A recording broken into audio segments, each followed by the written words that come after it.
Both ladies had finished their lunch and now sat over their cups of tea, relaxing. Sally figured the time was right for her next question. She began to pull the neck chain from inside her shirt. "Say, in all your travels, I was just wondering, have you ever seen a ring like this?" She brought the ring out into the open and let Mrs. Denning have a good look at it. Mrs. Denning put on her reading glasses for a closer look. "Hey, what is this symbol on here? I've always tried to figure that out. Where did you get this?" "A friend." Mrs. Denning turned the ring over, this way and that, studying it. "Well, this face could be a gargoyle, but so triangular, like a combination, a ghoulish face and triangle, fascinating. But you've never seen anything like this before?" "Oh no, not that I know of." Steele was heading for the cafe. Cree looked across the grounds. His warriors were hiding themselves so well that even Cree could not see them. He wasn't sure where they were, or if they were there at all. Oh no. Beyond the lake, just over the tops of the trees, a large detachment of demons approached like a swarm of bats, appearing as a long, thin, charcoal smudge across the sky. The Prince of Omega was returning, ready for more evildoing. Soon he and his horde would be right over the lake. Cree ducked back into the attic of the cafe to check on Sally. Mr. Steele went into the log cabin, who stood behind the counter polishing a long row of drinking glasses along the back shelf with a soft white towel. "Hey, Mr. Steele, you're back already." Mr. Steele didn't remove his sunglasses, but he did allow a smile to cross his tight lips. "Wanted to be here for the weekend, Joel. What'll you have?" "Coffee, please. Got a fresh batch." Mrs. Denning heard Mr. Steele's voice and turned in her seat. "Oh, Mr. Steele, what a surprise." He smiled at her and came their way. Sally looked down at the table immediately, trying to get the horrified expression off her face. Was her heart beating? For a moment she thought it had stopped. "So how has the week gone, Sybil?" said Mr. Steele. "Mr. Steele, I'd like you to meet a visitor we have today. This is Bethany Farrell, a traveler from Los Angeles just looking for a change, a little bit of a challenge." Mr. Steele removed his sunglasses. Sally looked up at him. Their eyes met. They knew each other. Cree drew his sword, trying to concoct a plan.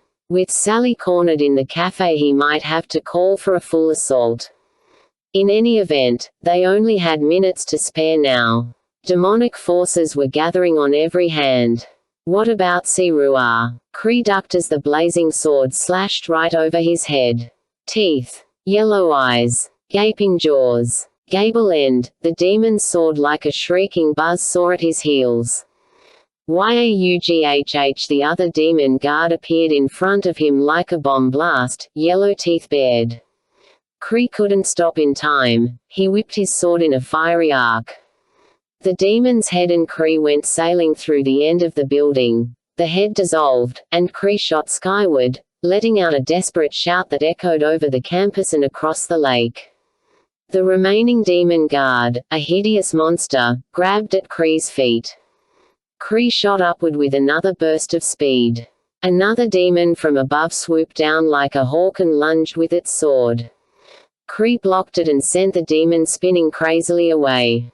The guard's blade came at his midsection full force. Their swords met in an explosion of fiery sparks, and Cree tumbled into the trees.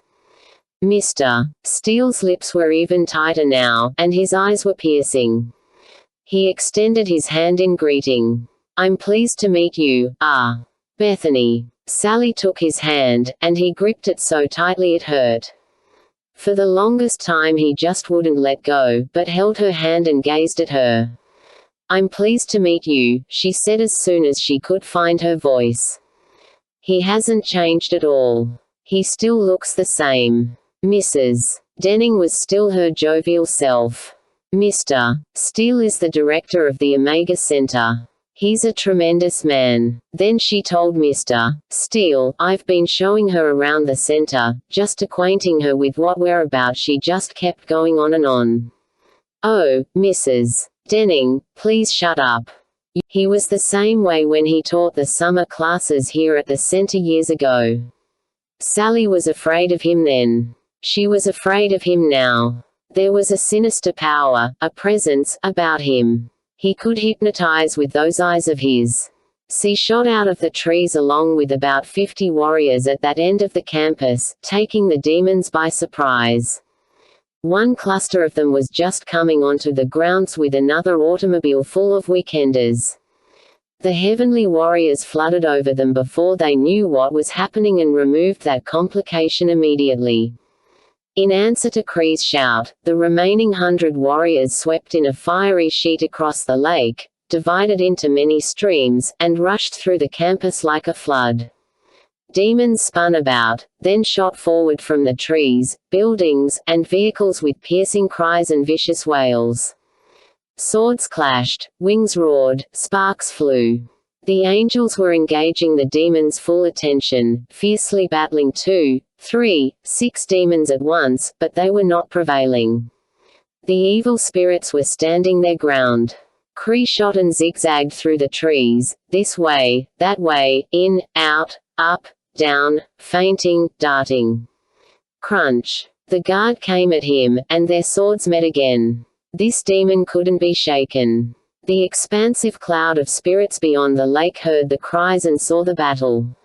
Out front, his fangs protruding past his chin and his head bristling with spikes, Barkett, the Prince of Omega, roared a command and drew his sword. With an echoing, ringing, flourishing of red, glowing blades, the returning warriors dove for the campus. Mrs. Denning wasn't about to stop until she had told Mr. Steele everything. Oh, you know what? She has a strange ring she ought to show you. Mr. Steele let go of Sally's hand. He leaned closer. She thought she felt heat from his face. A ring. Sally shook her head and tried to. He was still leaning so very close. Oh, yes. I'd like very much to see it. The guard came down from high in the trees like a meteor. Cree shot sideways and just barely avoided being cut in half. He gave another mighty burst of his wings and headed for the sky. The guard had his heel. Cree pulled with his wings, but the beast jerked him down. ZZOOOSH. See. God bless him. Oof. Cree's heel was free. In a long streak of light, C dropped out of the sky and rammed the guard full-force. Both went tumbling in a grappling, snarling ball of fire. Cree flipped over and dropped earthward again, sword ready. The guard had C by the throat, his big sword raised. Cree hurled his sword, and it went through the guard's torso like a missile. C wriggled free and cut the thing in half. It dissolved in a choking cloud of red smoke. Cree regained his sword. He could see the Prince of Omega descending like a storm. Let's get her out of here. Sally drooped her head. Is something wrong? Asked Mrs. Denning. I think I'm going to be sick. She wasn't lying. Mr. Steele grabbed her wrist. Let me help you to the restroom. He lifted her from her seat. No, let me go alone, Mrs. Denning was a little startled by Mr. Steele's forward behavior. Mr. Steele, maybe she can go alone. He didn't seem to hear her. He was signaling through the window to the 4 men. Cree and C had made their chance. No guards, shouted Cree. He's open. Barkett and his demons were diving across the lake, heading for the campus, swords ready. Sally could see 4 men hurrying to the cafe. They could see her through the window, and the sight quickened their step. Mr. Steele was making no effort to get to the restroom. He wouldn't let go of her. This wasn't a man. This was something else. I'm going to throw up. Sally threatened. Cree banked sharply, made a tight turn, and dropped like a missile toward the end of the cafe, his wings roaring. The wall of the cafe filled his vision, slapped past him. He was inside, careening over the tables, along the counter, sword extended. Joel Galvin ducked, his arms over his head, and Mrs. Denning shrieked as the entire row of drinking glasses shattered from one end to the other. Mr. Steele ducked too, pulling Sally down with him. Cree was out the other end of the cafe, pulling up into the sky just as she shot like a bullet through the front of the cafe and right through Steele. Ah! Mr. Steele's hand went to his eyes. Mr. Steele, shouted Galvin. Sally was free. She ran for the door. C's sword had been there. The four men didn't see her, and neither did the spirits attached to them. The spirits were fluttering about, looking for their attacker. The four men stood there squinting, shading their eyes, trying to figure out which direction the sun was coming from. Blizzard of brilliant warriors who scattered in all directions, fleeing like frightened birds. The demons shrieked and gave chase. This was the kind of sport they were hoping for. Barkett kept looking for the leader of this marauding host, but did not see him. Retreat! Retreat! The angels fled, leading the demonic hordes further into the sky, further from the campus, further from the trouble below. Good, said Cree, following Sally. Sally ran down the gravel road, passing more cars arriving with more people. Hey, somebody called, which way to registration? Just keep going, she replied. You'll find it. They kept going. So did she. The Prince of Omega and his demons cheered and wailed as they chased countless angelic warriors across the sky. They had the power and they had the numbers. They would purge their territory of these brilliant troublemakers, and that would be that. Cree and C just kept close to Sally, trying to force her under trees and out of sight. She seemed to know what to do, where to run, how to hide. They flew headlong just above her, swords drawn, rolling steadily to look skyward, earthward, skyward. They didn't know how many they'd lost in this battle. But they still had Sally Rowe, for now. Good. Run, girl, just run. Mr. Steele stood, but his hands were still covering his eyes. Mr. Galvin and Mrs. Denning hurried to his aid. Hey, easy now. Get glass in your eye. Galvin asked. Must be, must be. The four men hurried inside, still seeing spots in front of their eyes. One stayed by the door. Another checked the back door. The third took hold of Mrs. Denning's arm. She protested, ouch. I beg your pardon. That's Mrs. Denning. Mr. Steele snapped. The man let go of her. What happened? The fourth man helped Mr. Steele to his feet. Man, look at the mess. Mr. Steele, you all right? Galvin asked. His eyes cleared. Galvin looked at them closely. I don't see anything, Mr. Steele. You feel anything? Mr. Steele was concerned about something else. Did you see her? The fourth man answered, not clearly, just through the window. Did you see her leave? He demanded. No, we didn't see a thing, said the third man. The sun was right in our eyes. Mr. Steele sat in anger and disgust. The sun. Galvin was curious. Who was that woman, Mr. Steele? Mr. Steele suddenly smiled as if she were a pleasant subject. An old friend, Joel. I hadn't seen her in years. Mrs. Denning's eyebrows shot up in surprise. You know Bethany Farrell. He looked at Mrs. Denning quite flustered and didn't answer. How are your eyes? She asked. They're fine, thank you. Mr. Galvin got a broom to sweep up the broken glass. Steele got up and motioned his four men outside. As soon as they stepped onto the porch, Steele cautioned his men, nobody hears about this. Right, they answered, you got it. He spoke rapidly and quietly. She's got a dye job now, her hair's black, and she's wearing tinted glasses. She has the ring, all right. She can't get very far, said the first man. Steele whispered to the fourth man, I'll give you some work right away if you wish. The fourth man understood. He whispered some quick orders to the other three. Check up and down the road right away, and then check around Fairwood.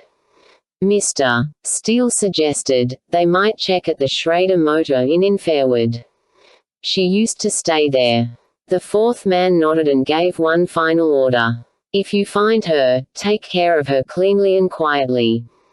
The three other men snapped into action. Mr. Steele looked back toward the cafe. "Mrs. Denning will have to be interviewed. Goring will be coming from Summit on Monday, and Santinelli said he'd be here by Monday evening. We'll talk to Mrs. Denning as soon as Goring gets here. I think you should be at the interview as well." The fourth man nodded. He was dark and lean, dressed all in black, with a sharp nose, deep brown eyes, and strange, pointy eyebrows.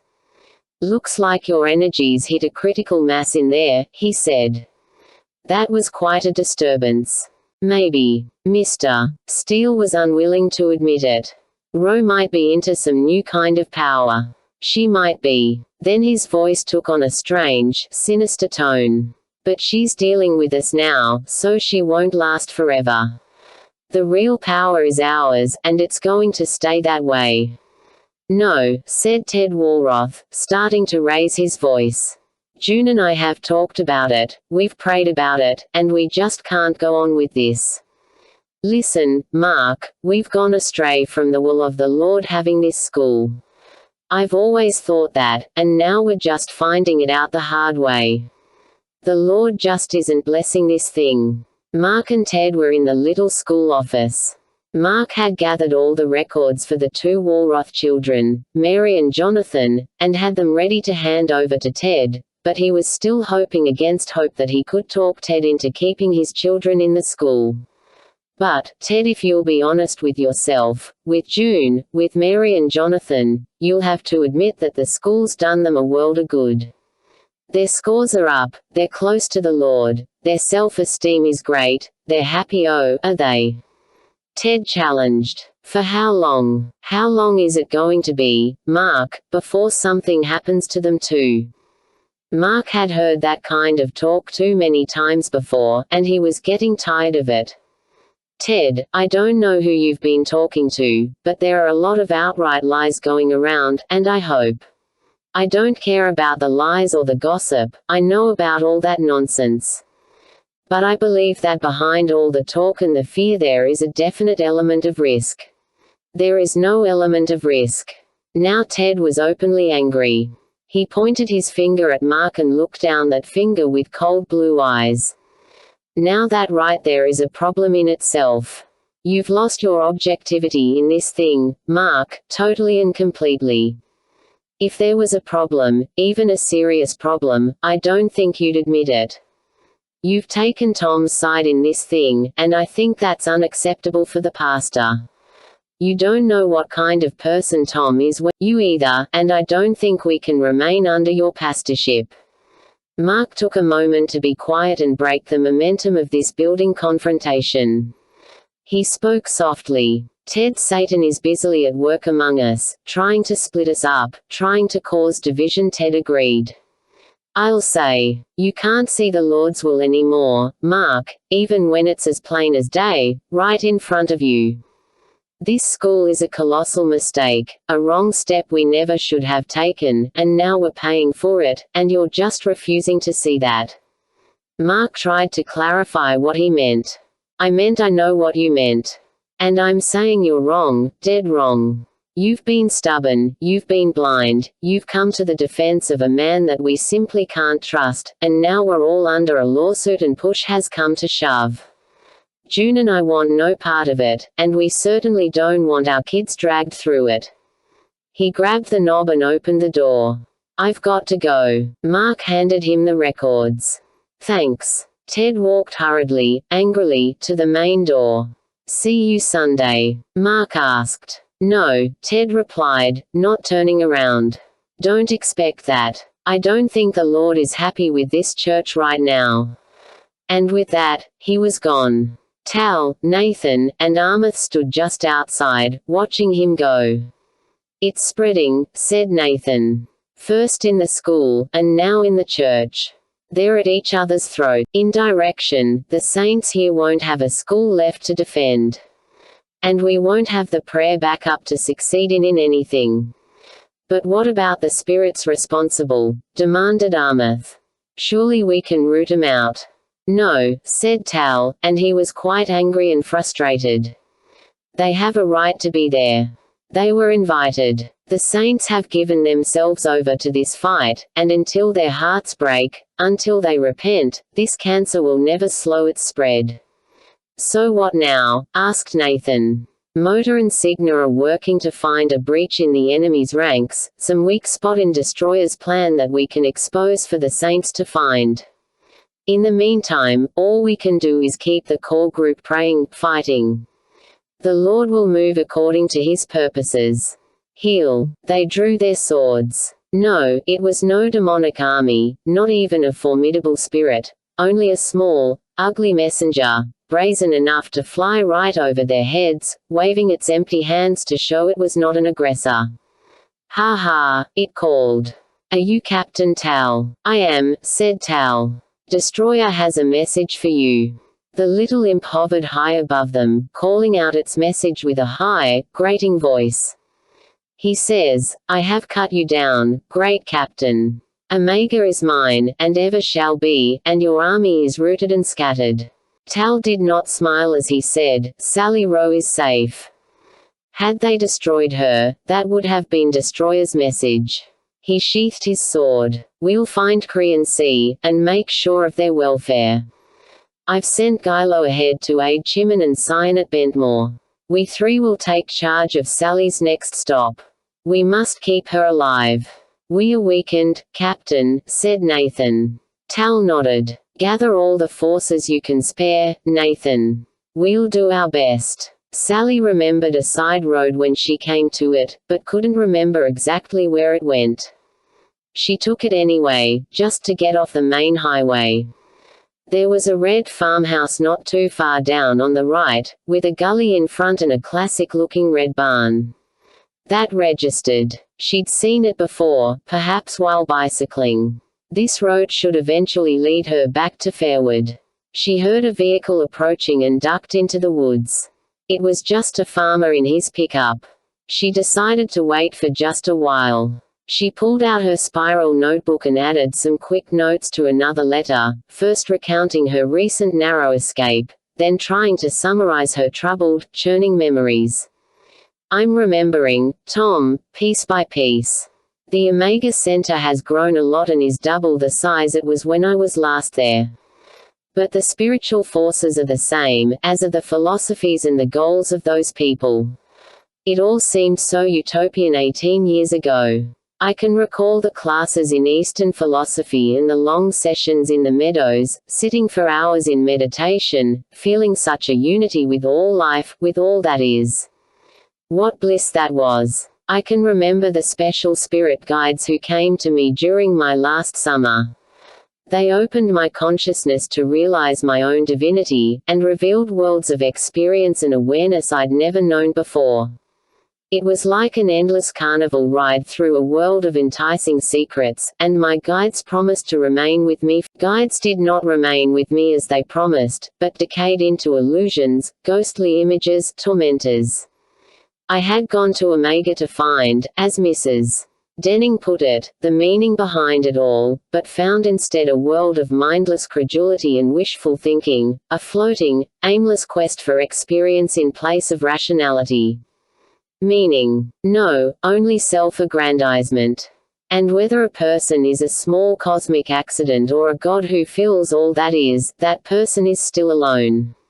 So it was futile. I can see that now, but of course now is too late. I am so much older, and so many fruitless years have passed.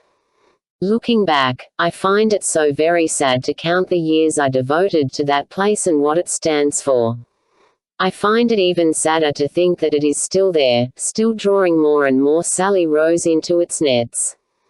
I wonder, someday will those bright-eyed and optimistic teens look back across the years and find the futility that I find now?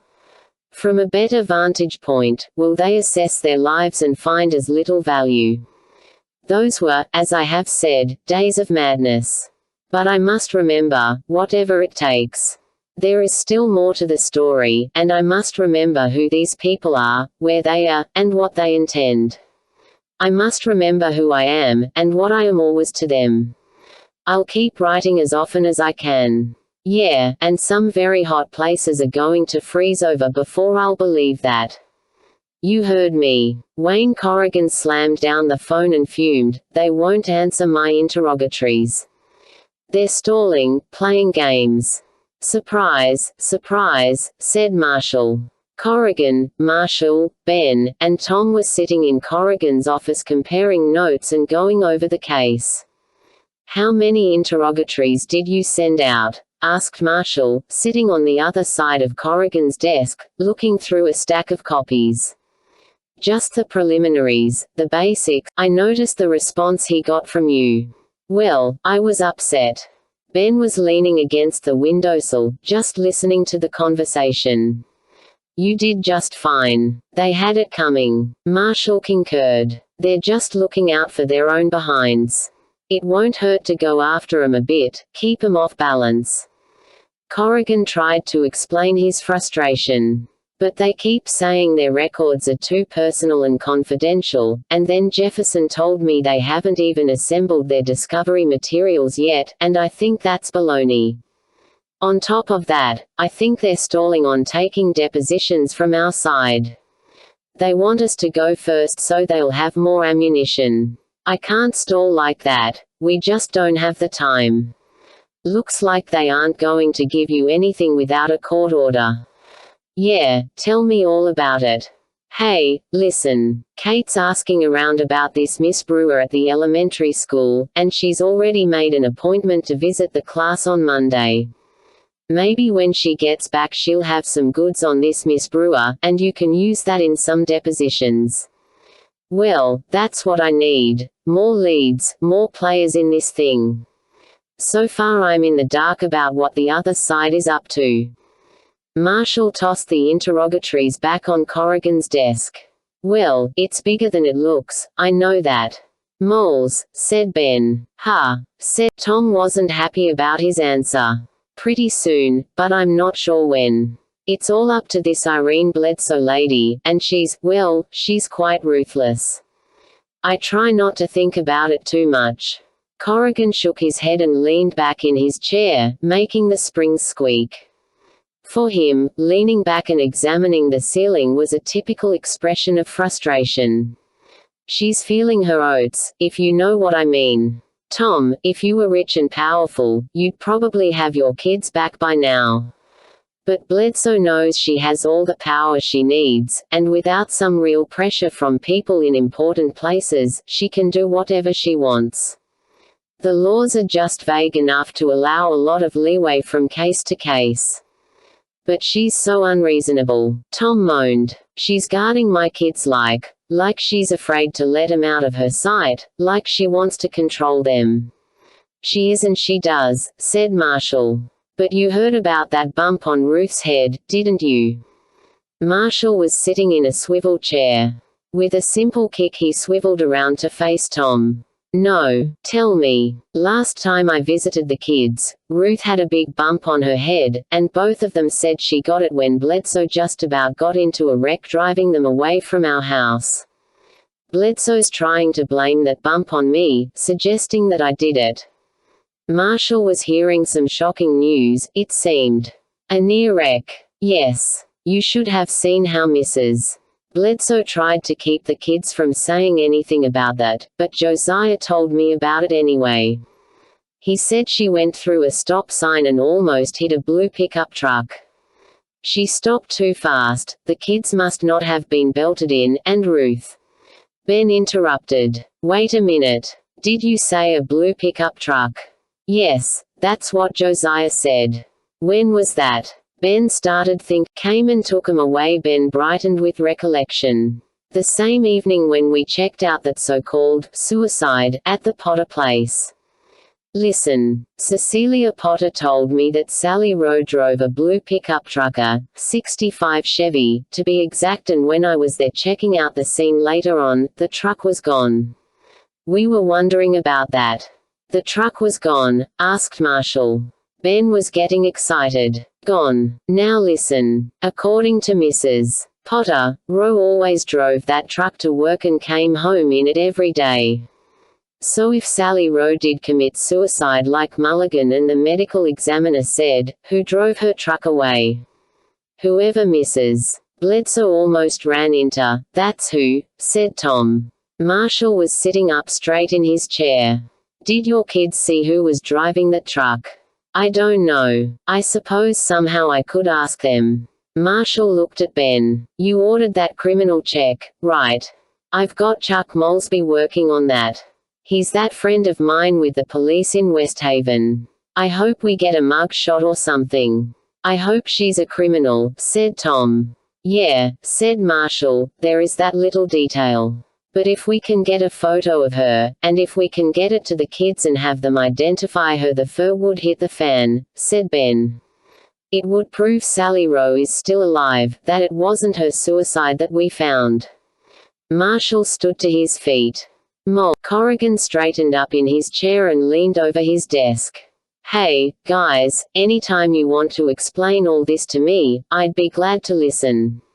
I am supposed to be your lawyer, you know. Marshall took a piece of scratch paper from Corrigan's desk. Just like a mole in your yard and somebody else's yard, well, in 3 yards, actually. 3 molehills, but all the same mole.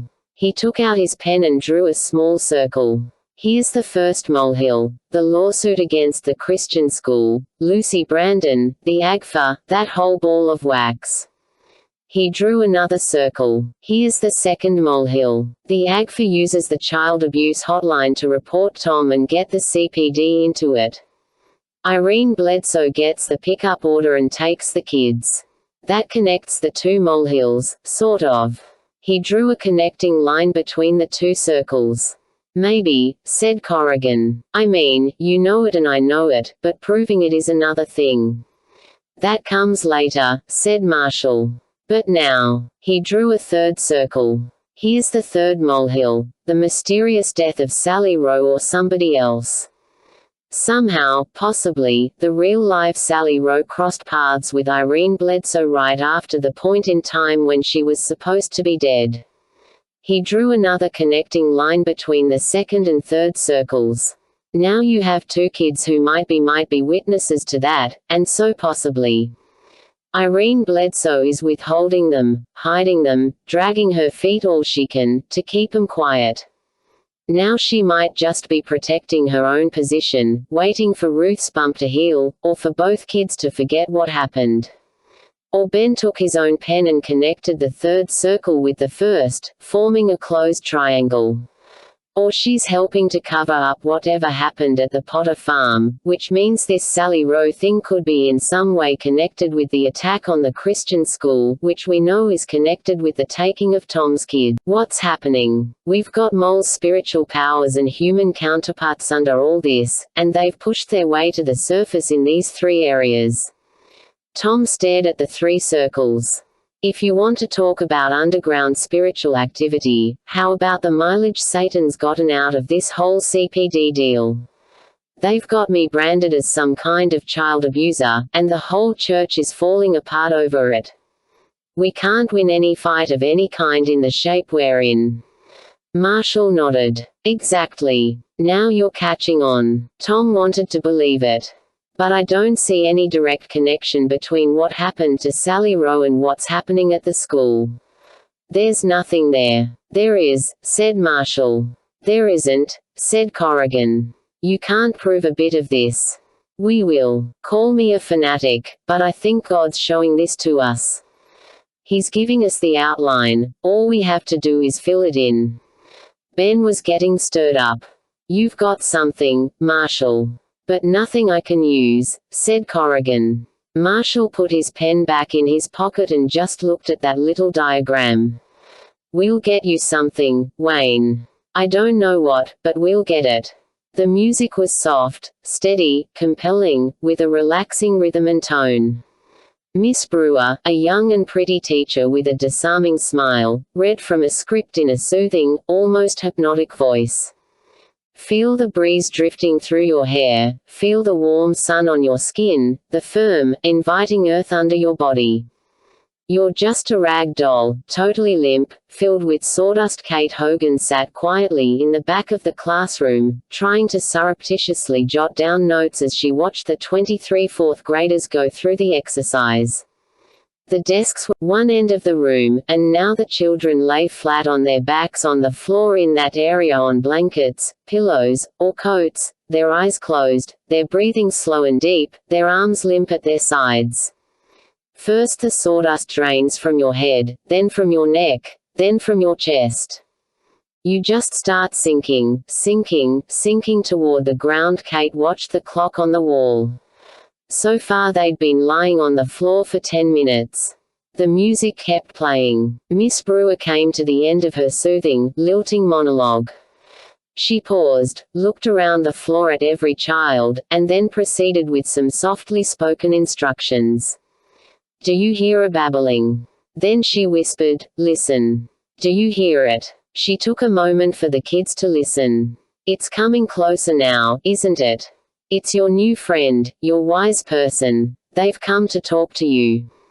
Let your friend appear on your mental screen. What is your friend's name? Kate scribbled just a few words to guide her memory. Most of the details of what she was now witnessing were familiar to Hen. Pick a room for your friend. Make up a room in your mind to be your new friend's house.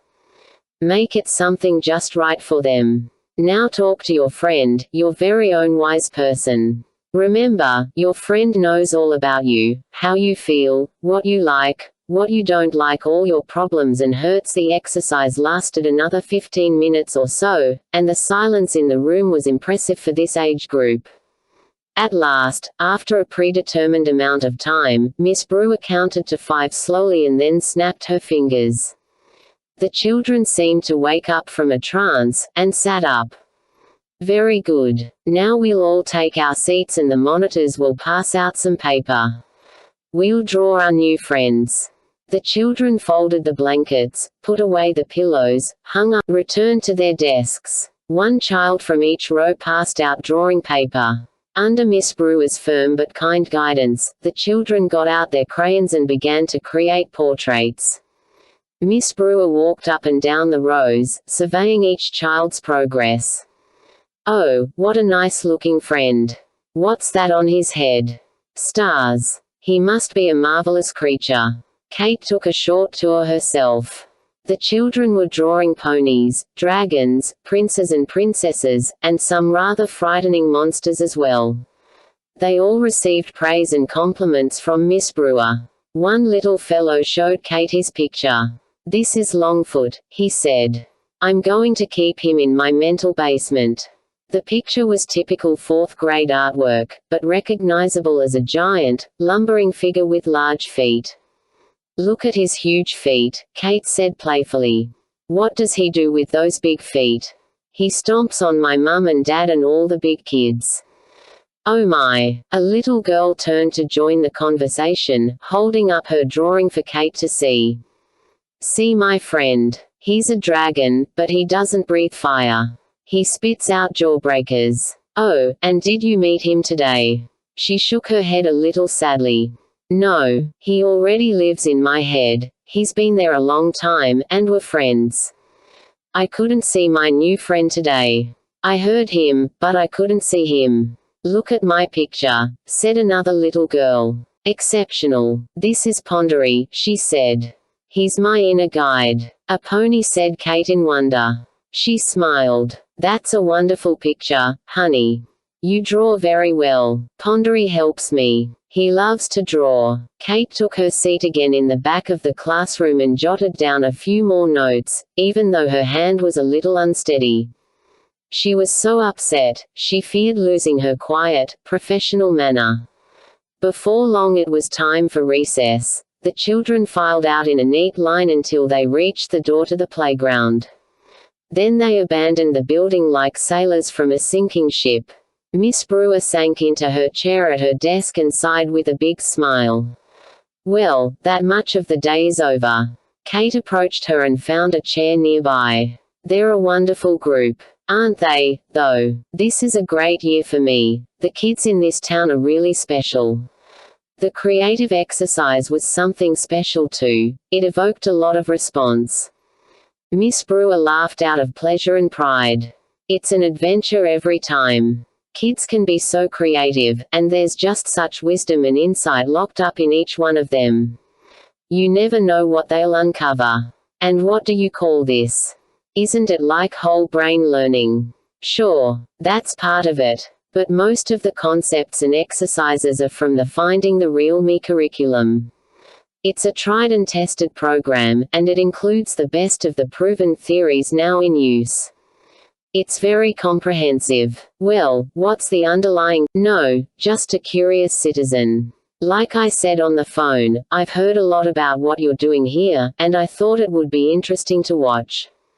Sure. Well, of course our perspective is that each child should be free to achieve his or her own highest potential, and that takes a certain measure of creative and intuitive freedom. Too often an educator can stifle that potential by imposing a particular rule of behavior or truth upon the learner when the learner should be experiencing his own realities, creating his own concept of the world. We've found that relaxation and visualization exercises are a real key to untying each child, setting him free to start his own process of becoming. Human consciousness, even in a child, carries an incredible wealth of knowledge that no traditional classroom could ever cover even in a lifetime. That knowledge is available to each child from his own inner wisdom. We don't teach the child how to feel or how to perceive truth. All we have to do is show him how to unlock his own wisdom and intuition, and the rest just happens. And that's what you were doing today. Well, sure, exactly. We only use about 2% of our brain anyway. When we teach the children how to tap into the vast resources hidden in the rest of their brain, the sky's the limit. So where do these inner guides and wise persons come into all this? Miss Brewer let her eyes search the heavens as she formulated an answer. To put it simply, there is a vast storehouse of knowledge locked up in our own hidden consciousness, and one of the ways to access it is to personify it, dress it up as a person, a character familiar to us. So, say I'm a little girl with fears about big people, grown-ups, maybe my own parents. Actually, I already have within myself all the knowledge I need to cope with whatever situation I encounter. I only need to learn it from myself. So, to facilitate that, I relax, let my mind go, and visualize a favorite image, a character, a friend. Did you notice the pictures the children drew? Every one of those drawings was the child's expression of an inner friend, an inner guide, a personification of their own wisdom with which they feel free, unhampered, and comfortable. Consciousness. And this is all contained in this Finding the Real Me curriculum. It's all in there, all organized, categorized, and graded. It makes the whole task a lot simpler. But if I might play the devil's advocate for a moment, what are they actually learning from this? Is there any academic achievement connected with the time you spend going through these exercises? Miss Brewer paused to formulate an answer. I think what you're alluding to is the kind of argument we hear a lot, that we're not really teaching the kids anything, but are programming them, or using them for guinea pigs. But really, what is education? It's training and equipping children to live their lives, to survive in this world, to have the right attitudes and life skills to adapt to a rapidly changing social environment. And I take it, of course, that reading, writing, mathematics, social studies, subjects like this have thick place in this overall definition of education. Miss Brewer made a strange face. Well, basic academic training is one thing, but it won't bring about the necessary change. Well, reading, English, arithmetic, and those other subjects are in another category. They can't be applied in an effective, clinical sense. Kate hesitated. This young gal was enthusiastic about her job and her teaching style, but also vague with her answers. Okay, she said, looking over her notes. You use the word clinical. So you see your role as more than just a teacher. You see yourself also as a therapist of some kind. Miss Brewer smiled and nodded. That's a fair way to put it, I think. It's not a complete education to just fill their heads with the same old ideas that were taught to their parents. We need to equip them to rise above whatever knowledge came before, and to— Kate was tired of generalities. Even if it means training young children in shamanism and Eastern meditation. Miss Brewer laughed as if she'd been told a joke. You make it sound like there's some kind of religion going on here. That's a common objection we hear all the time. There were some parents who came to me with that conception, but we cleared it up. This isn't religion. It's purely scientific. I understand those same parents withdrew their children from this school because they were convinced you were teaching religion here, something contrary to their own beliefs. Miss Brewer nodded. She remembered it. I guess that's how we cleared it up. Sounds like you've already talked to them. Kate nodded back. Yes. Miss Brewer was still pleasant and all the more confident. Well, I have no misgivings about what we're doing here. I think the school board and all the teachers they hire are more than qualified to judge what is helpful and constructive for the children. And the courts have stood behind the education community in that regard. If parents don't feel they can trust highly trained professionals to be competent in handling their children, then I guess withdrawing their children is their only real option. We aren't here to cater to fringe elements who insist on living in the past. You referred to the school board. I take it they selected and authorized the Finding the Real Me curriculum. Yes, unanimously. You really should meet them before you draw any final conclusions.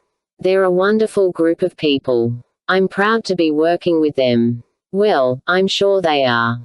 But tell me. Kate was ready to ask the question, but didn't know if Miss Brewer was ready to answer it. And smiled a long, showy smile as if to say, aha. So is that what this visit is all about? Kate decided to try some education rhetoric herself. Well, let's just remember that we all believe in freedom of thought, freedom of information, and above all freedom from censorship for those who have a right to know. Then she tried a straight answer. For your information, I'm a friend of Tom Harris's, and I'm doing some research for him. Miss Brewer was truly an admirable person. She remained strong and sat up straight. I don't mind. I don't have to make apologies or hide anything I'm doing in this classroom. In answer to your question, yes, Amber Brandon was in my class, and as a matter of fact, she's back once again to finish out the year. Was she here today? I don't think I saw her. No, and it's understandable. Due to the trauma she's going through, she just isn't willing to attend this part of the class anymore. She spends this time in the library, and then returns to class after lunch. Then can you tell me about Amethyst the pony? Miss Brewer rose from her desk and pointed out a crayon picture posted high above the chalkboard. Here she is, right here. Kate walked closer for a better look. It was an eerie experience, like getting the first look at a night-stalking burglar, or seeing the face of a serial rapist for the first time. So this was Amethyst. She was a little purple pony with shining pink mane and tail. Her eyes were large and sparkling, she had a 5-pointed star on her cheek, small white wings grew from her shoulders, and she stood tall and alert under a rainbow arch. She was beautiful, a remarkable drawing for a 10-year-old. In the lower right corner, Amber had carefully printed her name in dark pencil. She drew this about a month before she transferred to the Christian school, Miss Brewer explained. She was having our exercise sessions. I've never seen such progress in a child. Kate swallowed. Her mouth was suddenly dry. And you, she began, but had to clear her throat. You hold that this image is a visualization of Amber's own inner wisdom. I see. Kate took a moment to formulate her next question. So as you probably know, the current case against Tom Harris stemmed from a confrontation between himself and an Amber as Amethyst. Miss Brewer smiled. Well, all I can give you is my opinion. Please do. Whenever a child is thrust into a situation that is intolerable, such as a case of abuse, it's not unusual for the child to bury the memory of it or any thought of it to avoid the pain and trauma of the event. Many child abuse counselors have found that one way to bring things back out into the open is to allow the child to project the memory into a neutral object, such as a figure or doll or puppet. In Amber's case, you have a little pony who is bright, confident, and pristine, and who has the strength to deal with such problems where Amber doesn't. When it comes to what really happened at the Christian school, Amber can't talk about it, but instead lets Amethyst come forward and do the talking for her. Kate digested that for a moment. But would that explain why Amethyst appeared and caused a disruption even before Tom Harris confronted her? Well, we don't know everything that happened, do we? There could have been some abuse before the events that Tom Harris told you about. What if Amber came to the school already manifesting herself as Amethyst? Would that suggest that there had been some kind of abuse before Amber ever met Tom? Kate nodded. All right. Say, would you have a copy of that curriculum around? I'd like to look through it. Certainly. Miss Brewer went to the shelves behind her desk and scanned all the titles. Well no, she straightened and turned. Well, it isn't here. Then she remembered. Oh, that's right, I'm sorry. The principal, Mr. Woodard, asked to borrow it. He was supposed to bring it back, but obviously he hasn't yet. But if you care to, you can always order a copy from the publisher. That idea intrigued Kate. And who might that be? The Omega Center for Educational Studies. I think I have the address here somewhere. Miss Brewer combed through some binders on her desk. Kate had another question, a stab in the dark. Isn't there a support group of some kind in Bacon's Corner? Some group called Lifferkirkle. Miss Brewer looked up from her search. Oh, yes. They're a wonderful group of people. What is it exactly? Oh, just a loosely organized fellowship of people with like interests: the arts, religion, philosophy, ecology, peace, that sort of thing. Do you belong to that group? Yes, I do. Then you must know Lucy Brandon personally. Aha! She caught herself and smiled. That's right, you're probably finding out all about her. Kate smiled and shrugged. Of course. Oh, here's the address. She scribbled it down on a scrap of paper. Then that other woman, the legal assistant for Ames and Jefferson. Claire Johansson. Yes. She must be involved in that as well. Oh yes. She's one of the leaders. But a lot of people belong to it. Like who? Miss Brewer stopped, tapped her chin as she thought a moment, and then answered, maybe you should ask them. Barkett stood his ground, his nostrils chugging sulfur straight down over his burly chest and his yellow eyes steadfast, unflinching. He was the mighty Prince of Omega, and had done more mischief and won more victories for his master than this pompous, swelled-headed upstart that now stood before him, spewing threats and abuse. Destroyer was not about to be ignored.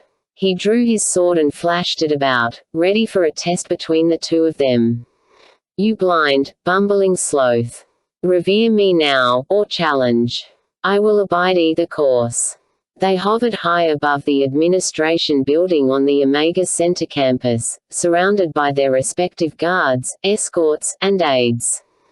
The escorts on either side of Barkett began to beseech him, no, do not assail him, Bar-Al. He is sent by the strongman. He calls me a sloth. Barkett hissed through clenched teeth. And a bumbler, said Destroyer. You were away from your post, and allowed that woman to roam and learn freely. Barkett drew his sword so fast it whistled. He held it forth to strengthen his reply. And where was the word I never received, that this wretch would be entering my domain? If you were so intent piercing the darkness, on capturing her, why was I never told? He continued with an added edge, and how is it that she is still alive at all, and free to harass us? Wasn't she supposed to be destroyed in Bacon's Corner? The two swords almost touched. Just then a human voice broke in. Gentlemen, if you'll just have a seat. The spirits in the air froze. Business was calling. The humans below were starting their meeting. Barkett sheathed his sword. The heavenly ranks were rooted, and we still hold our territory. I'll put this behind us. Destroyer put his sword away as well. I'll put aside past blunders for now. They dropped through the roof of the building to join the meeting, taking place in a small conference room. Mr. Steele sat at the head of the table. At his right sat the dark man dressed all in black. At his left sat two other men. At the other end of the table, looking nervous, sat Mrs. Denning. Mr. Steele led the proceedings. Sybil, we'd like to thank you for coming. Let me introduce everybody. Obviously, Mr. Tyson, you know. Gentlemen, this is Gary Tyson, the faculty head here at Omega. Tyson was a bearded man in his 30s, a likable sort of guy. This gentleman here on my right is Mr. Cool, a freelance journalist and photographer. On my immediate left is Mr. Goring, from the Summit Institute. Goring was an older man with probing eyes, meticulously combed white hair, and a neatly sculpted beard. He wore several strings of beads around his neck. Gentlemen, this is, of course, Sybil Denning, a member of our faculty for several years now. Everyone nodded at everyone else. Mrs. Denning smiled a little, feeling like this meeting might not be as serious as she once thought. Mr. Steele maintained a smile, but there was something cutting in his eyes. Now, Sybil, we had some questions about this woman who— Sybil was a little taken aback by that question. Well, Mr. Steele, that was Bethany Farrell, from the Los Angeles area, remember? You said you knew her. Mr. Steele chuckled sheepishly, and then he lied. I thought she was someone else. What we're trying to find out now is who she really was. Did she give you any other identification, any other proof of who she might be? Well, no, Mr. Steele paused at that answer. So, Sybil, you see what happened. A total stranger walked onto our campus, gave you nothing more than her name and the claim that she was from Los Angeles, and that was all she had to do to get a carte blanche tour of the center. Mrs. Denning didn't know what to say. Mr. Steele just smiled. Well, Sybil, that's what I've always liked about you. You love people, you trust them, you reach out to them, and that's what Omega is all about, isn't it? She brightened just a little. Well, of course. Did she say anything else about herself? Mrs. Denning tried to remember. Is she married, for instance? No, she's divorced. She said she was just hitchhiking around the country, trying to find herself. She was looking for a place to stay, as I recall. And so you gave her a tour of the campus? Yes. I took her for a walk and talked about the center and what we do here, and what our goals are. Mr. Steele and Mr. Goring each drew a breath and held it a moment. Then Mr. Steele spoke. Sybil, that's the sort of thing I was alluding to. To put it simply, you shouldn't have done that. We don't know who this woman was, or what her intentions were, and I'm sure you realize that there are many interests out there that are hostile to us. Our goals could be severely jeopardized if we aren't careful choosing whom we give information to. What goals did you discuss with her? She probed her memory, and it was painful to admit anything she found. That brought an audible sigh, and Mr. Tyson even tapped the table. What else, Sybil? Our programs, our curricula, our working into the public education system. Her emotions started to show. I'm sorry. I just didn't know what else. I know we talked about the Young Potentials program, and our quest for global community, and our clinical approach to education. Mr. Goring asked a brief question. Did you discuss the Finding the Real Me curriculum? Mrs. Denning was a little surprised that Goring knew about that. Why, yes, we did. But I think it was because we were already talking about getting our curricula placed in the public schools, and apparently she'd seen it somewhere, and wondered if we were really the ones who had published it. Now, I understand she showed you a ring. Yes. She had it on a chain around her neck. She wondered if I'd ever seen a ring like it before. Had you? No. What did the ring look like? Oh, she tried to draw little images with her hands as she described it. It was kinda large, like a class ring. It was gold. There was a strange, mythic-looking face on it, like a gargoyle, but triangular. The men were keeping a poker face, with obvious effort. Mr. Steele asked, "And you're sure you've never seen her before?" That question suggested the possibility. Well, I don't know. Should I have known her? Goring butted in. No, of course not. But Mrs. Denning thought about the face again, and that first meeting, and that woman spelling her name, Farr. Goring decided they'd asked enough questions. Don't worry about this, Mrs. Denning. Obviously there was no harm done. We know you'll be cautious in the future. A memory was emerging. Spelling a name. Who was that girl who did that? She was really sassy when she did. Mr. Steele also tried to close out the conversation. You've done a wonderful job here, Sybil, and we're glad to have you on board. Thanks for your time. But Mrs. Denning kept remembering. She saw the face. Freckled, stone-hard, long red hair.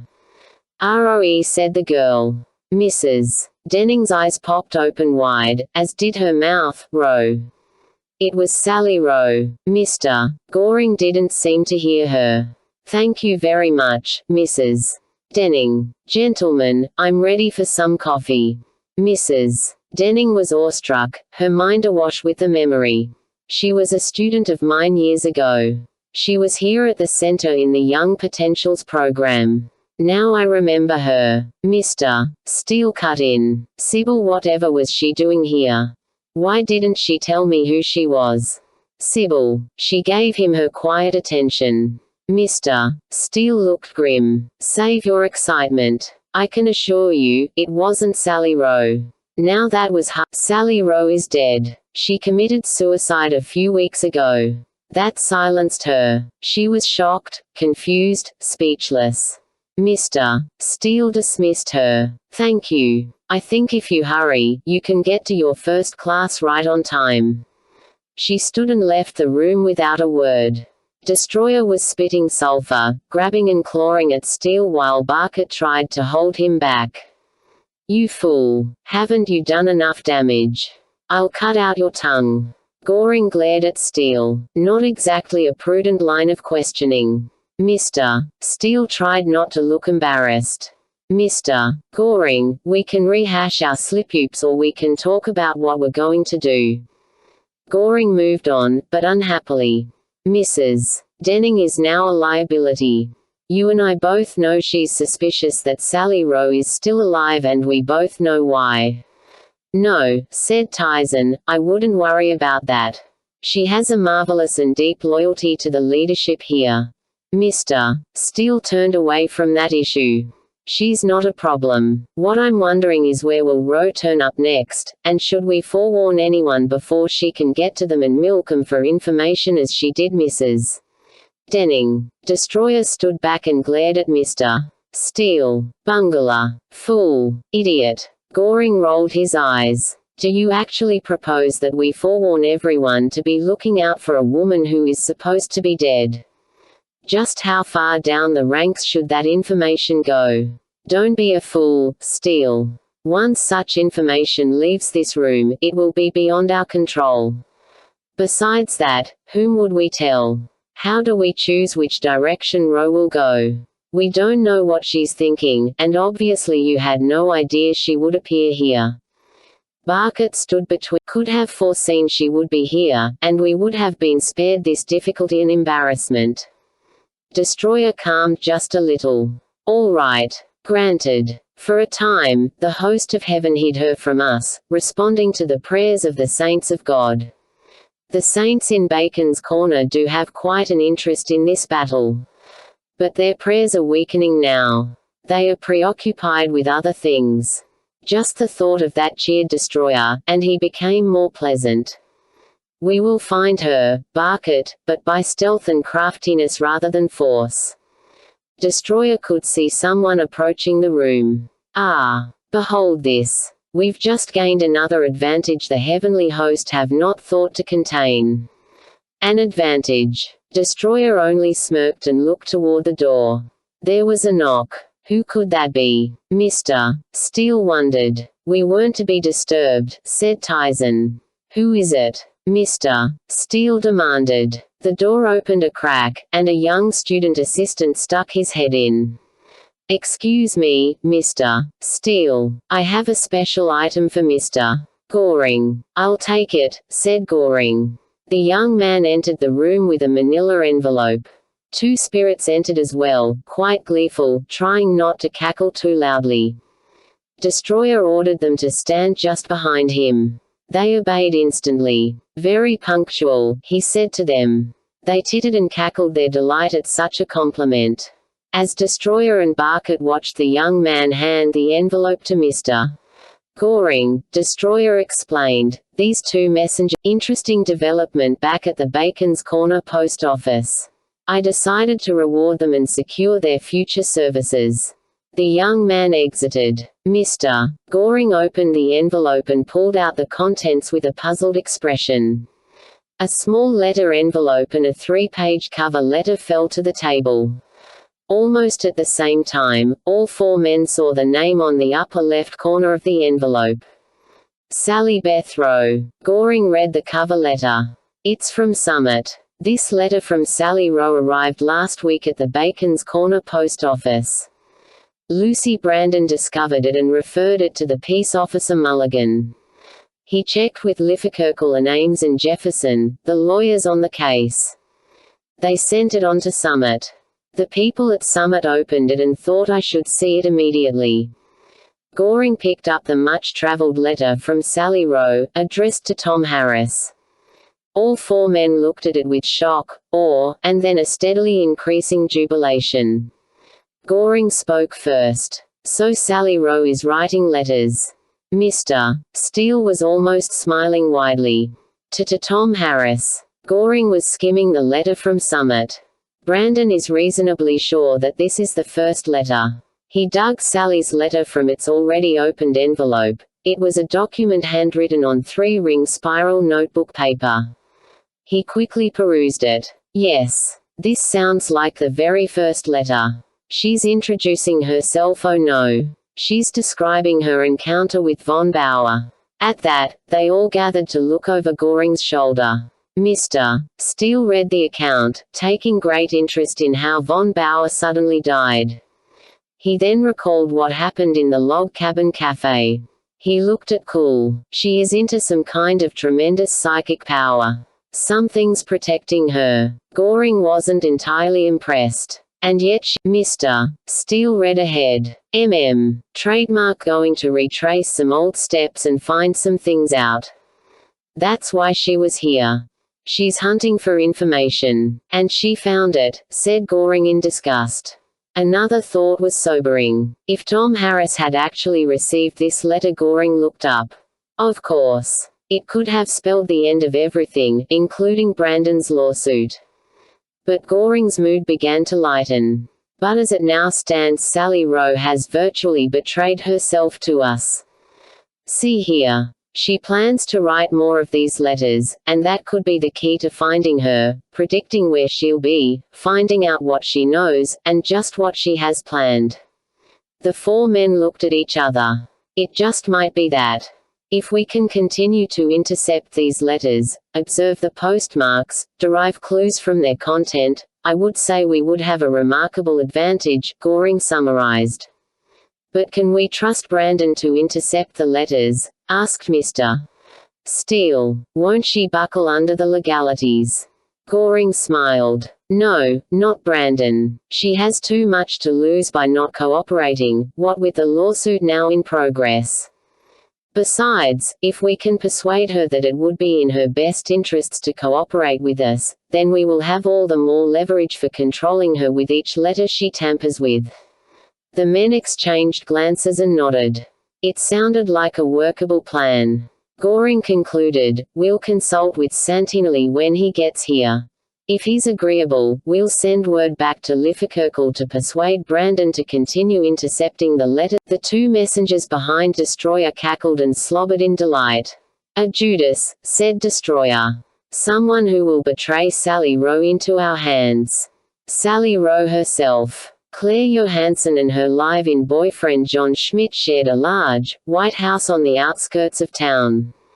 The house was once the center of a large ranch, but the ranch had been divided into several smaller farms, and now the house remained as a comfortable, manageable estate for Claire and John's purposes. She was, of course, a legal assistant for Ames, Jefferson, and Morris. John was an architect and painter. But most of all, they were the founders and facilitators of a movement, a fellowship, a gathering known to its members as Liffekirkel. Today was a Liffekirkel meeting, not too formal an occasion, but rather a time to share, to combine interests, to discuss new discoveries and insights. There were plenty of cars parked on both sides of the road that ran in front of the house, and the house was full of people, not only from the immediate Bacon's Corner area, but from other communities as well. In the living room, the fine arts enthusiasts enjoyed a mini concert of mind-expanding music by a popular instrumental trio consisting of flute, guitar, and string bass. The president of the local grange was there, in a strange daze as he listened. Mr. Woodard, the elementary school principal, was also there with his wife, relaxing to the lilting sounds. Some young farmers were in attendance as well, some enjoying the music, and some thinking of moving on to another activity elsewhere on the grounds.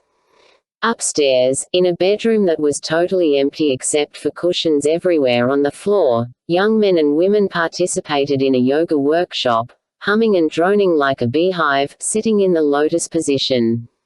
They were everyday people: a rancher, a carpenter, a UPS truck driver, a teacher of special needs children, a couple who ran a daycare center, and Miss Brewer, who taught 4th grade at the Bacon's Corner Elementary School. Outside the back door, sitting in comfortable chairs under a vast grape, in a corner of the backyard, not too far from a swing set, several young children cavorted on the grass, pretending to be ponies. Leading them all was Amber, now Amethyst, jumping, prancing, and spouting words of wisdom. "It is as you see it to be," she was saying. "If you see yourself as a black horse, that is what you are. If you see before you an open prairie, that is where you are. Create your own world, and run free in it." So, the kids created their own world and ran free in it as far as the back fence, anyway. In Claire's office on the main floor, behind closed doors, a meeting of great importance was in progress. Claire sat regally behind her desk. Gordon Jefferson, the AGFA attorney, sat at one end of the desk, his briefcase at his side. Opposite him sat Lucy Brandon.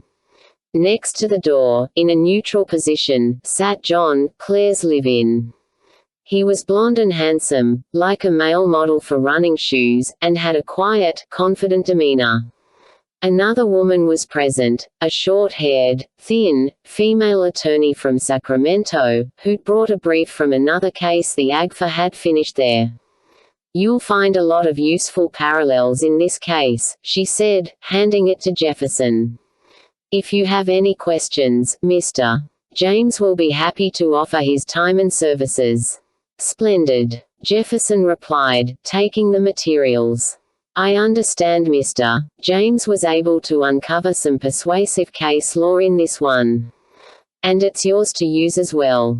Claire smiled with gratitude. "Thank you, Lenore. I suppose you know the people in Chicago are watching this one." The woman named Lenore smiled. "Oh, of course. So if you find yourselves in any need at all, we're ready and waiting to send you more manpower, more documents, anything." John chuckled and clapped his hands. We're often running. And that reminds me, said Claire, we've been getting a little low on news items. John Ziegler and the folks at KBZT are always open for more news if we can find it. Jefferson responded, well, the case is pretty much in limbo until the trial. John asked, what about Harris's troubles with the child welfare people? Claire shook her head. We can't go near that, not yet. The judge ordered the press to stay away from that, and if they try to dig anything up it will look too much like a violation of her order. Well, Jefferson thought out loud, if we could find something outside that order, it would help. We need to keep the Christians on the run, keep 'em hiding. John joked, maybe we could use the child abuse hotline again and get Harris in trouble with someone else's kids. No, said Claire, though she knew John wasn't serious. We don't want to start looking obvious, and Irene Bledsoe's under enough of a load as it is. Well, be patient, said Lenore. It's a gradual process, one case at a time. The consolation is that once we gain the ground, we never lose it again. So time is on our side, said John. There was a lull in the conversation. All eyes began to drift toward Lucy Brandon, who sat silently, listening to them all. She returned their gaze, and smiled nervously. You're asking me to do a lot. Claire chuckled disarmingly. Oh, it's not as serious as all that. John patted her hand. Don't worry. There's too much power represented here for you to be in any real jeopardy. Isn't that right, Gordon? Gordon Jefferson jumped right in, of course. Listen, Lucy, these letters are not legit, shouldn't be delivered anyway. Claire added, but in the meantime, we never know just what or who might be behind them, and we can't afford to take any risks. That's right, said Jefferson. We don't know what the letters contain, but we can be sure that your case will not be helped in any way if Tom Harris should ever receive them. Lucy sat there thinking about it, but still seemed unconvinced. Well, asked Claire, how many have there been now? The second one came in just yesterday. What did you do with it? I still have it, on hold. I wanted to talk to you first. That was smart. Jefferson concurred. Real smart. You see, Lucy, we could be dealing with some pretty shady people in this case. You never know what kind of stunt they might try to pull. Then he added in a slightly quieter voice, also, consider the stakes involved. If you should win this case, there would be quite a bundle of money in it for you. But money aside, Claire added, think of all the children this case could affect in the future. If we're ever going to build a future of peace and world community, we must deal with the Christians. We must remove their influence upon the upcoming generations. It's for their own good, for the good of humanity. But what about Amber? Lucy asked. Jefferson was quick with an answer. You know, Lucy, I don't think you even have to worry about that. Drive. Mandan he can present reports and testimony. Well, we'll just play it that way. Claire spoke with great sincerity in her voice. Really, if we thought this was going to be harmful to Amber, we wouldn't pursue it. It's the children we're concerned about, after all. Right, absolutely, said John. Lucy finally smiled and nodded. All right. I just wanted to be sure, that's all. No problem, said Claire. We understand, said John. Jefferson double-checked. You do have the address for forwarding the letters. Lucy thought she remembered. The Summit Institute, right. Right. I have it in my private files. I'll send the letters off as soon as I get them. They all nodded their approval. Excellent, excellent. The music played on, the discussions continued, the humming and chanting made the windows buzz. All in all, Liffekirkel was having a fruitful day. So was Marshall Hogan. It hadn't taken him too long to drive slowly by the house and past all those parked cars, chattering into a small tape recorder in his hand. GHJ 445, HEF 992, BBS 980, CJW 302. In just 2 passes, he had them all. Dear Tom, I want to know something for sure. Right now I don't. Blame it on pride. When I first entered high school, I relished what I was taught. That I was the ultimate authority in my life, the final arbiter of all truth, the only decider of my values, and that no prior traditions, notions about God, or value systems had any authority over autonomy, they called it. Such ideas can be very inviting. But there was a catch to all this freedom. I had to accept the idea that I was an accident, a mere product of time plus chance, and not only myself, but everything that exists. Once I bought that idea, it was impossible to believe that anything really mattered, for whatever I could do, or create, or change, or enhance, would be no less an accident than I was. So where was the value of anything? Of what value was my own life? So all that maximum autonomy wasn't the great liberation and joy I thought it would be. I felt like a kid let loose to play in an infinitely huge yard started to wish there was a fence somewhere. At least then I would know where I was. I could run up against it and tell myself, I'm in the yard, and feel right about it.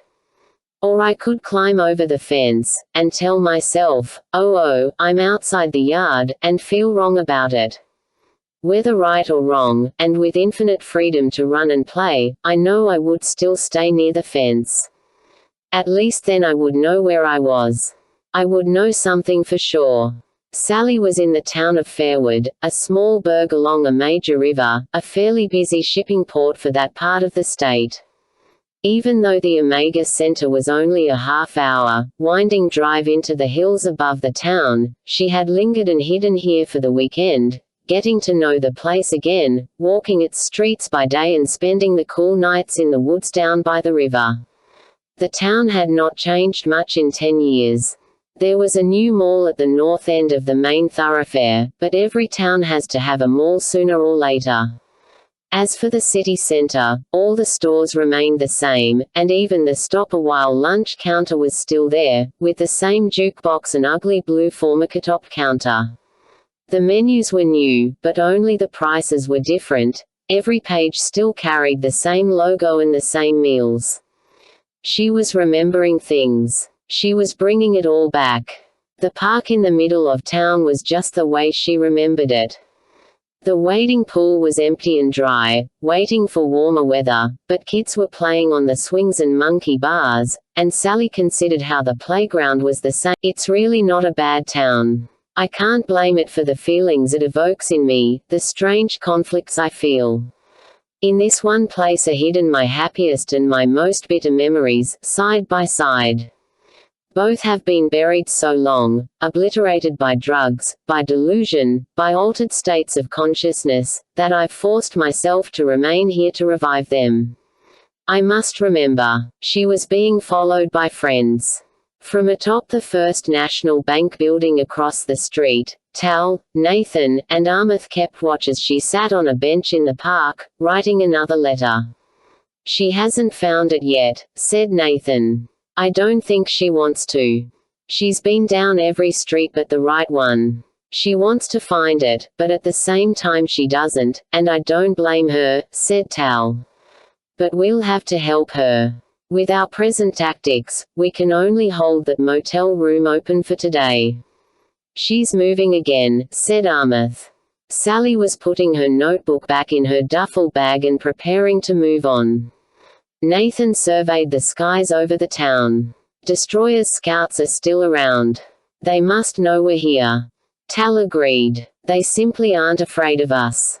But I consider that an advantage. I would prefer them to be very confident. Then he saw Sally turning to the right on Schrader Avenue. Oops. No, Sally, not that way. They unfurled their wings and leaped from the building, floating down over the tops of passing cars, banking silently around the corner, and settling to the sidewalk on either side of this singular, weary traveler. She seemed a little perplexed, not knowing which way to go. Nathan spoke to her. No, Sally, you've already been this way. Turn around. She stopped. Oh, brother, I've already been down this street, and it was a bore. She turned around and followed Schrader the other way, crossing several streets. The three warriors walked with her, staying close. Sally looked around as she walked. No, she hadn't been this way yet.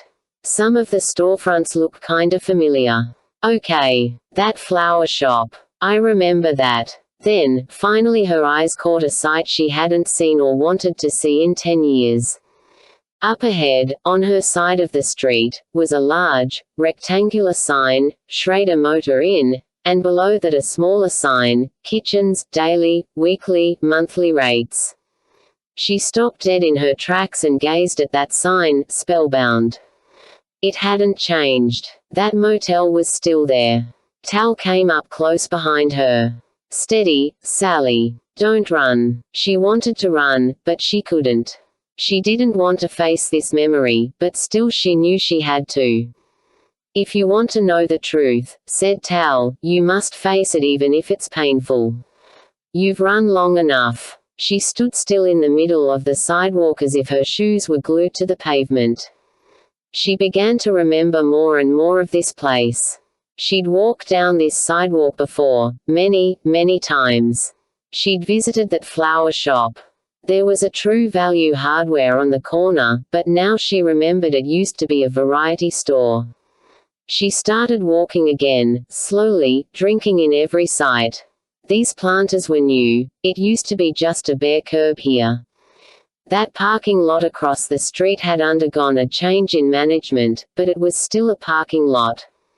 The Schrader Motor Inn was the same, a large, 60-unit motel of 3 stories, L-shaped, with parking in front and around the back. It wasn't a high-priced place, nothing fancy, no swimming pool. The motel may have been painted, she wasn't sure about that. The entrance to the office looked the same as she remembered, and still had the large breezeway jutting out across the entrance. She looked up at the 3rd story, and scanned all the blue doors facing the iron-railed balcony. Yes. She could see room 302 down near the end. It had been her home for almost 10 months. Such a short period of time, and so long ago. Even as she passed under that breezeway and stepped up to the office door, she felt she was being a bit irrational. What purpose could such an action serve? Why dig up the past? None of this was necessary. She was going through with it. She had to see it all again. She hadn't paid attention the first time. She pulled the door open. It was meant to be, came a memory from somewhere in her mind. It was her own voice. Now she remembered saying it. My higher self ordained it. Hello, said the nice lady behind the counter. Can I help you? Sally could still hear her own voice echoing from the past. After all, there is no death. There is only change. She knew she'd been asked a question. Ah yes. I was wondering if you had a kitchen unit available. The lady checked her register. You're in luck. Yes, that fellow moved out just this weekend. It's on the 3rd floor, is that all right? It's fine. Would it happen to be 302? The lady's eyebrows went up. Why, yes, she must be a new owner, or employee, or something. On occasion. The lady slid the application across the counter to her, and Sally filled it out.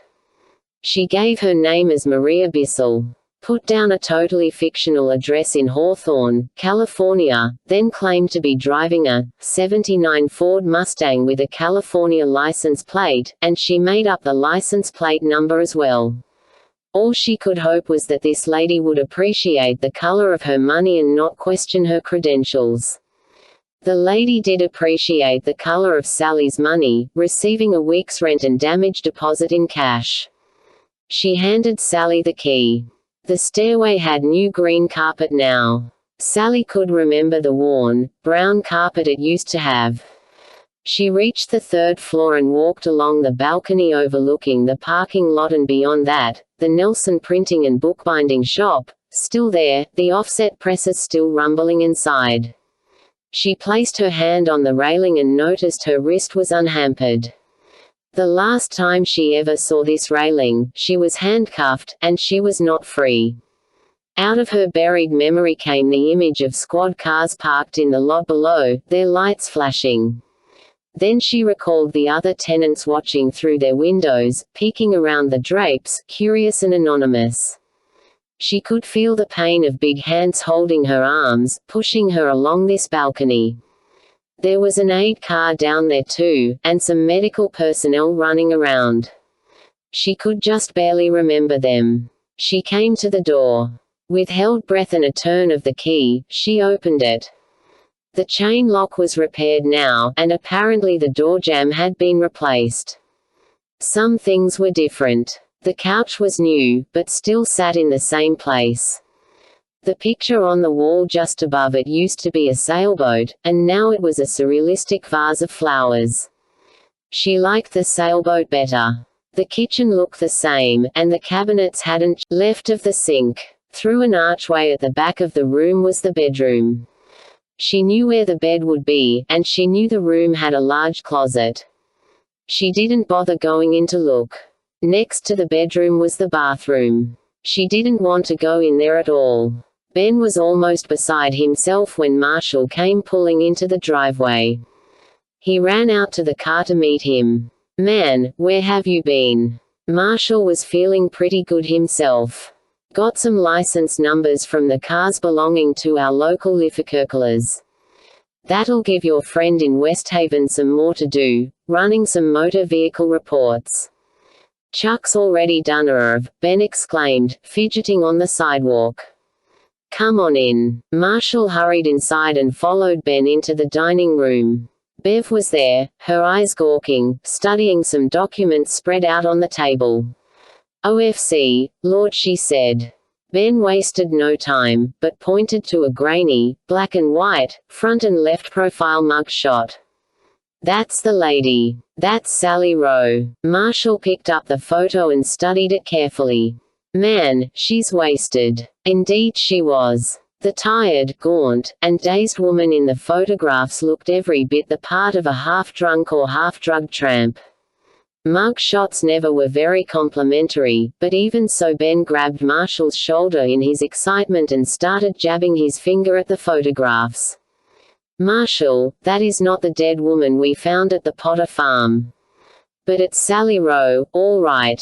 I've already been by the Potters and the Bergen factory to talk to Abby Grayson." Both of them, they were shocked. "Yes, very shocked." Ben went on to explain. "Chuck requested a records check from the National Crime Information Center and the State Information Section. Sally Rowe was only arrested once, 10 years ago. He got the rap sheet on that, then followed that up with the local police in the town where the arrest occurred. Fairwood, Massachusetts, right. They supplied the photographs." Marshall hesitated. He was bothered about something. "Fairwood, Massachusetts. Fairwood, I'd better check with Kate about that." He took another look at the photographs. "And we'd better get some copies of these pictures." Bev piped up, "I'm gonna do that right now. I'm going down to use the church's copier." "Great. Kate's going to need one, I know." He looked over the other documents. "Okay, now what did she do?" Ben pointed out the crime record. Marshall stopped short. He turned the paper toward him, so he could read it better. "Isn't that a kicker?" said Ben. "This thing is getting juicier all the time." "Any details?" Ben pointed out a short police bulletin. "It's bizarre. Nothing like I expected." Marshall read the bulletin as his face filled with horror and disbelief. All he could say was, "Why? This is crazy. We've got to find out more, Marshall." Marshall stared at the photograph again. "I've got a friend in New York, name's Al Lemley. That guy's a real friend, and he can produce. Maybe he can get us something more on this." Ben had a thought. "You might want to stop in at Judy's secretarial service. It's in that little storefront at the four-way stop. She has a fax machine, and you could get the stuff right away." "Yeah, for sure." Marshall looked at the crime record again and shook his head. "First-degree murder. You're nothing but bloodthirsty killers, as far as I'm concerned," said Mr. Santinelli, warming himself in front of the fire in Mr. Steele's private lodge. He'd put his full and hectic schedule on hold and caught an afternoon flight from Chicago to get here. Now he was tired and cranky, and not at all happy with some of the company he was keeping. His statement was addressed to the dark and mysterious Mr. Cool, who sat comfortably on the couch, swirling a gin and tonic about in a glass, making the ice cubes tinkle. Mr. Cool was not in the least ruffled by Santinelli's blunt statement. "We are all that way, Mr. Santinelli, if not in deed, at least in heart. You did, after all, hire me." Mr. Goring, relaxing in an overstuffed chair before the fire, quipped, "A decision we have all regretted, Mr. Cool." Santinelli took an indignant puff from his cigar. He didn't like the tone of Goring's comment. "I should like to remind you, as I'm sure Mr. Cool will be happy to boast, that he already had a controlling interest in our organization, thanks to the romantic adventures of the man he eventually eliminated, our boyish upstart, Mr. James Bardeen." James Bardeen. Mr. Cool seemed to have a lapse of memory. Then it came to him. "Oh yes. He died in that tragic automobile accident. I believe he fell asleep at the wheel." "Everyone believes that," said Santinelli. "My compliments." "Thank you. We try to be thorough." Santinelli sat down in a chair opposite Cool. "You, always looking over your shoulder." Cool leaned forward, his drink in his hands, his head drooped between his shoulders, his eyes piercing. "No, actually, we have yet to be chased." Mr. Steele, listening to it all from his own chair directly facing the fire, intervened. "Gentlemen and Mr. Cool, we know how we feel about each other, so that matter is settled. We don't trust each other, and that's the way we want it." Santinelli added, "What is also settled is that a liability has been removed, namely, Alicia von Bauer and James Bardeen and their little love nest. Such relationships can be an extreme embarrassment, and from this point forward I hope we've made a clear enough example to our subordinates that any more relationships with these broken birch people will not be tolerated." Cool took a sip from his drink and leaned back into the soft couch. "Especially by those who know as much as Mr. Bardeen did." Santinelli fumed. "As much, I'm sure, as you do now, thanks to the lecherous Ms. von Bauer." Cool laughed. "Such are the politics of power." Goring responded, "And the reason you are even allowed in our company." Mr. Steele was eager to finish their unsavory business. "All right, whether we like it or not, Broken Birch is now part of the plan.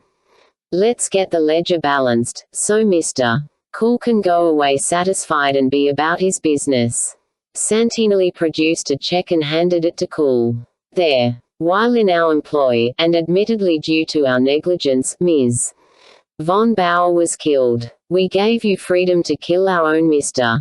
Bardeen, and here are your damages as you have required." Cool examined the amount on the check and nodded his approval. He folded it and slipped it into his pocket.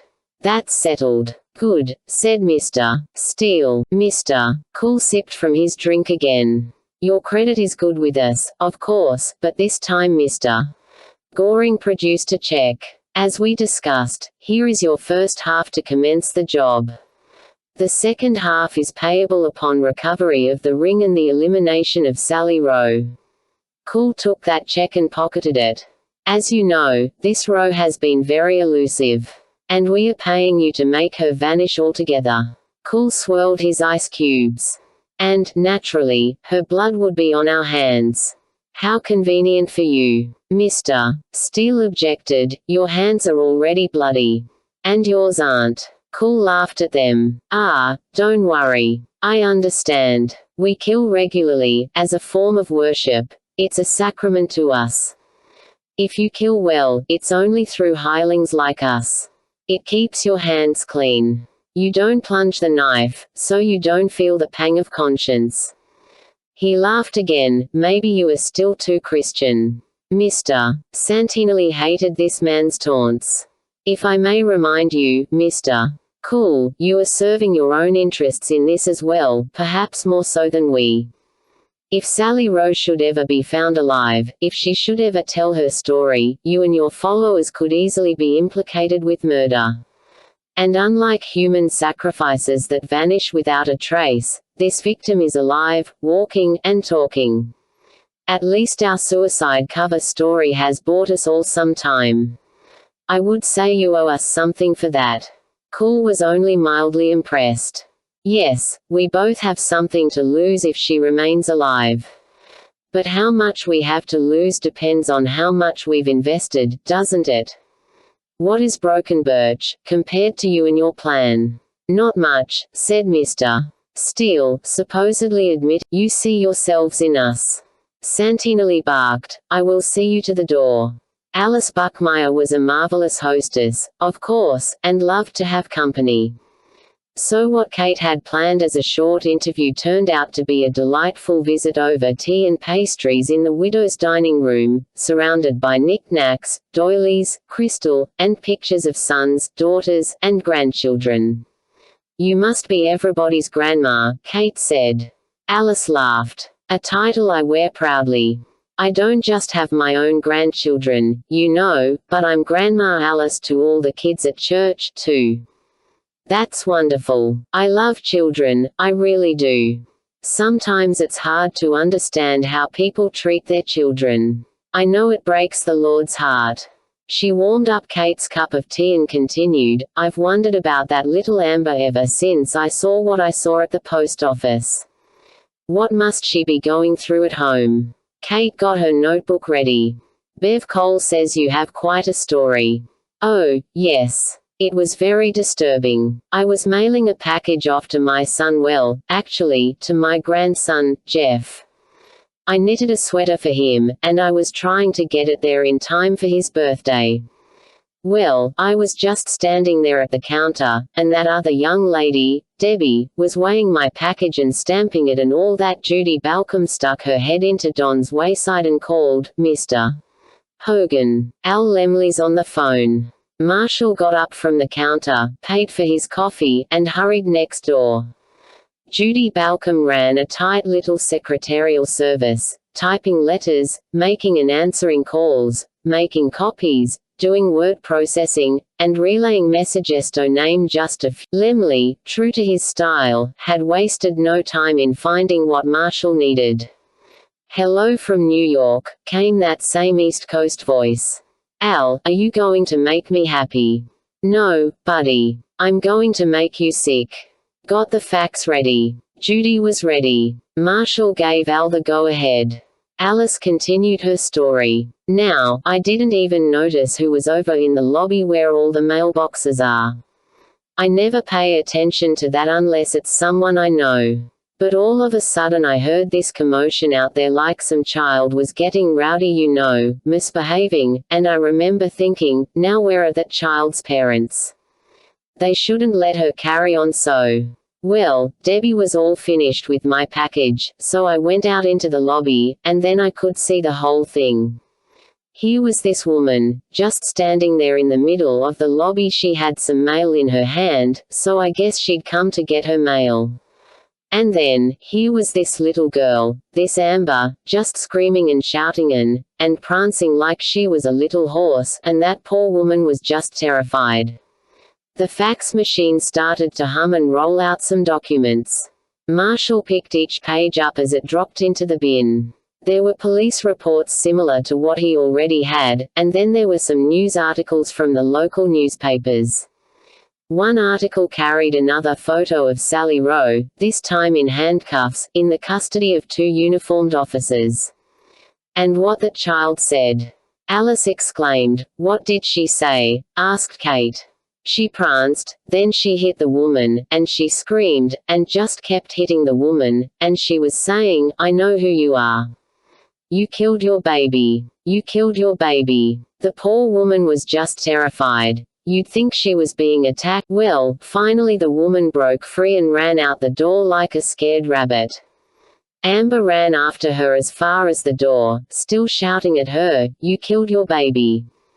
I know you. You killed your baby. Then Mrs. Brandon came out of the back room and grabbed her daughter and tried to pull her back inside, but she wouldn't go with her mother, she wouldn't go at all, and so they had a big tugging match right there in the lobby, right in front of me, and Mrs. Brandon was shouting, "Stop it, Amber.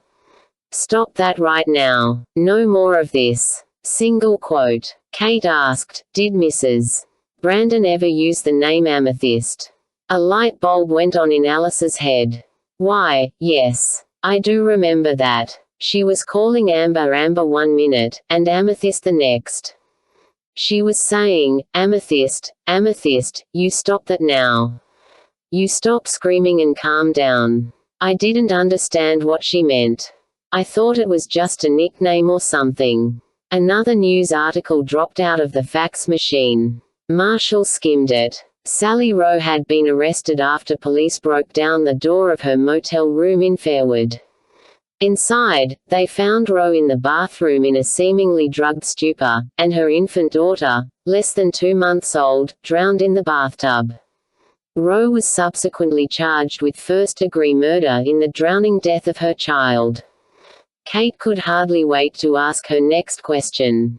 The incident in the post office could have been coincidence, but in a small town like this, that was unlikely. She dug in her briefcase and brought out the mug shots of Sally Rowe, placing them before Alice. "Is this the woman you saw that day?" Alice's eyes grew wide, and then she gave a slow, awestruck nod. "She looks so awful in this picture, but this is her. Sally Rowe, that's right.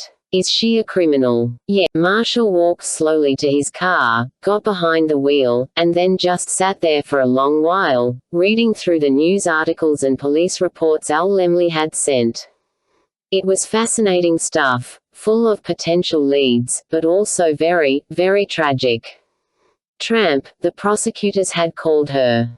Diabolical witch, self-centered, self-seeking, contemptible, child killer. The police report said that Sally Rowe was soaking wet when she was found on the floor in the bathroom. The tub was overflowing. The child was in the tub, dead.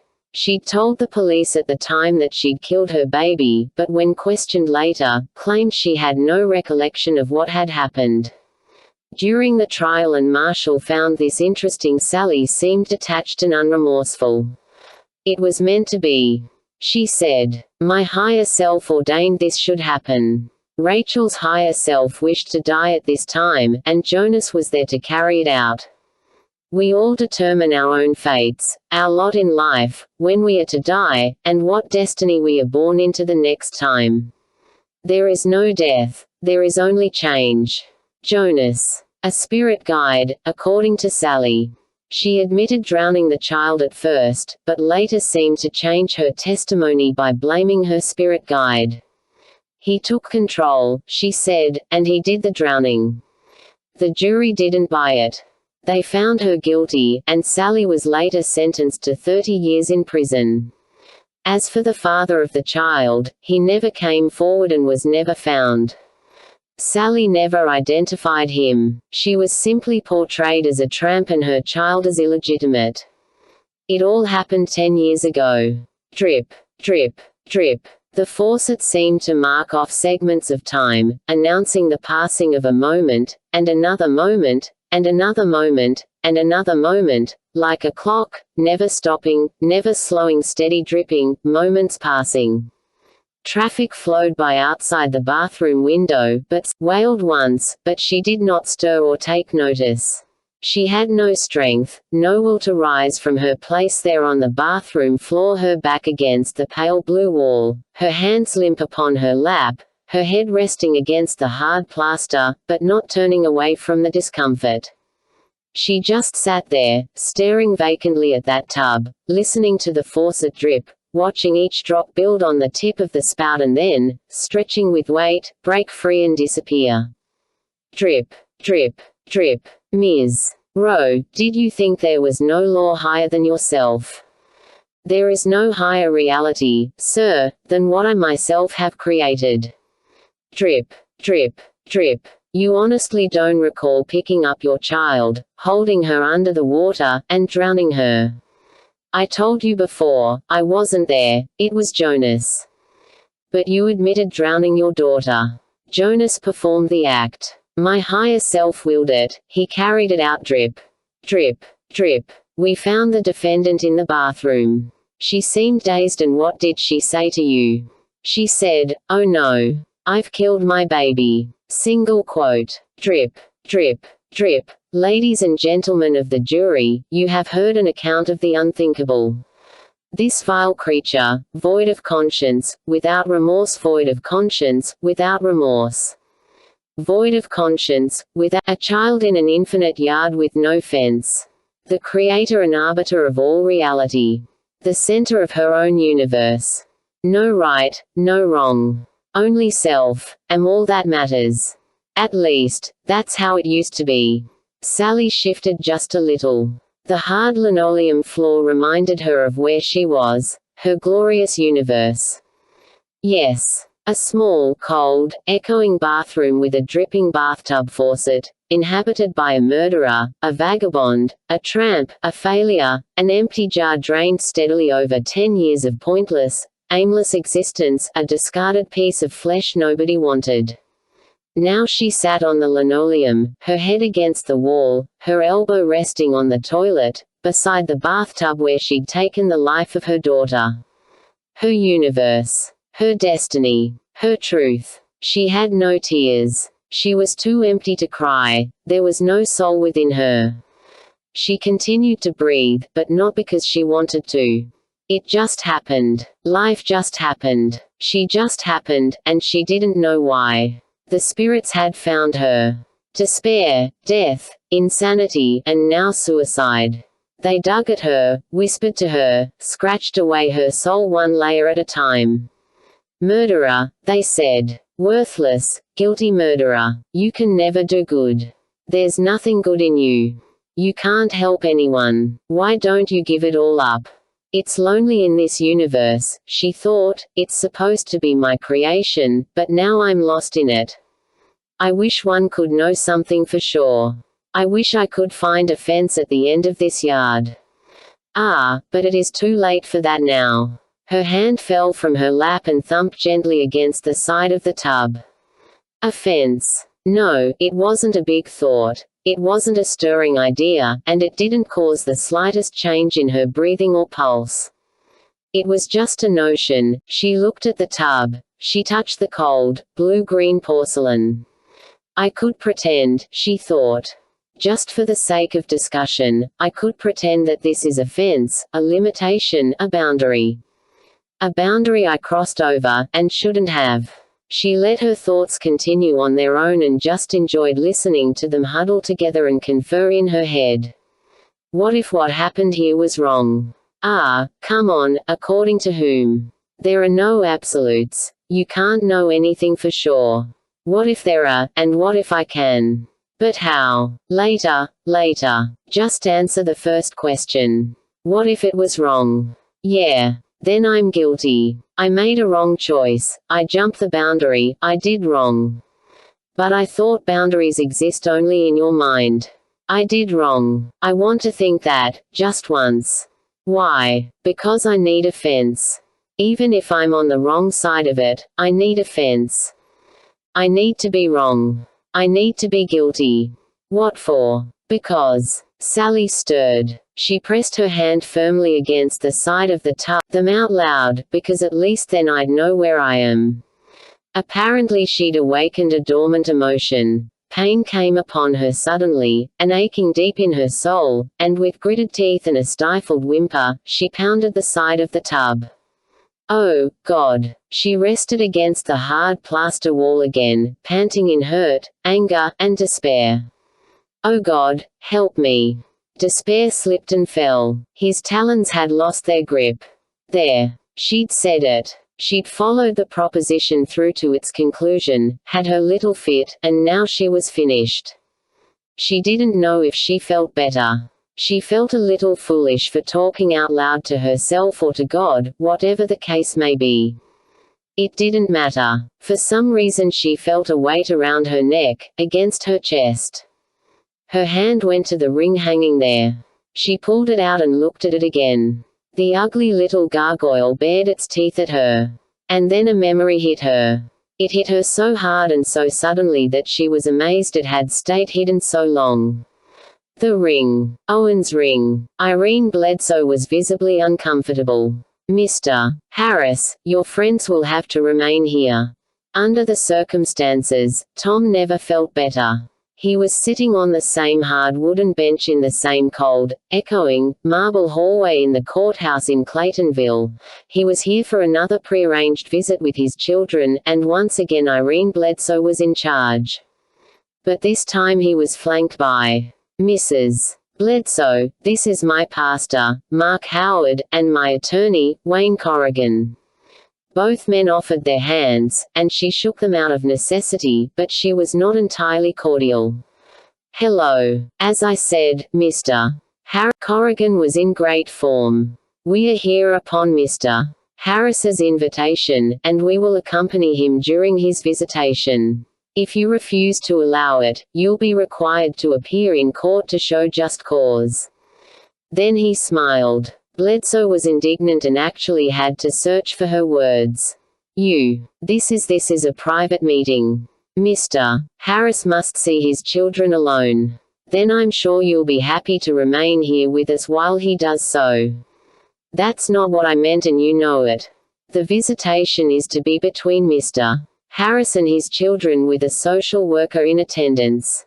Meaning yourself. Of course. Corrigan got out his notepad. By whose order? She stalled. I'd have to look it up. If it's all the same to you, said Tom, I'd like to see my kids. They're waiting for me, aren't they? One moment, she said with a raise of her hand. Have you brought the questionnaires I sent you? Corrigan had something to say about that as well. In light of the pending civil suit, I've advised my client to defer filling out any psychological surveys or other tests for the time being. Her answer was cold and threatening. You do realize, of course, that this will delay our releasing the children back to Mr. Harris's custody. According to CPD records, you've never released any children back to their parents without first having a trial anyway, so at the moment we're resigned to that. Now, if we could proceed with the visitation. She gave in. All right. Won't you follow me? She started walking toward the big marble staircase again, the pock-pock of her heels echoing through the hall as an announcement of her authority, and perhaps an expression of her indignity as well. They reached the second floor, went through the big, uninviting door and into the antechamber where John the Carrot Eward was stationed once again. He seemed a little surprised to see 3 men instead of just one, but since they came in with Bledsoe, he figured it must be okay. Hi, kids. With cries of delight, Ruth and Josiah ran to their father. Tom dropped to one knee to embrace them, and for some reason Irene Bledsoe did not come between them. Josiah was really tickled to see his dad again. Ruth just started crying and wouldn't let go of him. All the hugs went on for quite some time.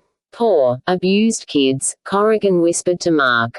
Bledsoe took her seat at the end of the table and offered chairs to Mark and Corrigan. They sat down quietly on Tom's side of the table. Okay, kids, Tom said finally. Go ahead and sit down. They went to their chairs on the other side of the table, and just then noticed Mark. Hi, Pastor Howard. Hi, how are you? Okay, we have 40 minutes, Bledsoe said, mostly to remind everyone that she was still in charge.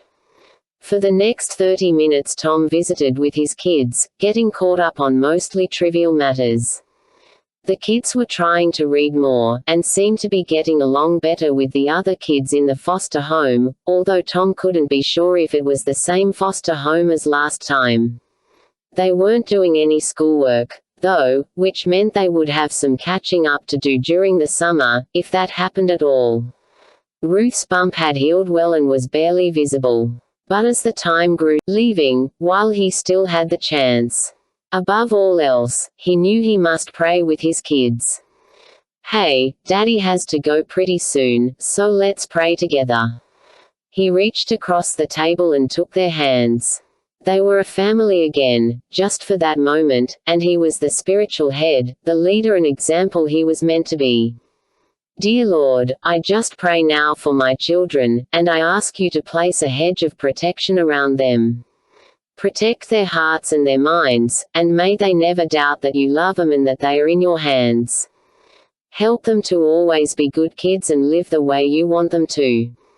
I pray, dear Father, that we will all be together again. Mark and Corrigan joined in the prayer, and listened as little Ruth prayed for her daddy and her brother, and even for Mrs. Bledsoe. Then Josiah prayed, declaring his love for Jesus and his desire to be a good child of God. None of this was an accident. They were doing battle in this room, for even though the state might erect insurmountable walls of red tape around these children, the prayer of each child, offered in simple faith, would be enough to tear the walls down. This was where the victory would begin. They all knew it, and as the kids prayed, they could feel it. Amen, said Josiah. Amen, they all said, all except for Irene Bledsoe. It was almost time to go. Tom opened a paper sack. Here. I meant to give these to you last time. Hey, all right, said Josiah, receiving his Bible.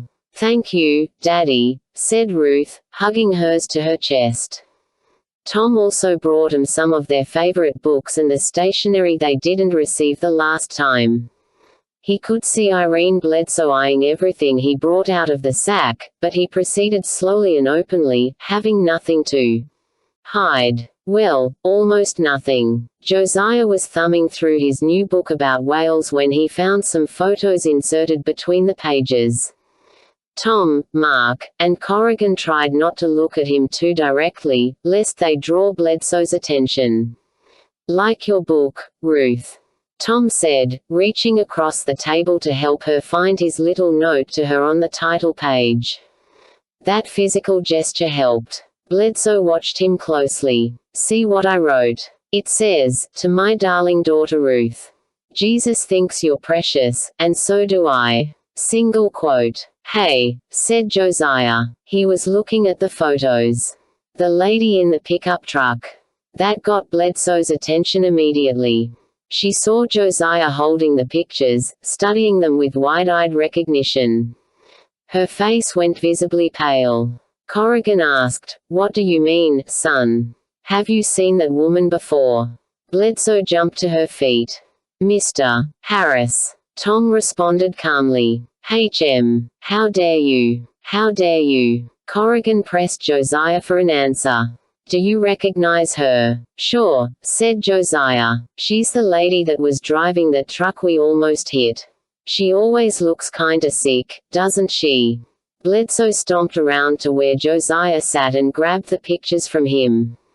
She took only a moment to look at them in outrage, and then defiantly she tore them in half, in quarters, in eighths, and then crumbled them up and pitched them into a wastebasket. Then she stood there, shaking, glaring at Tom.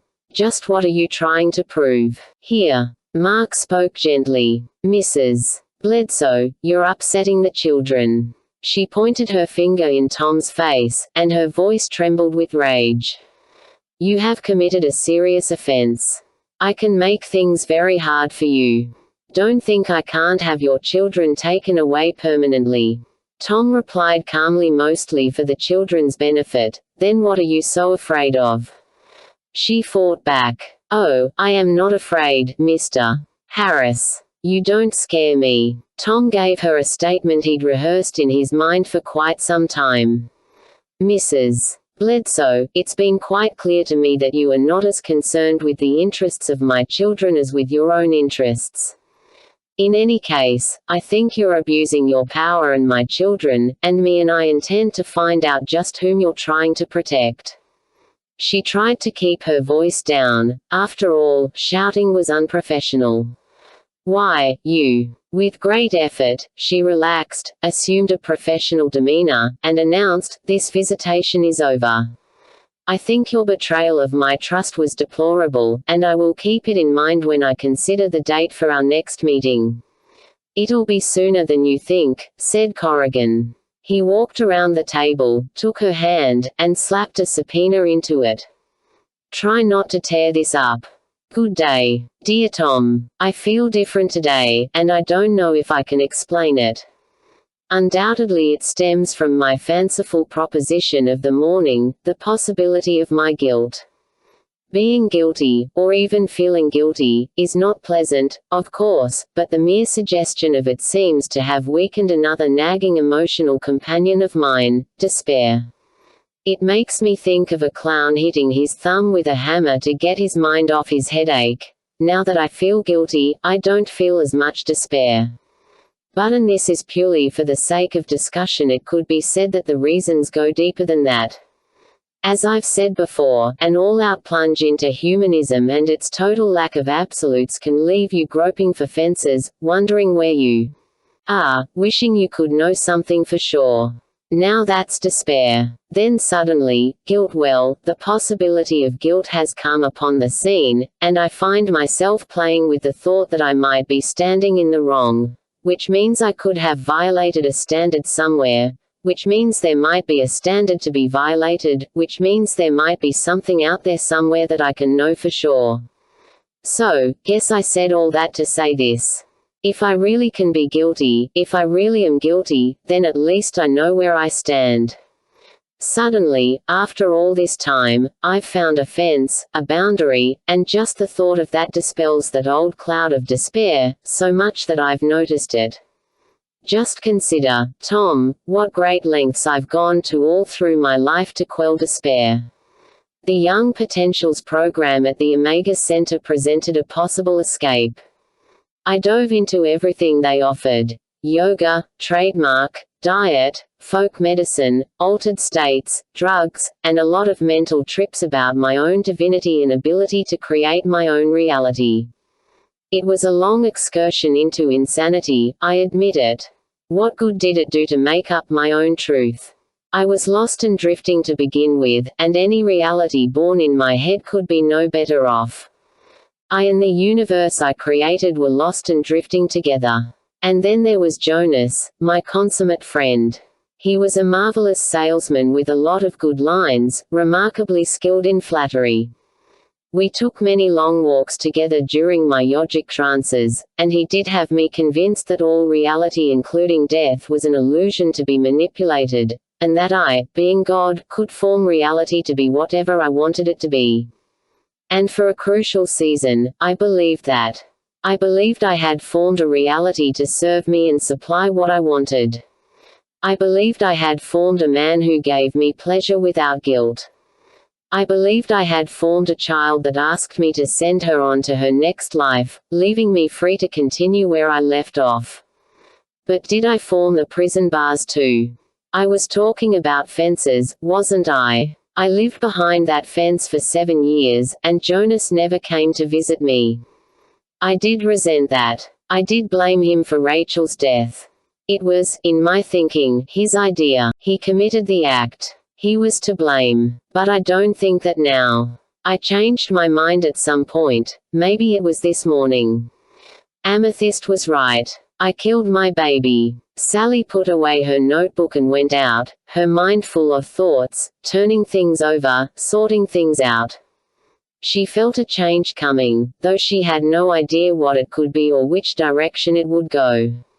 But this walk of hers right now was going to be part of it. She was going to track down a memory and find another missing piece to the puzzle of her life. As near as she could remember, it was an old red brick building not far from the motel, and there was an alley, an old, cobblestoned alley with a stream of water running down its center and a grate over a drain. Oh, where was that? Tal followed right behind her. Nathan and Armuth hovered just above, swords drawn, eyes looking warily about. Destroyer was getting close. Time was short. Keep going, Sally said. Tal. Getting warmer. She turned down a side street. This sidewalk looked familiar. These potted elms seemed to match the memory, though they were much bigger now. A noisy garbage truck roared and rumbled out of an alley behind an old brewery, nosed its way into traffic, and then growled through its gears, heading down the street. Sally headed for the alley. This had to be it. The same, narrow, cobblestoned alley, the same, towering, red brick walls of the old brewery. She was walking into the past. The drain was still there, the moss on the brick walls was still the same, the smell of garbage was right out of her memory. She window, hoping for any detail that would trigger a memory. Tal could see the angelic sentries ahead, guarding the spot. There were 4 of them, bold and brilliant, all grim with dedication, their swords ready. They'd been at this post, watching it, preserving it for 10 years. At the sight of Sally Rowe approaching, they raised their swords and let out a cautious, muffled cheer. She approached the rear corner of the building. It had to be here somewhere. She seemed to remember it being near the corner. There was one last window, and the brick sill was at eye level. She stopped and looked around. She was alone in the alley. She touched the sill, ran her fingers along it. It had to be the same one. Was that loose brick on the right side or the left? She put her thumb under the brick on the left end and gently pressed upward. It budged. For the first time in 10 years, it budged. The light of day flooded the cavity underneath it. Sally's heart leaped. She could see a faint glint of gold. She lifted the brick further. There lay the ring. It was like a miracle. Sally's emotions rose to such a pitch that a faint cry escaped from her. She reached into the niche and grabbed the ring between her thumb and forefinger. She pulled it out into the light, and let the brick sink back into place. 10 years later, the ring was still remarkably clean except for some gray spiderwebs. She rubbed it against her shirt tail, and the shine returned. She pulled the first ring out of her shirt and held the 2 together. Yes, they were the same. Now there were 2 little gargoyles, snarling at her with identical expressions. Tal dismissed the sentries. Sally leaned against the brick wall and thought about the day when she planted the ring in this hiding place. She was desperate, afraid she would be betrayed. Perhaps it was a stealthy, conniving act to steal that man's ring and hide it, a key to reopen the past, to view it all again, to find out what went wrong. She thought of Tom Harris and those Christians at that little school in Bacon's Corner. Have I done wrong? If so, then let me do something right, just this once. She unclasped the chain around her neck and placed the second ring beside the first. Back at the Schrader Motor Inn, the office door swung open. The electric eye beeped that someone had come in. The lady behind the counter looked up. "Hello. May I help you, Mr. Cool?" smiled most pleasantly. "Good morning. I'm looking for my wife. She said she'd rented a room here, number 302. Oh." She pulled out the registration. "Are you Mr. Rogers?" Cool broke into a wide grin. Yes. All right, I finally found her." She was curious. "Well, how did you know where to look?" "Oh, we've rented the room before. We love it. We stay here every time we come through. I was detained at home for a few days, but she called me and said she'd found the same room. I was hoping it was the one I was thinking of. Well, she found a problem. She only rented it to herself. I guess she misunderstood." Cool got out his wallet. "Yeah, that's a mistake. Let me make up the balance. Is she up there right now? I think I might surprise her." "Well, no, I think she went out. But I can give you a key." "Great. Why don't you fill out another form here He filled out another form and gave their names. Mr. and Mrs. Jack Rogers. He had a good size wad of bills as well, and paid her the balance still owed. She looked at the address he gave. "So how are things in Las Vegas? Is it as wild as they say?" "No," he laughed. "Well, in certain places it is, I suppose. But it's not a bad place to live. Well, here's your key." "Oh dear. I guess she has the only duplicate." "Well, come on, I'll just go up and let you in." "Thanks. Hey, don't tell her I'm here. She isn't expecting me until tomorrow." Across the street, crouching atop the hardware store, and across the motel parking lot, hiding on the roof of Nelson Printing and Bookbinding, squads of filthy warriors puffed a cloud of sulfur when they saw Cool follow the lady up to room 302. Destroyer watched from his vantage point above the flower shop. "They guessed right," he hissed. "She's here." "Praise God," said Tom, so excited he couldn't sit still. "I can't believe it. Progress. Well, 100 different pieces maybe," said Marshall. "But give it time, it'll fall together." Tom, Marshall, Kate, and Ben were having another powwow with Wayne Corrigan in his office, not too long after that rather explosive meeting with Irene Bledsoe. Ben had gotten over his excitement. Now he was pensive, probing. "She's alive. Sally Rowe is alive, and Mulligan knows it, and Parnell too," said Marshall. "I've got him on my list." "But what are they trying to pull, and why?" asked Kate. "That's what I'm still waiting to hear," said Corrigan. "I love all this stuff, guys, I'm really enjoying it, but sooner or later, and let's hope sooner, it's got to add up to something.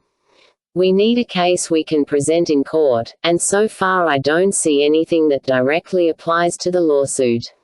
"Right," said Marshall, looking through some notes. "So far it's all indirect, peripheral stuff. But we're getting closer. Here are the names of the people I got from that motor vehicle report on the license plates. The following people are possibly involved in this Liffekirkel outfit, and some of them fit right into this. Mr. Bruce Woodard, the elementary school principal, and, no surprise, our plucky Miss Brewer." Kate inserted, "And as for Mr. Bruce Woodard, I talked to him on the phone again today, and he still assures me he'll find that curriculum so I can look at it. But if you ask me, he's stalling. If he is, try these names.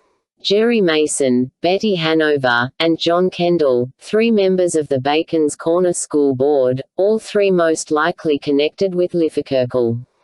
Hence the Finding the Real Me curriculum at the elementary school," said Tom. "It fits right into their worldview. And their agenda," said Marshall. "These people are just as evangelistic about their religion as we are, and they're wasting no time." He raised an eyebrow at the next set of names. "John Schmidt and Claire Johansson. Schmidt doesn't impress me yet, but Johansson is big stuff, a direct connection with the AGFA.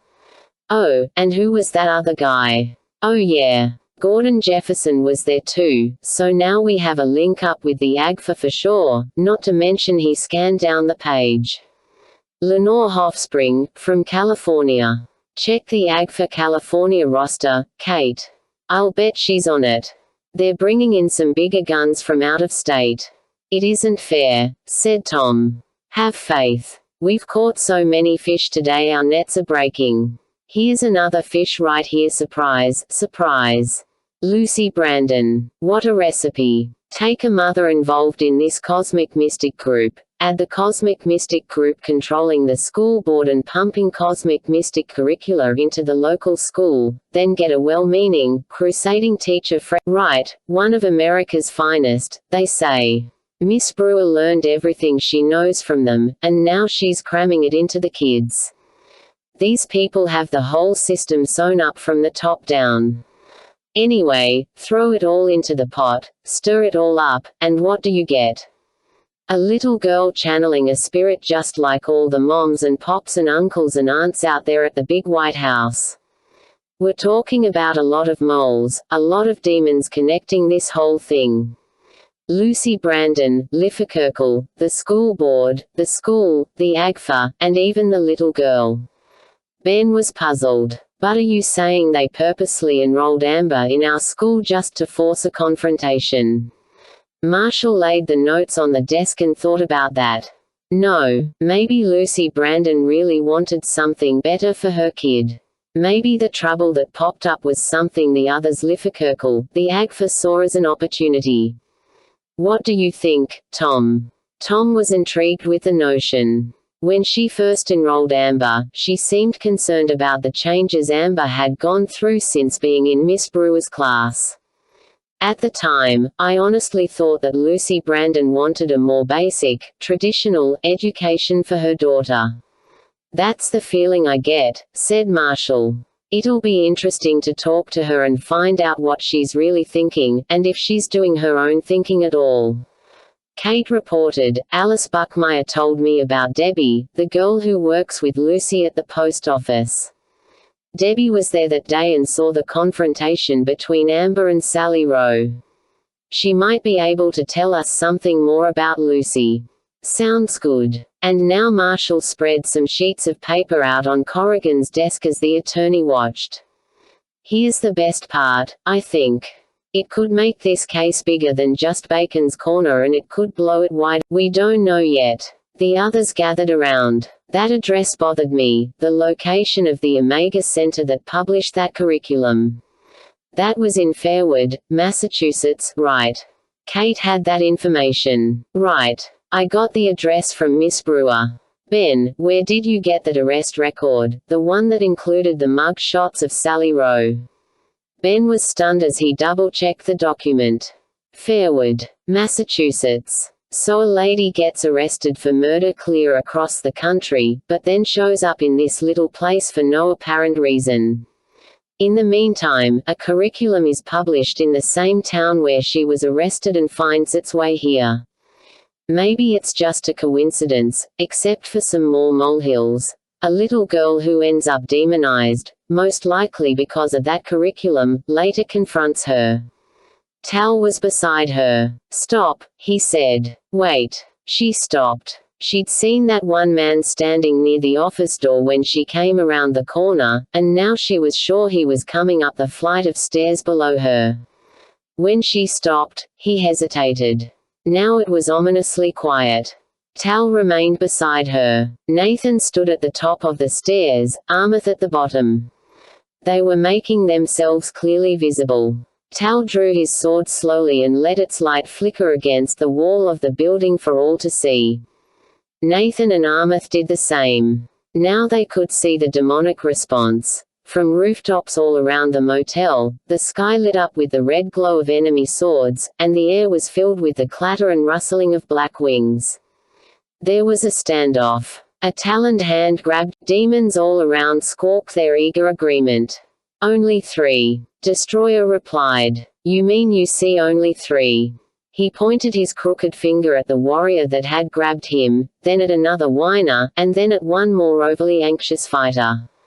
Very well. You, and you, attack. Do your worst. They shrieked, raised their swords, and shot from the roof like skyrockets, swooping down toward the motel. They would give Broken Birch all the power they needed, and Sally Rowe was as good as dead. Tal shot from the stairway in a brilliant explosion of wings, and met the 3 attackers over the parking lot. 2 were instantly shredded. The 3rd went careening and fluttering over the print shop, trailing red smoke from what was left of him. Back on the stairs, Nathan and Armith closed in on Sally Rowe, their wings outspread, their swords ready. KAWOOM. Bursting instantly out of hiding, at least a dozen warriors appeared all around the motel, their wings spreading to form an impenetrable wall. Oh, Mrs. Bissell. It was the office lady. Sally was relieved to hear her voice. Yes, I'm up here. Could I see you for a minute? The man on the flight below dropped his cigarette and crushed it out with his toe. Then he hurried back down and ran across the parking lot. Sally went to the balcony railing and saw him ducking around the corner. Said Destroyer. How many more warriors do you suppose he has hidden in there? The lady in the office brought Sally's travel bag out from behind the counter. I hope you won't think me too forward for doing this, she said, but before you go up to your room, you'd better know that there's a man up there waiting for you. He said he was your husband. Sally was horrified. What? Is he? Sally backed toward the door. I don't have a husband. Don't go out there, not yet. Sally stopped. What about that other man, the one following you up the stairs? Sally was amazed. She looked out the windows. I saw him running away, then she backed away from the window, afraid of being seen. I don't know who you are, or who he is, but I ran a check and there's no such thing as a 79 Mustang with the license number you gave, and no such thing as a Buick Regal with the license number he gave. Maybe two people can be married and have different last names, but when you say you're from Hawthorne, California, and he says you're both from Las Vegas, I just don't like the looks of it. Sally didn't know what to say. I'm sorry. I got your bag out of the room when I let him in. I told him the previous tenant left it there. Is there some kind of trouble? I don't want anything weird going on in my motel. Sally took the bag. Thank you. Should I call the police? No, I'll just leave. Keep the rent money, it's okay. Sally was backing toward the door. She looked out the window to make sure he wasn't lurking about. Yes, call the police. Destroyer and his army could see Sally slip quickly out the front door and run down the street, completely surrounded by the angelic guards. A demon hissed and pointed. There went Cool, sneaking out of room 302, hurrying down the back stairs with the repairman. The casual vacationer had also disappeared. Somehow they knew the jig was up. Perhaps it was that timely interruption by the lady in the office. Maybe they'd felt Sally Rowe's great psychic power in the place. Perhaps they could feel their demonic escorts being stalled by the angelic guard. Whatever the case, things did not feel right, and they were calling it quits. Destroyer blew a stream of sulfur from his nostrils. Remember, he said to his warriors, this towel is a layer of traps, a setter of snares. No little human as dangerous to us as Sally Rowe is going to walk down the street uncovered and alone. He was there. His warriors were ready. He laughed. But that will change. He looked down the street in time to see Sally Rowe disappear around a corner, still heavily guarded. No, Captain of the Host. Not this time. You are still too strong, but time is on my side. I have your saints in my hands. This game will be ours. We will set the rules, we will pick the time. Judy Waring wasn't spending as much time homeschooling her son Charlie as she promised herself and everyone else she would. At the moment, her plucky little third grader was doing whatever he wanted out in the yard while she tended to some pressing matters on the telephone. Well, that's what I heard, she said. He's had sexual problems ever since Cindy passed away, and I think they were even having trouble in their marriage because of it. Did you ever notice the way he'd Judy's turn came again. Well, that's what I think too. I mean, how can we be sure what really went on in that classroom? Mrs. Fields is busy enough with all the kids in her class, she can't possibly be watching Tom all the time. 223. Gossip sat on her shoulders, dangling his skinny fingers in her brain while Strife sat on the table and watched. A marvelous idea, said Strife. You know, said Gossip, this woman will believe anything. He was harsh, belligerent, and frightened the children on many occasions, said Irene Bledsoe, her face defiant, her spine straight as a rod. She was flanked by the two AGFA attorneys, Jefferson and Ames, sitting in a conference room adjacent to Wayne Corrigan's office. Across the conference table from her sat Wayne Corrigan, Tom Harris, and Mark Howard. At the end of the table was the court reporter, taking down everything spoken. Wayne Corrigan scanned his notes. This lady was a tiger for sure, and he was wishing he had more to go on. With the little information he had so far, it was going to be a short deposition. But this is based solely on the word of Amber Brandon, is it not? He finally asked. Yes, and she is a bright, truthful, and responsible little girl. But you yourself never saw Mr. Harris displaying any of this behavior. I certainly did, the first time he came to visit his children. He violated the rules we had agreed upon, he was rude, and he was belligerent. Belligerent. You've used that word twice. Now, is that your word or Amber's? Jefferson spoke up. What kind of a question is that? Corrigan didn't have to tell him, but he did. I'm trying to figure out what Amber Brandon said and get around any embellishments from Miss Bledsoe. He went, that Mr. Harris and the other children made fun of her, harassed her, and tried to impose their religious views on her. Could you be more specific? How did they make fun of her? Bledsoe hesitated. Well, they did. They call her names. I suppose so. Well, did they or didn't they? Amber wouldn't cite any specific names, but I'm sure if we asked her, she could tell us exactly. All right, we'll do that. Corrigan moved on. Now what about harassment? How did Mr. Harris harass Amber? Bledsoe laughed at that question. Oh, how indeed. I suppose you consider it normal to be branded as demon-possessed, to be forbidden to play with the other children. Mr. Harris forbade Amber to play with the other children. Oh yes. She was forced to stay inside at recess and write a page from the Bible. Corrigan made a note of it. And did Amber say just what the reason was for that? Bledsoe shrugged just a little. Oh, apparently Mr. Harris wasn't happy with her views in a particular matter, and so he decided she needed some more. Well, yes. What exactly did Amber say? She said that Mr. Harris wouldn't let her go out for recess, but made her stay inside and copy from the Bible. Did she suggest that she was being punished for an infraction of the school rules? I didn't gather that from what she said. Did it happen once, for one recess, or was it a constant, daily practice? I'm not sure. And again, you were not a direct witness to any of this. No, of course not. Was anyone? Well, Mr. Harris, but MMHM. Corrigan flipped to another page of notes. Let's talk about Amethyst the pony. Is that the correct name of this, alter ego? I don't know. She does identify herself as Amethyst, and I understand she is a pony, a mythical character. So you've met Amethyst yourself? Ames jumped in on that one. Excuse me, Mr. Corrigan, I don't think that question is very clear. Corrigan asked Bledsoe, is the question clear to you?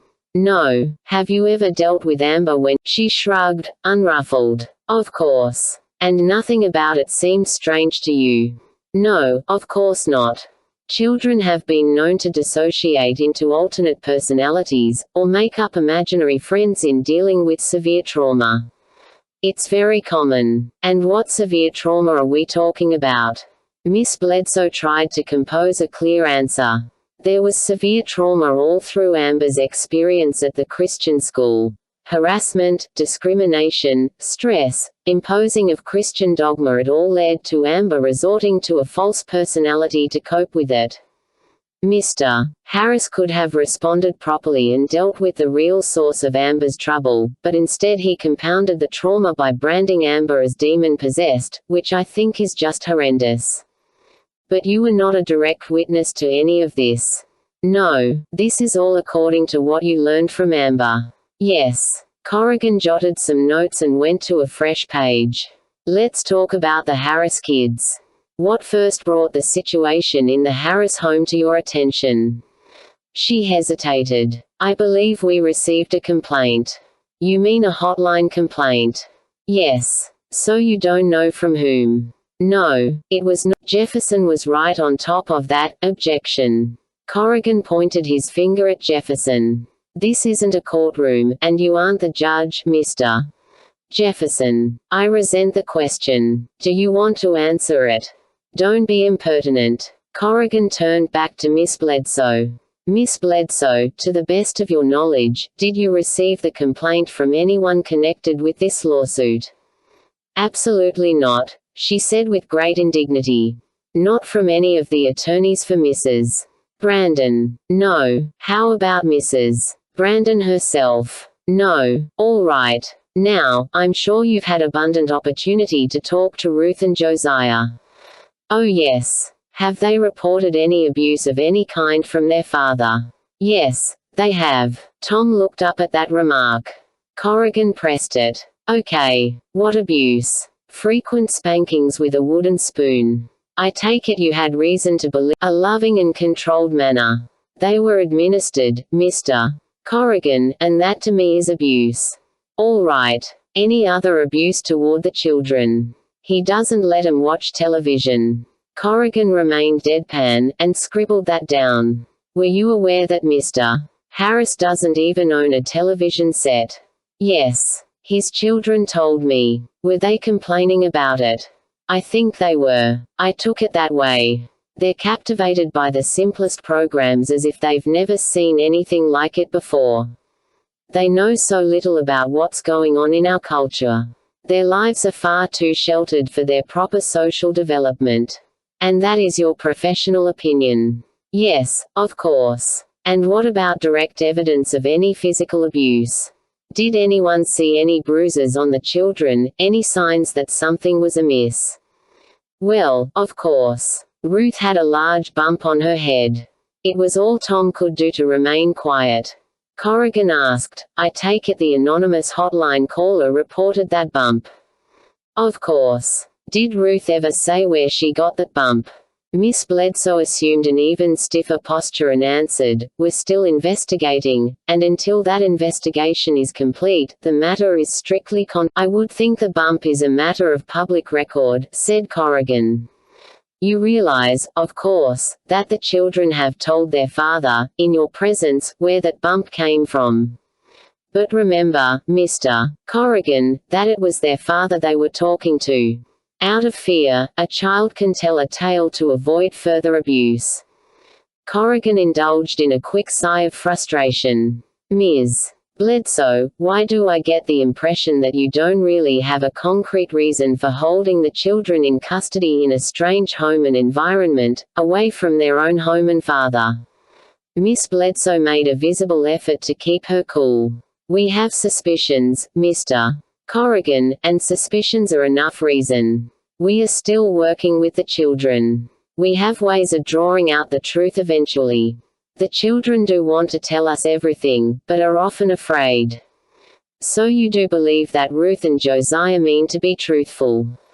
Yes. And yet you won't accept Ruth and Yosea's account of your near collision with a blue pickup truck, and their claim that it was in that near mishap that Ruth sustained the bump on her head.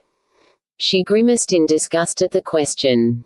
That's an entirely different matter. You can't trust children to be reliable witnesses in such things. So they are reliable witnesses only when their testimony confirms your prior suspicions. Jefferson started getting ruffled. Corrigan spoke first. You don't have to answer that. Corrigan pulled out a photograph and placed it in front of her. Have you ever seen this woman? Bledsoe looked at the picture of Sally Rowe and did her best. Objection, said Ames. You haven't established that there even was a pickup. Miss Bledsoe, did you have a near-miss encounter with a blue pickup while driving the Harris children away from the Harris home? No, I did not. With any vehicle of any color? No. Corrigan pointed at the picture of Sally Rowe. You said you've never seen this woman before. Have you ever seen this picture before? She hesitated. I may have. Where? I don't recall. Do you recall tearing up some photographs that were in Josiah Harris's possession during the children's last visit with their father? She was clearly uncomfortable. Oh, I tore something up. I'm not sure what it was. Corrigan took back the picture. Let's talk about your driving record. Any moving violations in the past 3 years? Now she hesitated. What do you mean? Traffic tickets? Citations? I believe so. According to the Department of Motor Vehicles, you've had 5 speeding violations in the past 3 years. Is that true? I don't see what this has to do with anything. Corrigan insisted. Correct. She sighed. Yes. You've had to change insurance companies 3 times. I don't know. Jefferson blurted, I think you're badgering the witness, Mr. Corrigan. I am through with this witness, Mr. Jefferson. Corrigan folded up his notes, relaxed, and smiled. Thank you very much for coming, Miss Bledsoe. Thanks to all of you. Bledsoe and the two lawyers felt no need to hang around socially, and the court reporter had another appointment. In no time at all, Corrigan, Mark, and Tom were alone in the conference room. "Well?" asked Tom. Corrigan wanted to be sure Bledsoe and the others were gone. He leaned over to look out through the door. The coast was clear. He sat down and thought for a moment, looking through his notes. "Well, she's lying like a rug, and it shouldn't be too hard to trap her on the witness stand."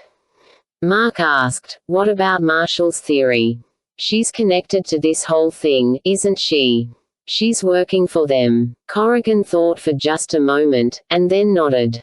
"The evidence is still circumstantial, but there's a connection, all right, and she's working hard to cover it up. That's one reason she's being so stiff-necked with your kids, Tom. They're witnesses. If you want to hear my latest theory, I'd say she was brought in just to discredit you, but then crossed paths with Sally Rowe with the children as witnesses, which complicated everything. Now she not only has my children are like hostages," said Tom angrily.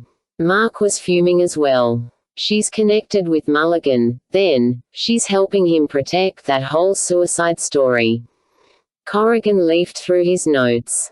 "The more we get into this, I think the more we're going to find that everybody's connected with everybody else.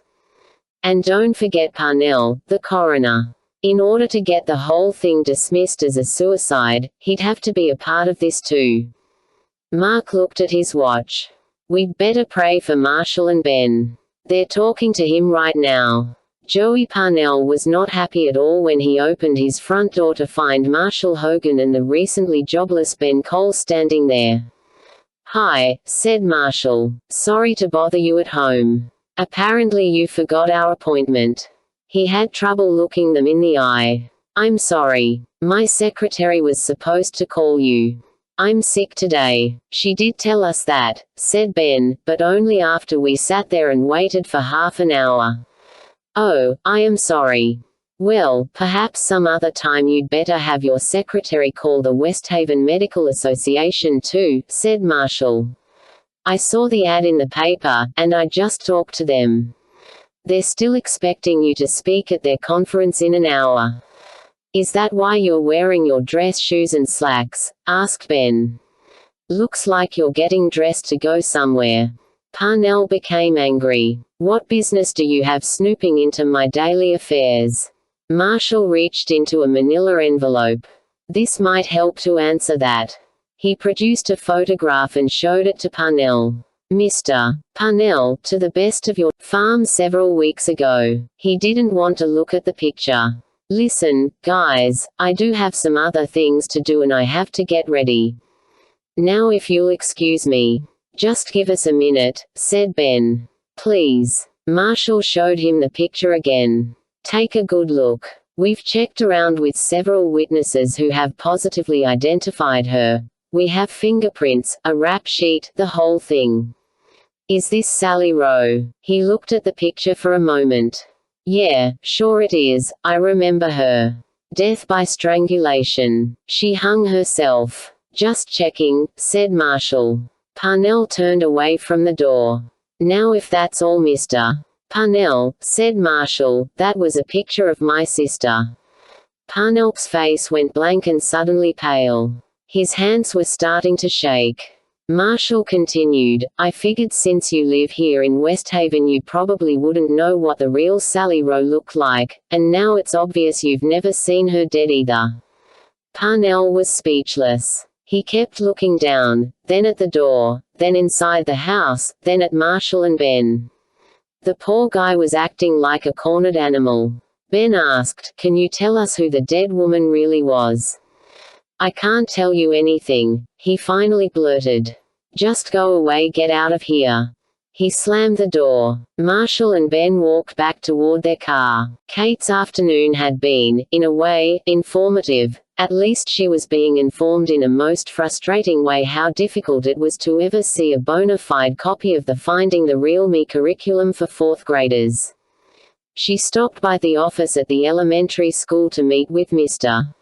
Woodard, the principal, and look at the curriculum. Mr. Woodard wasn't there. She found him down the hall, whereupon he had a sudden recollection of their appointment. Then the curriculum was nowhere to be found, and he couldn't understand whatever happened to it. He told her to talk to Miss Brewer. Miss Brewer was with her class and could not be disturbed, but would call her. Miss Brewer never called. Then Kate called Jerry Mason, a member of the school board and most likely a member of Liffekirkel. "Well, I think the teacher should have a copy," he said.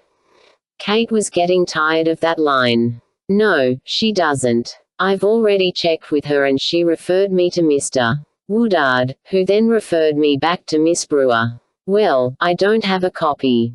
I was just wondering if you might, since you did approve the curriculum for the elementary grades. But do you have a child taking that curriculum?" "No, I'm just trying to see a copy of it." "Well, there aren't that many around, and I don't think anyone who wants to can just drop in any time and see it. We prefer to work with only the parents. You probably should make an appointment." Kate ran around the mulberry bush a few more times with Jerry Mason, and then called Betty Hanover, another religious fringe. "The community has decided they like the curriculum, and we'd just as soon have some peace now, all right." John Kendall was no better. "Did you ask Miss Brewer? It's the teachers who are supposed to be in charge of it.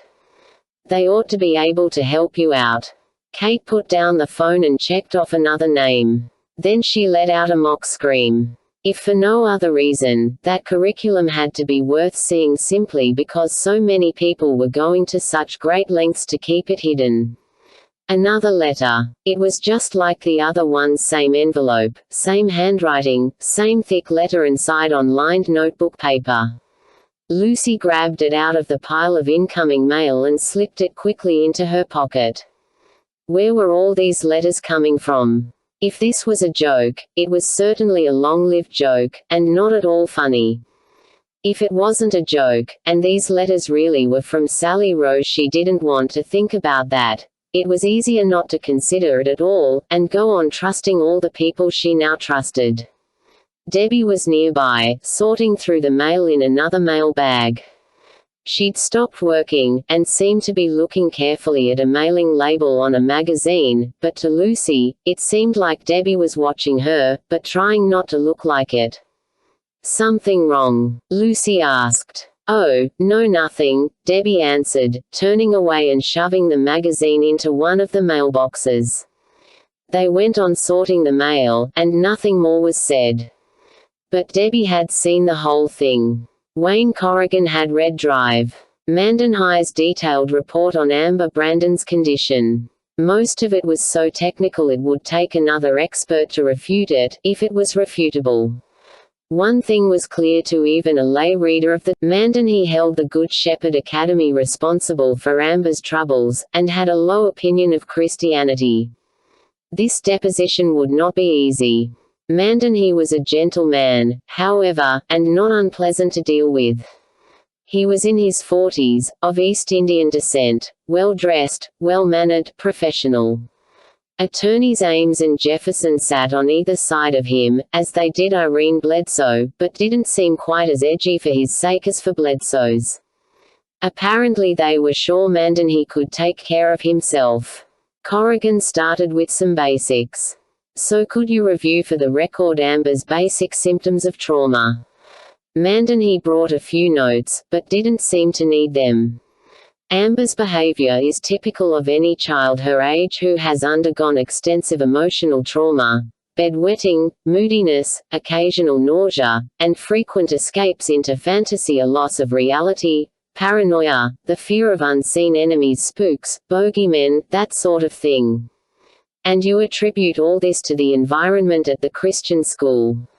He smiled. "Not entirely. There could well be other factors, but the pervasive religious overtones of the school's curriculum would be, in my opinion, sufficient to exacerbate Amber's pre-existent emotional turmoils. The Christian doctrines of sin and of a God of wrath and judgment, as well as Christianity's imposition of guilt and accountability, would immediately assimilate into the child's pre-established identity structure, producing a whole new set of reasons for her to be insecure and fearful of her world. Have you discussed any of this with the pastor of the Good Shepherd Church, or with the headmaster of the school? No, sir, I have not. So do you know for a fact that the school was imposing any kind of guilt or fear upon the child? I have examined the child, and I know she went to the school. A clear connection is not hard to draw. Corrigan made a few marks in the margin of his copy of Mandenhei's report. Now about this amethyst, this little pony that Amber becomes. What was that term you used? Dissociative disorder, or hysterical neurosis, dissociative type. Ah, right. Could you explain just what that is? Basically, it is a disturbance or alteration in the normally integrative functions of identity, memory, or consciousness.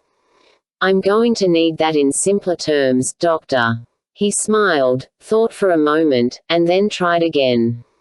What Amber is displaying is what we call multiple personality disorder. It's a condition in which two or more distinct personalities exist within one person. This disorder is almost always brought on by some form of abuse, usually sexual, or severe emotional trauma. The onset is almost invariably during childhood, but often is not discovered until later in life. Statistically, it occurs from 3 to 9 times more often in females than males. I wanted to ask you about some of these complications you listed. Mandenhey consulted his own copy of his report. Yes. Complications, difficulties that can arise when this disorder manifests itself. Corrigan scanned the list. External violence. Yes. A total break with social norms of behavior, social inhibitions. Blind rage, injury to others. How about screaming, kicking, resisting authority? Oh yes. Suicide attempts. Very common. How about Amber? Mandenhey thought for a moment, then shook his head. Her case seems rather mild in that area. Corrigan found another new word. What is coprolalia? Violent, obscene language, usually involuntary. Corrigan stopped on that one. Involuntary. The victim has no control over what he or she says. The utterance is spontaneous and can include animal noises, growls, barking, hissing, and so forth. Ah, how about blasphemy? Corrigan felt a need to explain that. Ah, railings, obscenities, slanderous statements against a deity. Yes. Quite frequent. And then there are altered states of consciousness. Yes, trance states. And according to your experience, this sort of thing is usually or almost always brought on by severe emotional trauma or sexual abuse. That is correct. And this is your assumption regarding the Good Shepherd Academy. It is. But you haven't talked to the school personnel about this. No, I see. Corrigan jotted some notes and read a few more notes. The press seems to have some firm opinions about what went on at the school, and I have not spoken to them personally. No, Corrigan raised an eyebrow. But it's reasonable to think that your opinions, in some form or another, have gotten into the hands of the press. He didn't seem too happy to have to answer. I believe so. How about the Child Protection Department? Mandenhey looked at the lawyers. They didn't seem too distressed. The CPD received a complete copy of my report, and I have consulted with them on a regular basis. To Corrigan that was not a complete surprise, but he could still feel a tinge of anger. So they must think the academy's quite a dangerous place for children. You would have to ask them. Corrigan's voice rose just a little. What did you tell them? Mandenhey balked at the question. What did I tell them? You've regularly consulted with them. Have you led them to believe the school is a dangerous place for children? I can't tell you what they believe. Corrigan let the question go. Then I suppose by the same token you can't explain why there hasn't been an all-out investigation of the school and its personnel, and of every parent who has their child enrolled there. Mandanhi only shrugged. That is not my responsibility to know. I don't make the decisions. Would the CPD representative you've regularly consulted with happen to be Irene Bledsoe? Yeah. Heard of a Miss Nancy Brewer, 4th grade teacher at the Bacon's Corner Elementary School? No, sir. Have you ever heard of the Finding the Real Me curriculum that Miss Brewer teaches to her 4th grade class? No, sir. Then you are not aware, Doctor, that Miss Brewer regularly teaches the children to relax, achieve susceptible states of consciousness, and contact inner guides. The question grabbed Mandanhi's interest, but he still had to reply, Number. Were you aware that, prior to Amber's enrollment at the Christian school, she was a student in Miss Brewer's class and went through that curriculum? That grabbed Mandanhi's interest even more. His expression became a little grim. I was not aware of that. Are you familiar with a local organization called Lifakirkle? Yes. Are you aware that they regularly practice consciousness-altering techniques such as yoga, meditation, and Corrigan paused and then hit the term with emphasis, trance-channeling? I am aware of that. Are you aware that Lucy Brandon and her daughter Amber are both closely involved with that group and its practices? Yes. Corrigan wasn't expecting all these affirmative answers. He was a little shocked. Then can you please explain to me, Doctor, just how you can be so— He smiled. I do not blame the Academy for Amber's behavior. I blame it for the trauma that precipitated the behavior. Corrigan had to get a grip on himself. This man was starting to bother him. But in light of what is happening at the elementary school and at Lifakirkle, can you agree that such behavior as Amber's can be taught and conditioned in a young child without severe trauma? Mandanhi laughed. Since you are asking me, I will tell you that I do not recognize the validity of anything that may be happening at the elementary school or at Lifakirkle. I look upon these things as highly subjective, even religious matters, something I prefer not to approach clinically. So Amber's behavior, in your opinion, must indicate severe emotional trauma as its only cause. That is what I have written, and that is my opinion. Corrigan stopped for a moment. He was frustrated, but tried not to show it. He went back to some other notes he'd jotted on the report.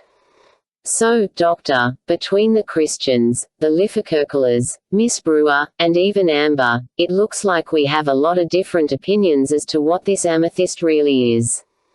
I am not responsible for any opinion other than my own, the doctor interjected. Would you agree that Amber is able to communicate with this, whatever it is? That is not untypical for a dissociative. The different personalities are often aware of each other, will often converse, and sometimes even disagree and argue. And it's normal for Amber to blink out and not remember the passing of time when Amethyst is manifesting herself. That is quite typical. How about special knowledge? Is it possible for Amethyst to know information? Mandanhi hesitated. I'm not sure I can answer that. The disorder does present a lot of questions at times, such as, oh, my colleagues and I have always been mystified by that one trait you mentioned, special knowledge. Some would call it clairvoyance or especially. But another phenomenon we often find in this disorder is an actual physiological change in the person affected. The normal personality may not need eyeglasses at all, while the alternate personality does, or both may wear glasses, but the prescription will be quite different. The blood pressures can be different, or the reaction to certain medications. The bleeding and clotting rates can be different, and we've even noted a clear and measurable change in the blood composition. Corrigan wrote it all down. Any explanations, Doctor? Mandanhi shook his head and smiled. There is still much we do not know about ourselves, Mr. Corrigan. Corrigan had heard enough. He was ready for the next witness. How would you feel if I talked to Amber about all this? Would she be willing to talk about it? Mandanhi considered that. I don't see that it would do any harm, provided you limit yourself to reasonable questions and behavior toward the child. Well, I was thinking I'd like to have our own psychologist examine Amber as well.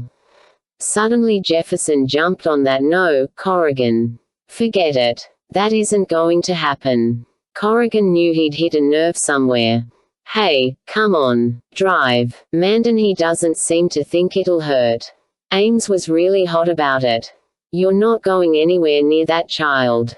She's suffered enough. Corrigan turned to Dr. Mandan. How about it? I suppose not, Mr. Corrigan. I suppose it would be harmful. You suppose it would be harmful? Forget it, said Jefferson. Fat chance, thought Corrigan. Before Sally noticed, she was writing by the light of the overhead lamp above her seat, and not by the daylight coming in through the window. It was getting late. The hazy red twilight was giving way to the deepening gray of night, and now the farms and fields rushing by outside were beginning to hide behind the reflection of her own face. The rhythmic rocking of the railcar and click-click-clacking of the tracks had a lulling effect, a dulling effect, and she was feeling sleepy. It would be another day or so before she would reach her destination and revisit old Bentmore University. Her stomach turned with fear at every thought of it. These would be the powerful people, the influential ones, the molders of education and educators. If the people at Omega remembered her, undoubtedly she would be remembered at Bentmore. But still she had to go. She had to see that place again. So, my stay in room 302 in Fairwood was suddenly ended, and I am on the road riding the rails, actually once again, with only my duffel bag and my life as possessions. I don't mean to sound flippant, but running for my life is a whole new experience for me. First of all, I've never done it, and secondly, I never thought I would be running from the people I once trusted and admired so deeply. One of the hardest lessons I have had to learn is that the utopian dream of a new world order is not without its dark side, its powermongers, schemers, manipulators, and killers. Behind all the Mrs. Dennings and Miss Brewers who dream of refining and guiding mankind, there are the Mr. Steeles who dream of subjugating and controlling mankind. The Dennings and Brewers work hard, the idyllic dreams of the Dennings and Brewers, and trying to stay out from under the crushing boot of the Steeles. Perhaps they are the ones the Steeles fear the most. They know all the tenets, but no longer believe in the faith. They can get in the way more effectively than anyone. She paused, and looked at her reflection in the window, a tired face with the blackness of night behind it, and it occurred to her what sorts of allegories she would have drawn from such a picture only a few days ago, or even yesterday.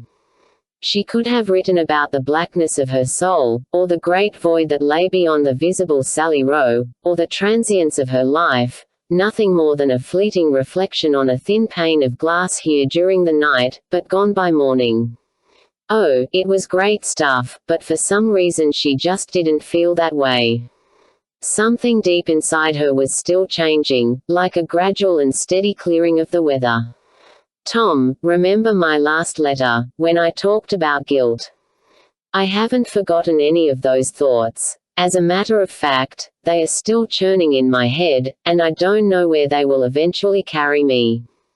Since I last wrote, I did come up with one challenging proposition about guilt, that it could be a fact, and not just a feeling. I'm sure you know how much the rest of us despise that one aspect of Christianity, the classic guilt trip. If I recall the jargon correctly, we are all sinners, we are all guilty. Religion has always been, in my perception, one big guilt trip, and no one wants to feel guilty. That is why my friends and I spent so much time and energy concocting a universe in which right and wrong did not exist. If there is no right or wrong, there is no need to feel guilty about anything. Now for the wrench in the works, first thrown in this morning, the possibility of guilt as a fact and not just a feeling. If, and I emphasize the word if, there is a fixed standard of right and wrong offense, as I've said, then it is possible to be guilty of an offense, all feelings of guilt aside. I can be on the wrong side of the fence and be in the wrong. This clear in your own mind when you were a child and are getting bored, but please bear with me. I have to think it through, and it helps to do it on paper. Let's say I rob a bank. That makes me guilty of robbery. Let's say I don't feel guilty about it. If robbery can be established as wrong, then I'm still guilty of robbery, regardless of how I feel. The feeling or lack of feeling does not change the fact. So, reflecting on what I've learned through the years in the humanist and mystic camps, I see that much of it was an attempt to escape from guilt through philosophy, meditation, drugs, etc., etc. But now I have to ask, what exactly have I been trying to escape, the feelings or the fact? I have been able to escape the feelings for a season. The feelings you can bury, suppress, deny, or talk yourself out of. But what can change or erase the fact? So far I haven't thought of a thing. Wayne Corrigan had mixed feelings about Thursday's deposition. He felt prepared in some ways, and in other ways he was sure he and his volunteer crew of investigators had not yet scratched the surface of what Lucy Brandon and her lawsuit were really all about. But here she sat, the plaintiff herself, dressed up in a grey pantsuit, flanked by Ames and Jefferson, ready to hold forth and looking nervous. Mark and Tom were present again, and Corrigan had plenty of notes for reference. They went over old ground first, rehashing the offences against Amber at the Christian school. Lucy seemed to have a much better grasp of the details than Irene Bledsoe displayed. He would often grab Amber by her shoulders and shake her until she produced the answer he wanted, she said. Can you give us an example? Corrigan asked. Well, she told me once about Mr. Harris trying to get Amber saved, and he was quite forceful about it, shaking her, insisting that she say that Jesus was her savior. She'd guyed, but that wasn't good enough for him. He shook her, yelled at her, and really upset her. Then he made her stay in during recess until she changed her attitude. It was horrible. She cried about it all that evening. It was all I could do to get her to go back to the school the next day. Tom jotted a note to himself. This testimony was a blatant lie, but it was not surprising. He'd heard Amber use the same truth stretching whenever she tattled. This is, of course, Amber's account, asked Corrigan. Yes, it's what she told me. And you were not a witness to this? No, but I believe my daughter. Did you ever discuss this with Mr. Harris? No, I didn't. Why not? She had to search for an answer. Oh, I guess my mind was on other matters, and it didn't seem important at the time. But it seems important now. Why, yes. Corrigan showed her a document. This is your signature on this parental agreement form, correct? She looked at it. Yes. And if you'll notice paragraph 9 on this form, it states that you have read the student-parent handbook and agree to all it contains. Did you read the handbook, and did you agree to all it contained? Lucy was quite reluctant to answer. Yes. Corrigan, 25th, and that Mr. Harris informed you about it that evening by telephone. Yes. And is it true that at that time you approved of the spanking? Yes. To the best of your knowledge, has Amber ever been spanked since then? No. So, just to make sure I have this straight, you are suing the school for physical abuse by spanking, but as far as you know there was only one incident of spanking, and you approved of it beforehand when you signed the parental agreement, and also at the time the spanking was administered. Do I have that right? She was unhappy, but answered truthfully, yes, that's right. Were you aware of the infraction for which Amber was spanked? Lucy thought for a moment. I think she was being disruptive in class. Corrigan didn't want to go into the next subject, but he had to. Do you recall the nature of the disruption? Do you remember Mr. Harris describing it to you? Lucy stumbled with an answer. She was being noisy, playing at her desk. Corrigan dove in. Well, let's just go ahead and talk about Amethyst. Lucy brightened with recollection. Oh, do you recall now that Amber was spanked because she was portraying Amethyst in the classroom and disturbing the class, and not heeding Mr. Harris's orders to stop that behavior? Yes. Mrs. Brandon, we've heard a lot of opinions about who or what amethyst really is. Who or what is amethyst in your opinion? Lucy looked down at the table, thought about the question, even laughed just a little, and then shook her head. I'm not sure. I guess she's just a character that Amber made up, but… Well, Dr. Mandan, he said, it's possibly an alternate personality, but I don't know. Are you affiliated in any way with a fellowship group in the Bacon's Corner area called Lifferkirkle? Ah yes. Isn't it true that that group holds to a belief in channeling and spirit guides? She laughed, but it was a nervous laugh. Well, we embrace a lot of different beliefs. We all have our opinions about channeling. I guess ultimately we don't question it, we just experience it. Would you say that Amber was channeling Amethyst? Oh, she could be channeling, or she could be pretending she's channeling, or I don't know. There are many different views. It's really something to be experienced for what good can be derived from it, it's not to be questioned. Have you ever considered that Amethyst could be a spirit? The term seemed to shock her. A spirit. Yes, a spirit guide, or an ascended master, or a disembodied entity from the astral plane. Those are familiar terms to you, aren't they? She smiled, impressed. You know a lot about this sort of thing, don't you? Corrigan smiled back pleasantly. Well, I try to do my homework. But do you think Amethyst could be a spirit guide? Is that possible? She furrowed her brow and looked down at the table, struggling with such a thought. Some believe that, Corrigan scribbled in his notepad. At any rate, on March 28, Mr. Harris and Amethyst had a confrontation.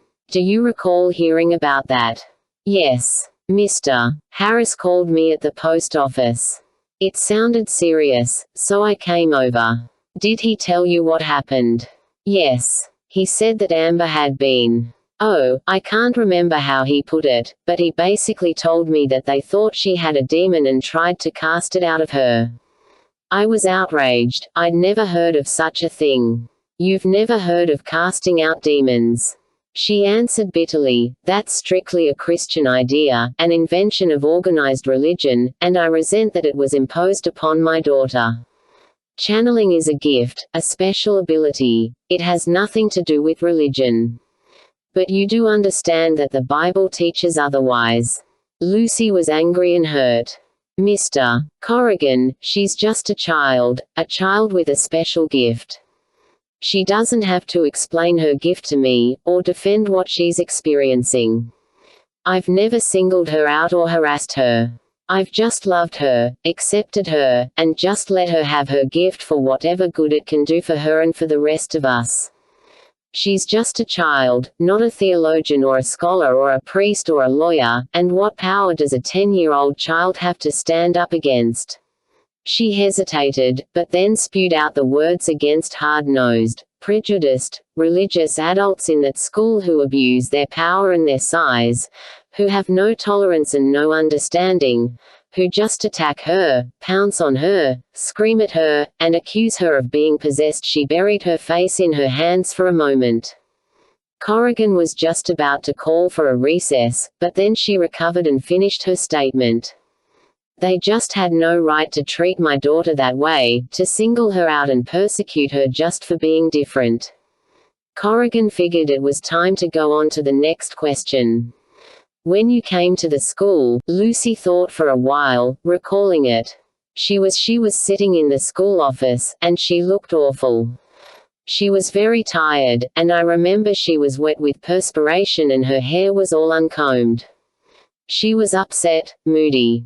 When I took her home, I found that her body was bruised in several places like she'd been in a terrible wrestling match. I was just shocked. Lucy's emotions began to rise. I couldn't believe such a thing could happen to my daughter, and at a Christian school where, well, I once believed that a Christian school, of all places, would be a good place for Amber, a safe place. I didn't think that Christians would stoop to such behavior. But they did. Corrigan spoke gently to her. Mrs. Brandon, was it Amber who remembered the incident? Could she tell you what happened? Lucy was still composing herself. I don't think she's ever been able to talk to me directly about it. She has to be Amethyst to talk about it. So it was Amethyst who told you what happened. Amber pretending to be Amethyst, or channeling Amethyst, yes. Corrigan thought for a moment. Mrs. Brandon, whenever Amber becomes Amethyst, after she stops being Amethyst, does she remember anything that Amethyst said or did? Lucy smiled a little sheepishly. Well, she says she doesn't. All right. At any rate, that incident occurred on March 28, but you didn't take Amber out of the school until April 20th. Can you explain why, after such an outrageous incident, and such selective, prejudicial behavior toward Amber, you still kept your child enrolled at the school? Obviously you consulted a lawyer during the interim. Yes. Corrigan produced a photocopied, handwritten record. Part of the discovery materials included this photocopy of a journal you kept. Do you recognize it? Yes. So, between March 28 and April 20, you kept detailed records on the school. Corrigan leafed through the many photocopied pages. You kept track of all the lessons, the Bible verses for each day, the discipline problems, the Bible projects, quite a detailed account. Yes. So isn't it true that you kept this record all this time, with Amber still enrolled, because you fully intended to bring this lawsuit against the school? Jefferson jumped on that. I object, counselor. That's a matter of speculation and conjecture. There's a total lack of foundation. So let's get some foundation. Mrs. Brandon, some time after March 28, didn't you consult a friend at Liffekirkel for legal advice regarding these matters? Lucy even shrugged a little. Yes. Was it Claire Johansson, legal assistant to Mr. Ames and Mr. Jefferson? Yes. And what was the result of that conversation? The result? Didn't you decide at that time to pursue a lawsuit against the school? I think so. You think so? Well, yes, I did. And in preparation for the lawsuit, you began keeping this detailed record of everything happening at the school, correct? Lucy was chagrined. Yes. All right.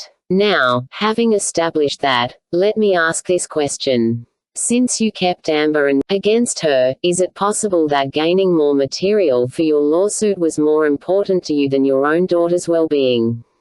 I'll definitely object to that, said Jefferson. And I'll drop the question, said Corrigan, unruffled. He looked at his notes. Does Amber still become Amethyst from time to time? Lucy smiled as she reluctantly admitted, yes, she still does. Was she displaying this kind of behavior even before she enrolled at the Christian school? Yes. Is it true that she learned to create or visualize Amethyst in her 4th grade class at the Bacon's Corner Elementary School, a class taught by a Miss Brewer? Yes. Miss Brewer is a wonderful teacher. Corrigan paused. Then why did you transfer Amber to the Christian school? Lucy seemed a little embarrassed. Oh, I thought her time in the elementary school had served its purpose. Amber was fulfilling her potential and discovering herself, yes, but she wasn't learning much else. A little weak in academics. A little. I thought some balance would be good for her, a wider realm of experience. I understand. Corrigan went to another matter. Do you recall an incident at the post office several weeks ago when Amber, as Amethyst, had a confrontation with a patron in the lobby? Does Amber recall it? No, she was Amethyst at the time, and now she doesn't remember any of it. She doesn't remember it. No. Is it true that Amber, as Amethyst, became very aggressive toward the patron? Lucy was sickened by the memory, and perhaps by the question. Yes. She circled the patron, struck her several times. I did see her hit the lady, yes.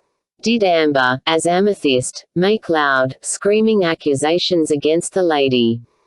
Yes. Would you say that Amber's behavior was violent, uncontrolled? She didn't want to admit it. Yes. So violent that the lady was forced to flee from the lobby. Lucy was getting upset. The memory was a painful, perplexing wound. That's what happened. I couldn't get Amber to stop. I was just so embarrassed. Did Amber know this woman? No, I just don't know how she could have. And as far as you know, the woman did nothing to provoke this attack. No. Do you recall what Amethyst was screaming? Lucy's eyes dropped to the table. She rested, was saying something about the woman's baby, saying, "You killed your baby." Single quote. Do you know who the woman was? I don't know, I think so. Corrigan took out a photograph and showed it to her. Is this the woman? Jefferson jumped in. Really, I don't see what this has to do with anything. Corrigan just gave him a correcting look, and he remained quiet.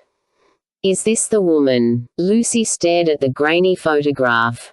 Her face answered the question before she said it. Yes. Do you know who this woman is? She seemed to give in. Her name is Sally Rowe. She was a patron at the post office. But that's all I know about her. And she committed suicide just a few weeks ago, isn't that true?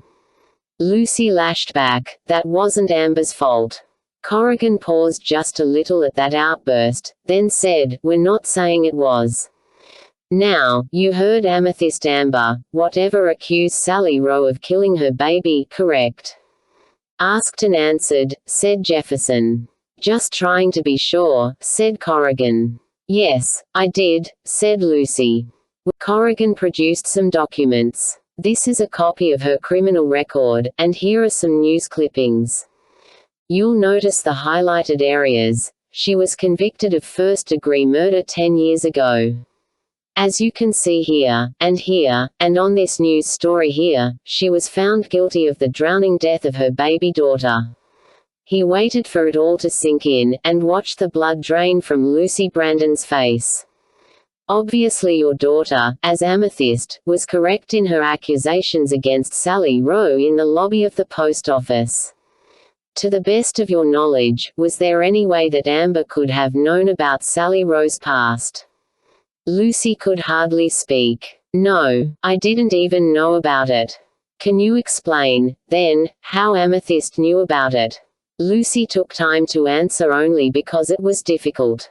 No, she tried to do better. Psychic ability, maybe. On whose part, Amber's or Amethyst's? Lucy shook her head, quite flustered. I don't know. I don't understand these things. But it can happen in channeling. So Amber was channeling. Yes, I guess she was. And apparently this special gift of hers has a rather violent side to it. I don't know, you did have quite a wrestling match with Amethyst, didn't you? It was several minutes before you could get your daughter under control.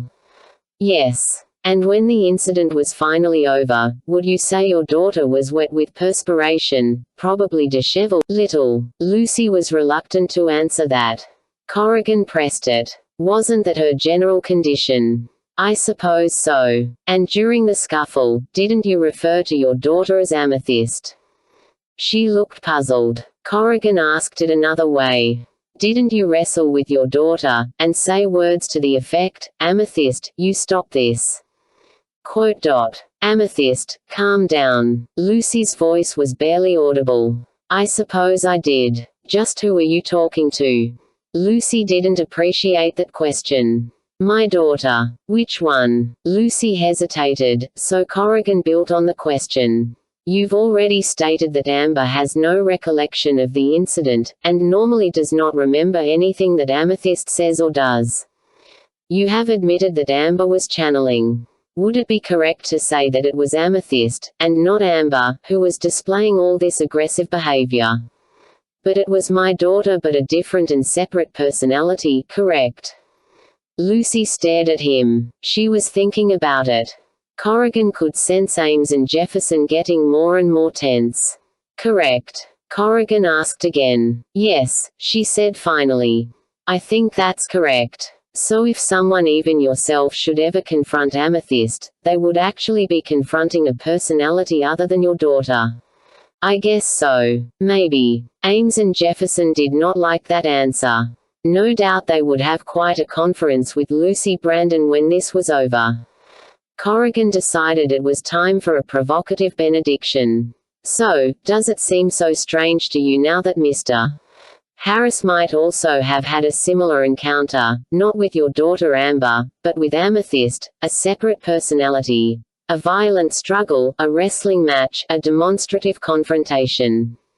Can you imagine what it must have been like for him to have Amethyst behave in the classroom as she behaved in the post office lobby, screaming, hitting, and producing information that Amber could not possibly know?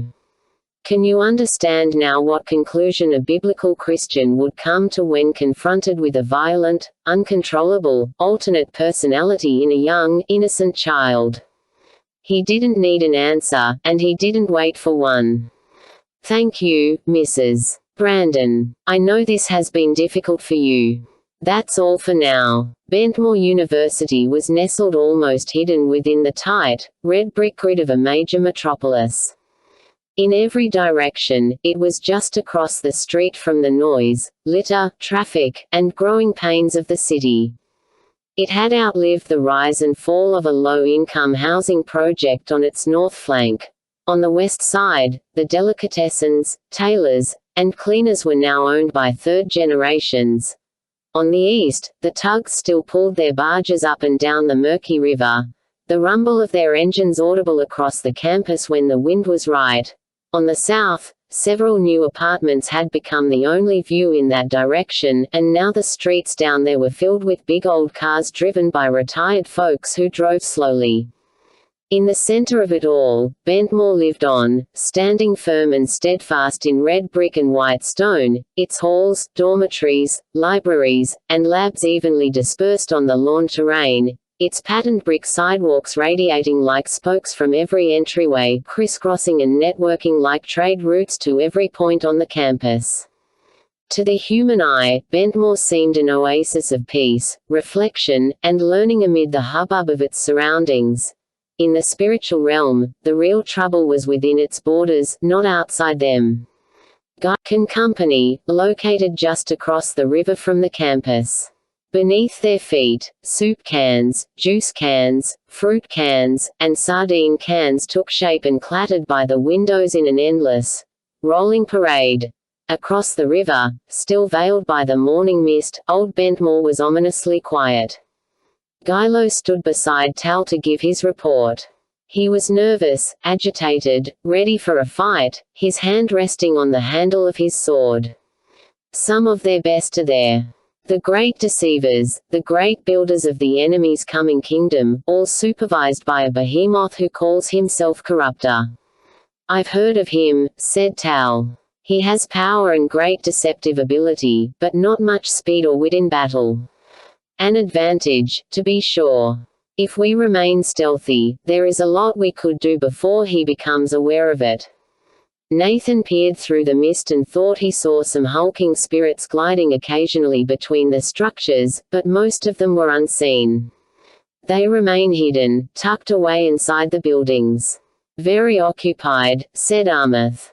Classes are in session. Corruptor is a bit comfortable at the moment, and off guard, said Gilo, but Destroyer is going to be another problem. He is on his way now, with all his forces. Then old Bentmore will be like a hive of hornets at rest.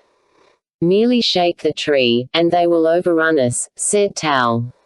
Destroyer's troublemakers in Bacon's Corner are doing well at this point.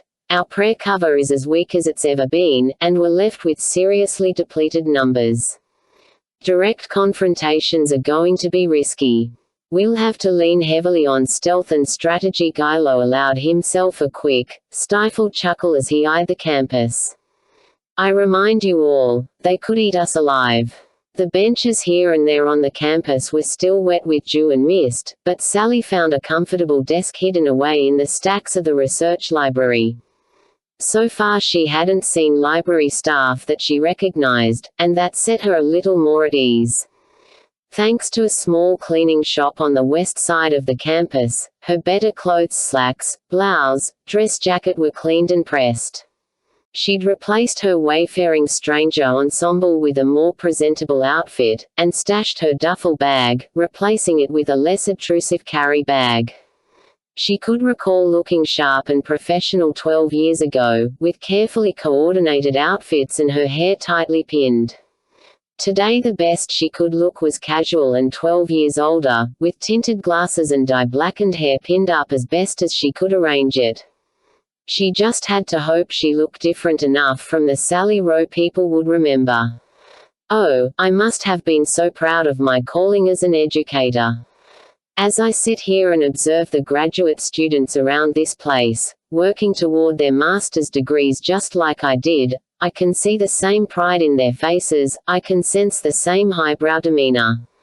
To be honest, I see myself as I was back then.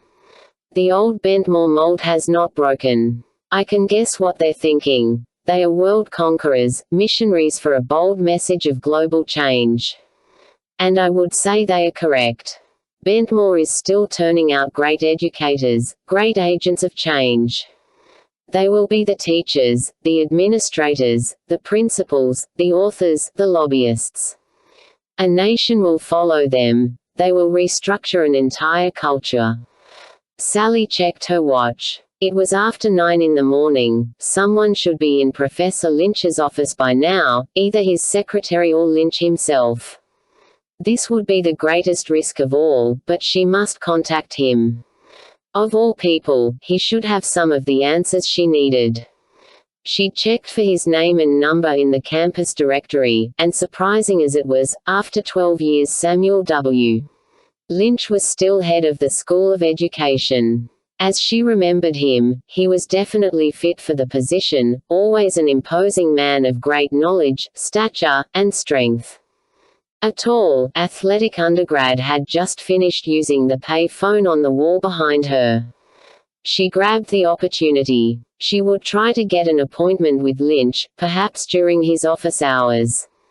All she could hope was that the man was not as brilliant as she remembered him to be. Perhaps he wouldn't be good friends, that was readily apparent. Mr. Jefferson, I'm simply saying that we have the right to confront our accuser. Corrigan was feeling very forceful, and had his mouth so close to the receiver that Jefferson heard a roar every time Corrigan pronounced an S or an F. Jefferson came back just as firm, and even a little snide. Your accuser, Mr. Corrigan, is Lucy Brandon, not Amber, and you have already deposed Mrs. Brandon in such a harsh manner as to cause her terrible distress. We wouldn't think of putting Amber in the same situation. We do not wish to cause Amber any grief, none at all. We'll work within restrictions, we'll be gentle. But so far everything we've heard, all the testimony, all the grievances, have come through either Lucy Brandon or Drive Mandenhey. The real complainant in this case is neither of these people, but Amber herself. Amber is not going to testify or be forced to go through a deposition. We will fight that, sir. We must have Amber's direct testimony concerning the complaints brought against my clients. It would be too traumatic for her. She's already so deeply wounded by these unfortunate events, we simply cannot allow her to be traumatized further by being put through the stress and pain of a deposition and a trial. Then we want our psychologist to examine her. At least then we would have our own expert testimony to balance the testimony of Dr. Mandenhey. Absolutely not. Amber is not to be involved in this case in any way. She must be kept separate from it. She must be protected from any further abuse and intimidation. Corrigan sighed and looked across his desk at Marshall, who was closely listening and watching Corrigan's side of the conversation. Marshall made a ringing motion with his hands as if twisting an invisible arm and whispered, "You stick it to M. I'm afraid we can't back down in this testimony." "We're prepared for that," said Jefferson. "Very well, then." Corrigan hung up, and then he thought for a moment. Maybe I pushed Lucy Brandon too hard. Now they're hiding Amber under a bushel. Marshall nodded an emphatic nod. Sure. Irene Bledsoe, and Lucy Brandon, and this Drive Mandan character can say all they want, but Amber's the key to this whole thing. As long as Amethyst is doing her its stuff, Amber's going to be a real risk. Sure, if we can just get her on that stand, or get our own expert to examine her. I mean, if we can just get Amethyst to manifest once, we could build an argument that Tom's behavior in confronting Amethyst was justified. He smiled. Wouldn't it be great if we could get Amethyst to tear up the courtroom? We could win this case. They know that. Well, we do know what happened in the post office, and that has them scared. We need to beef up that defense. We have Alice Buckmeyer's eyewitness account, but another witness would sure be nice, especially if Lucy decides to squirrel out of her deposed testimony somehow.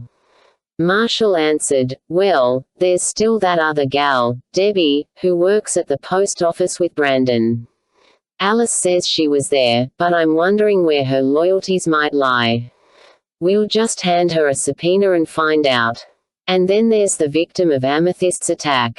Corrigan nodded. Our greatest unsolved mystery. She's like a ghost, you know. We have pictures of her, eyewitness accounts of her, facts, so push this Amber thing. Go ahead and ask for a hearing. The AGFA could use a dose of their own medicine. If it doesn't do anything else for us, it'll buy us time. You never know when something big will break. Corrigan was captivated by the thought. Amber, we've got to get you on that stand. Claire Johansson got drive. Mandan on the phone only minutes after Jefferson had hung up on Wayne Corrigan. Doctor, your report is too weak. Drive. Mandan was nonplussed, and also a little impatient. Now, which report is that, the first one or the second one, or the second version of the first one? Claire made a disgusted face only because drive. Mandan would not see it over the phone. The first version of the second report, the one establishing that Amber is in too delicate a mental condition to be deposed or to testify. And what do you mean when you say it is too weak? It just doesn't have enough persuasiveness. It would be too easy for the defense to play down. Corrigan is going to ask for a hearing to decide whether or not Amber should be made to testify, and we need something stronger to present to the court. Mandan paused a moment. He was clearly unhappy. Ms. Johansson, we've been down this path before. You didn't think my first report was strong enough either. Well, it's the way things go. Ms. Johansson, when you first brought me into this, I gave my fairest, most objective opinion regarding Amber's condition. I agreed with you and with the child's mother that the child had suffered harm. Why wasn't that enough? Claire was feeling the pressure from above and now from this doctor below. Because, Dr. Mandan too factual. Mandan suggested. You would rather I lied and fabricated additional trauma just to win a court ruling. Not fabricate, doctor. Enhance maybe, just make your opinions more forceful. Well, I feel I did that with my first report. I gave you what you wanted, and I think more than the facts warranted. Now you want me to do that again. Claire hesitated. Then she snapped, with the facts at hand your second report could be enhanced. Make it stronger, make it persuasive. It shouldn't be too hard to show how the stress on Amber would cause her permanent psychological harm. Are you asking me to lie? I'm asking you to use the facts, be an advocate, and protect Amber. She must not testify. Sally got her appointment with Professor Samuel W. Lynch, and made it to his office on time at 6 in the evening. It was an odd hour, but he was usually in his office at this time anyway and would be happy to see her. He had a new office now, on the second floor of Whitcomb Hall, the main hub of the Bentmore School of Education. Whitcomb Hall was a newer structure of steel, marble, and glass and towered 10 stories over the rest of the campus. Apparently Bentmore was proud of its contributions to education and wanted to display that pride in a big way. Room 210 was more than just a room, it was the whole north end of the floor, divided off by a wall of glass with impressive double doors. The secretary was working late as well, and could look through that glass wall from where she sat and see anyone coming down the hall. She saw Sally the moment Sally got off the elevator, but she didn't seem to linger on the site too long. That was comforting. Sally pushed through the doors and tried to address the secretary from a distance. April Freeman to see Professor Lynch. The lady smiled and nodded. Yes, the woman from the register. That's me. All right, fine. She picked up her telephone and pressed a button. The lady from the register is here to see you. She looked at Sally. He'll be right with you. Go ahead and have a seat. Sally stood near the couch in the waiting area, but did not sit in it.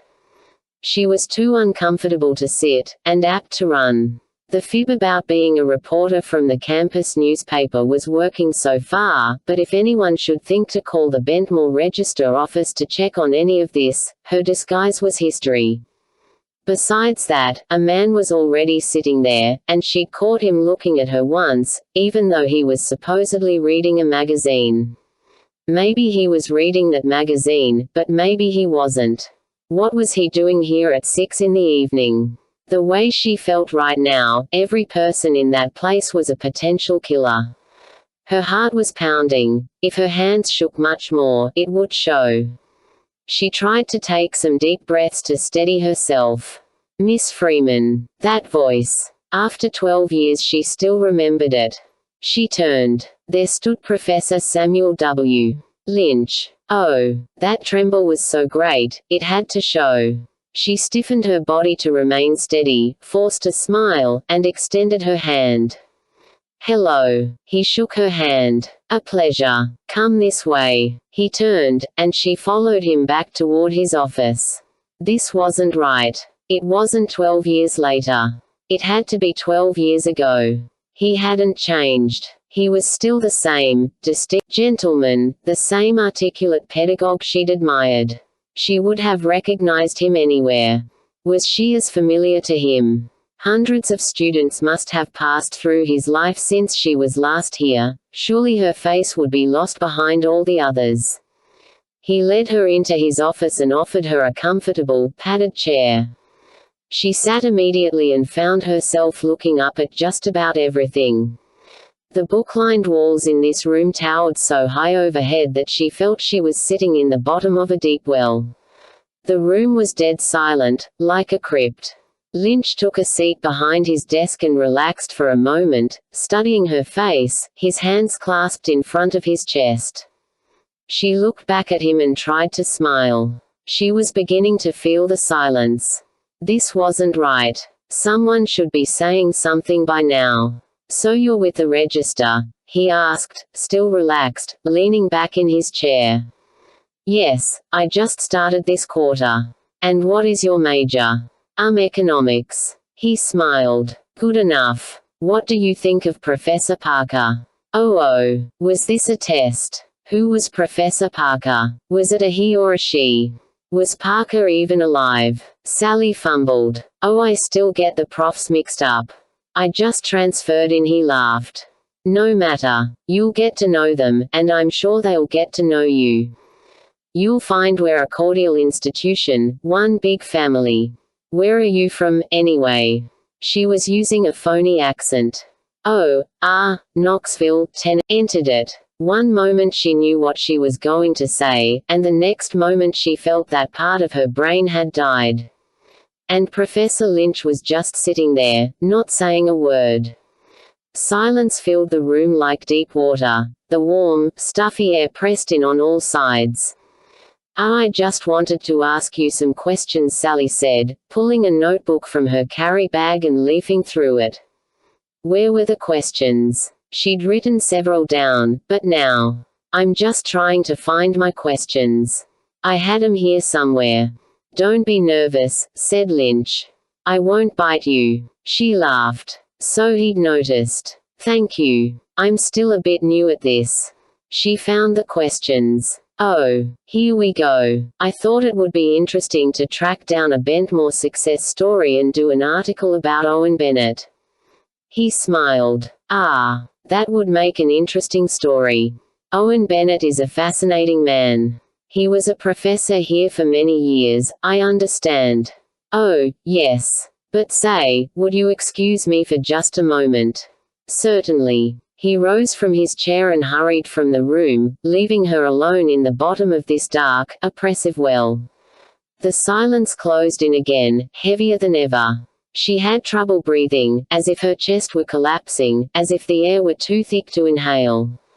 It had to be her imagination, the stress, the nervousness. She closed her eyes and opened them again. The room still seemed dark. Maybe darker. High above her, the walls holding hundreds of books on all those shelves looked like they were leaning more and more toward the center of the room. It was a wonder all the books, and some of them were massive, weren't sliding off the shelves and crashing down on her. At the same time, the ceiling seemed to be receding even further away, making this well, this pit, this trap all the more deep. Sally closed her eyes. She did not want to believe that her old tormentors were lurking about. She could not accept that she might be trapped in this pit with them, with no escape, helpless, with no choice but to wait for the first clap of their invisible jaws. But try as she could not shake this presence. No, it wasn't the walls and the books that were closing in. These illusions were only born out of a devouring, inner terror. There was something else oozing into this room, something from her childhood nightmares. That steady, unrelenting, slowly advancing thing of terror. That bogeyman, that monster, that unseen, voracious, undefeatable enemy she could never run fast enough to escape from. It was here somewhere, hiding behind the books, maybe wriggling through them, staring at her, watching her shrink into the chair, watching her tremble and sweat. Her palms were leaving wet patches on the arms of the chair. Her skin was crawling. She had to get out of here. She'd made a mistake. She'd walked into a death trap. This room was alive with evil, about to crush her. She saw it. A cry escaped from her throat before she could stop it. Just behind the desk, directly opposite from where she sat, a row of angry, golden eyes glared at her from the bookshelf. Her own eyes blinked shut. She thought better of that, and opened them again. They were still there, not moving. But, no, they were not eyes. She exhaled slowly and tried with all her might to steady her emotions and her thoughts. She looked at them deliberately. She gazed at them, even challenged them. They were 4 golden symbols on the spines of 4 ornately bound volumes. They still seemed to be staring at her. She tried to stifle her imagination. She had to be objective about this. She leaned toward them. They were faces. Ghastly, triangular. Her heart began to race. Her mouth dropped open, and she stared transfixed. With fingers numbed and fumbling, she pulled at the chain around her neck. The 2 rings emerged from hiding and she held them side by side in front of her face, looking at them and then beyond them at the faces on the 4 volumes. Identical. When Lynch returned to his office, he found his guest looking quite wilted and noticeably white. "Are you feeling all right?" he asked. She smiled weakly. "Oh, to be honest, I think I'm battling a little bit of flu or something." "Oh, I'm very sorry. Let's try to proceed with this interview as quickly as possible, then." Sally didn't feel like proceeding, but she did. She got out her pen, and prepared to take some notes. Lynch started talking without any questions. "As you must know, Owen Bennett was a law professor here for several years, and a good friend to all of us. He was adventuresome, innovative, intelligent." This moving tribute to Owen Bennett continued for several minutes. Sally wrote it all down as best she could, hoping desperately to find some point where she could just cut it off, thank Professor Lynch, and get out of there. Professor Lynch had been sitting in his chair, turned slightly away from Sally, looking at the books on the wall and speaking in fluid sentences, his fingers spread and his hands bouncing against each other, fingertip to fingertip. Now, with hardly any pause at all, but with a strange, ominous change in his tone, he turned his chair towards Sally and continued his comments. Now, it was in that particular year that Owen, having completed the initial structuring of the Law Advisement Council and having entrusted its administration to capable hands, took up another, even more pioneering challenge, that of serving on the advisory board for a new visionary effort. Sally wrote it down. She noticed that he stopped to watch her write it down. This came as a surprise to some people. They asked, "What interest could you possibly have in that place?" For a man of Owen's professional stature, such a role on the advisory board of an obscure, metaphysical institution seemed a condescension. But they didn't know Owen as his closer friends did. Those who knew Owen well knew that he was a master of the politics of power. He understood that power can be a commodity to be sold in exchange for favors and more power, a bribe that can be slipped to the right people to accomplish a certain agenda, and even a lever to control the wills and purposes of underlings or professional enemies. He was already welcome in the company of legislators and judges, corporate executives and politicians, all the right people who could make the right things happen in the right places, anyone who had enough influence with which to bargain.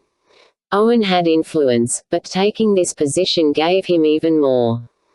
The Omega Center, you understand, is a center for the facilitation of change in our society. As a man thinks, so is he. Change the way he thinks, and you change the man. Change the way a society thinks, and you change the society.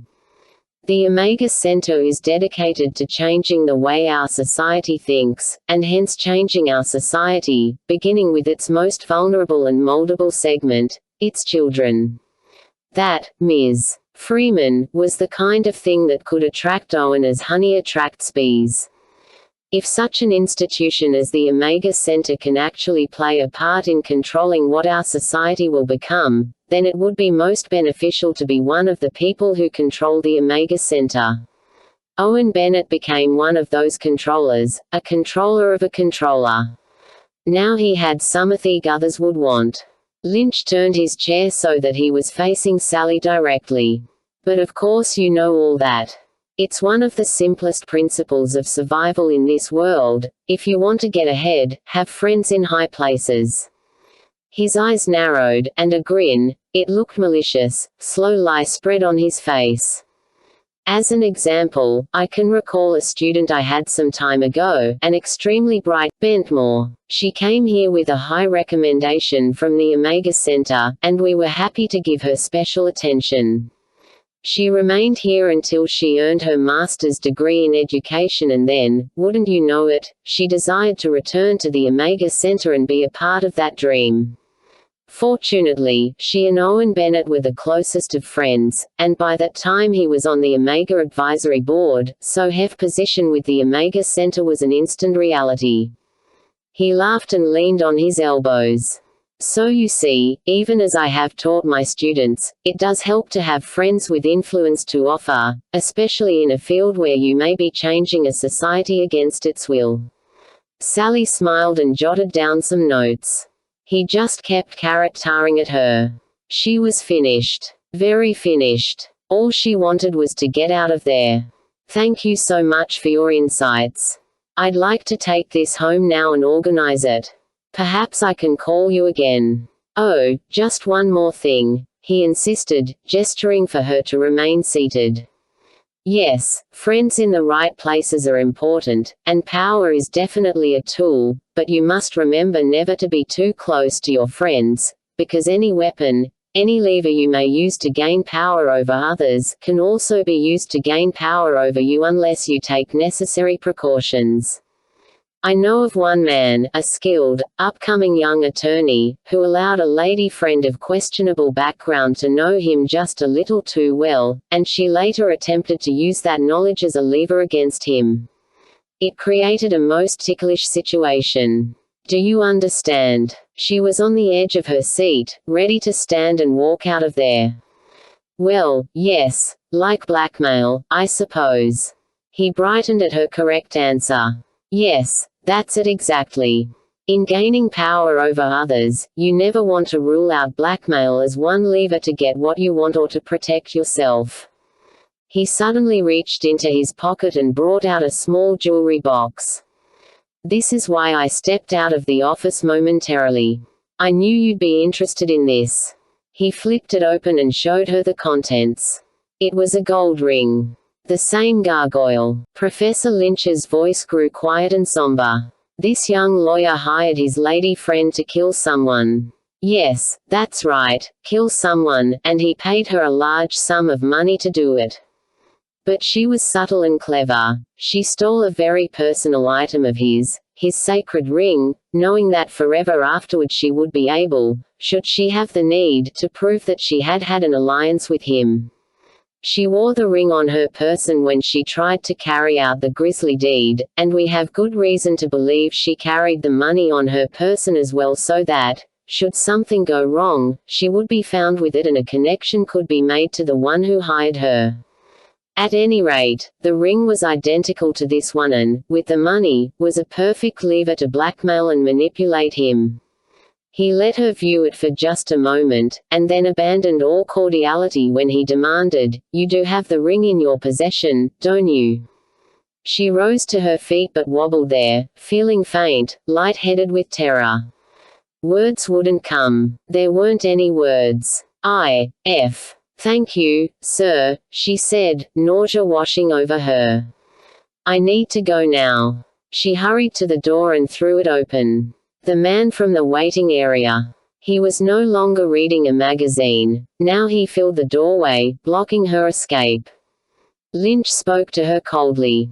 This is Mr. Cool, a highly motivated individual now in our employ. We knew there was a probability you would be here next, and so we invited Mr. Cool to be on hand should it happen. Why don't you have a seat again so we can complete this interview? Sally Beth Rowe. Cool leaned toward her. She backed away until she bumped into her chair, then sank into it. Lynch sat down and glared at her for several moments. So what do you hear from Jonas these days? He finally asked. She looked at him for the first time since she sat down. There seemed to be no reason to carry on her act. The Tennessee accent vanished. Lynch smiled. I imagine he felt there were more respectable people to work with, not vile, pitiful baby killers. She looked down in shame and defeat. She no longer knew how to defend herself. Yours is a pitiful story, said Lynch. I had such great hopes for you. I groomed you, I honed you myself, I made you what you are, were. You were a born leader, Sally. We were counting on you. Owen was counting on you. Such marvelous potential, such incredible spiritual connections. He paused just to look at her forlorn frame. But oh, how you toppled. Oh, how you fell. Perhaps it was hate that gave her the strength to say, I didn't fall far enough, I guess. That woman you were talking about, who stole the man's ring. I take it she's the one who tried to kill me. He was not at all disturbed about it. So I've heard. But that brings us back to my original question. What did you do with the ring you took from your attacker's finger? She couldn't think of a good enough lie, so she said nothing. He nodded in response. Of course. You're not going to tell me. As we've already discussed, you took it for insurance, for. He couldn't help laughing. For leverage. Oh, Sally, as your teacher I feel condemned. He reached over and picked up the little jewelry box, eyeing the ring inside it. Fine, fine. You don't have to tell me. Now that we have you, the ring doesn't matter. But really. He looked at her and laughed as if he'd seen a joke. Why do you want to help that pitiful little teacher in Bacon's Corner? What good could you possibly do? Now he circled his desk and stood above her, making her feel even smaller. Do you feel guilty perhaps? Now, that would be so unlike you, Sally. His voice went down in tone, and every word cut like a knife. Since when does guilt mean anything to you, a murderous wench bereft of conscience? As for Tom Harris, you will never find a more insignificant nothing. He is garbage, like you. And what can garbage offer to garbage? Who would believe a word you said? Who would give? He was trying to cut her down, and even through her weakness and torment she was beginning to resent it. What happens now? He circled back around to his chair and sat down, letting her wait for an answer. First, some advice which will probably go unheeded, but maybe not. I strongly suggest, Sally, that you abandon this escapade of yours, whatever your intentions. Find another little farm somewhere near another obscure little town, and disappear, forever. He seemed so relaxed. A moment passed, and nothing happened. Nothing was said. Sally looked at him, then at the sinister Cool, and then back at Lynch again. She felt too weak to get out of the chair. She was helpless regardless of the answer to her question. Are you going to kill me? He smiled. You are one scared little waif. Well, it will be good for you. It will provide incentive for you to seriously consider your options. There are only two. Find a deep, deep hole somewhere, Sally, and disappear into it. Let us not see your face again in this life. Or, consider your life ended altogether, perhaps today, perhaps tomorrow, but most certainly. He nodded to Cool, who stepped away from the door. With a glance back at Sally, he released her to go. She reached down and picked up her carry bag. Then she pushed her way out of the chair, found strength for the first step, then the next, then enough strength to get to the door. Sally, Lynch called. She wasn't about to stop. Cool made sure she did. Don't ever blame Jonas for what happened. Yao did it. She went through the door, then found new strength to quicken her step down the hall to the big glass doors. She got through them. Then she ran. Tears started to blur her eyes. With her renewing strength she realized how terrified she was. She could never wait for the elevator. She took the stairs. Tal had some special warriors busy at a dairy far away. He needed to shake things up in a home near the Bentmore campus. Marv and Claudia Simpson were just starting to enjoy this short stay with their daughter and son-in-law when the phone rang. It's Mac, at the dairy, his daughter Jessica said. Marv scowled and took the phone. Okay, Mac, break it to me gently. Mary, said Mac, you'd better get back here. Lizzie's getting ready to drop that calf now. Now. She's a week early. And the milking machine is on the fritz too. I don't know what's wrong with it. Marv grimaced. Oh, great. And that stupid tractor won't start for anything. Doggone. Ed and I were planning to go to the ball game tonight. Well, it's your dairy.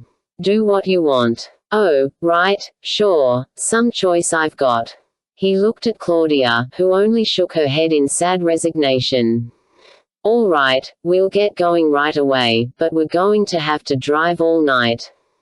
Well, I'll try to hold down the fort until you get here. Marv hung up, questioning why God would allow such things to happen at such inopportune times. Mota stood in the room, making sure things happened. Come, Marv, be quick about it. Cool took a moment to relax in the same chair where Sally had sat, and listen to Professor Lynch's side of a long-distance conversation. Mr. Goring, I was disappointed. She was hardly the formidable foe she seems to be in her letters. A breeze would have knocked her over. That's right. He listened for a moment, then forwarded a question to Cool. How many men do you have tailing her? Cool answered quickly. 5 around the building, 5 more on the main campus walks. Lynch brought back an answer. Well covered. After today, the saga of Sally Rowe will be over. Yes. I'll bring you word as soon as I know. Oh, and will you want the ring back? He chuckled. I guess I can always flush it down the toilet. Then Bardeen and his ring will be together. He took some time to laugh at that wisecrack, and apparently Goring was laughing at it too. Cool laughed for about half the time, then stopped abruptly. Lynch started his goodbye. Very well, then. Happy to be of service. Yes. Give my regards to everyone at Summit. Yes, I'll see you all at the conference. All right. Goodbye. He hung up the phone and leaned back in his chair. Oh, such a nasty business. He looked at Cool. But I suppose you Satanists take it all in stride. We are all killers at heart, Professor Lynch. Well, I hope you just do it quickly, and spare me the details. It's too bad you let her go. Don't be silly. I don't want it happening anywhere near here. I can't let anyone in this office suspect I had anything to do with it. Well, maybe you thought she was weak and helpless, but it looks like she was still clever enough to rip you off. Lynch looked toward Cool, then followed his gaze to the bookshelf behind the desk. Cool announced even as Lynch noticed it, looks like she took your rosters. The 4 volumes that bore the strange symbol of the snarling gargoyle were gone, leaving a distressing gap. Destroyer, said Tal, and all the warriors looked. Yes, there he was, swooping over the campus like a huge, black hawk. He'll take her this time. Gilo pointed with his sword to a huge, black shape rising from the administration building. Corrupted, he's slow, but he sees well. Keep him busy and out of our business. Then Tal started barking orders as warriors shot into the sky in all directions. Cyan, decoys. Chimon, stay with her. Signa, back him up. Nathan, Armith, block the bus stop. Krian C, set screens. Lynch grabbed Cool's arm. He was desperate. Cool, make sure your men succeed. They must succeed. Cool looked at Lynch, then at the gap in the bookshelf, and smiled a wicked smile. HM, you must be pretty scared. Destroyer could see a tiny, frightened figure bursting out of Whitcomb Hall. So how strong are you now, Captain Tal? We will make you show us. He called to his captains, take her. There she is, said one thug to his partner. He'd spotted Sally running from Whitcomb Hall, heading south toward the nearest bus stop. It was dark. Cheek. Both wore a large earring in one ear. Beneath their dark leather coats, they carried the shining silver tools of ritual death. The second one put a portable radio to his jaw and muttered, she's.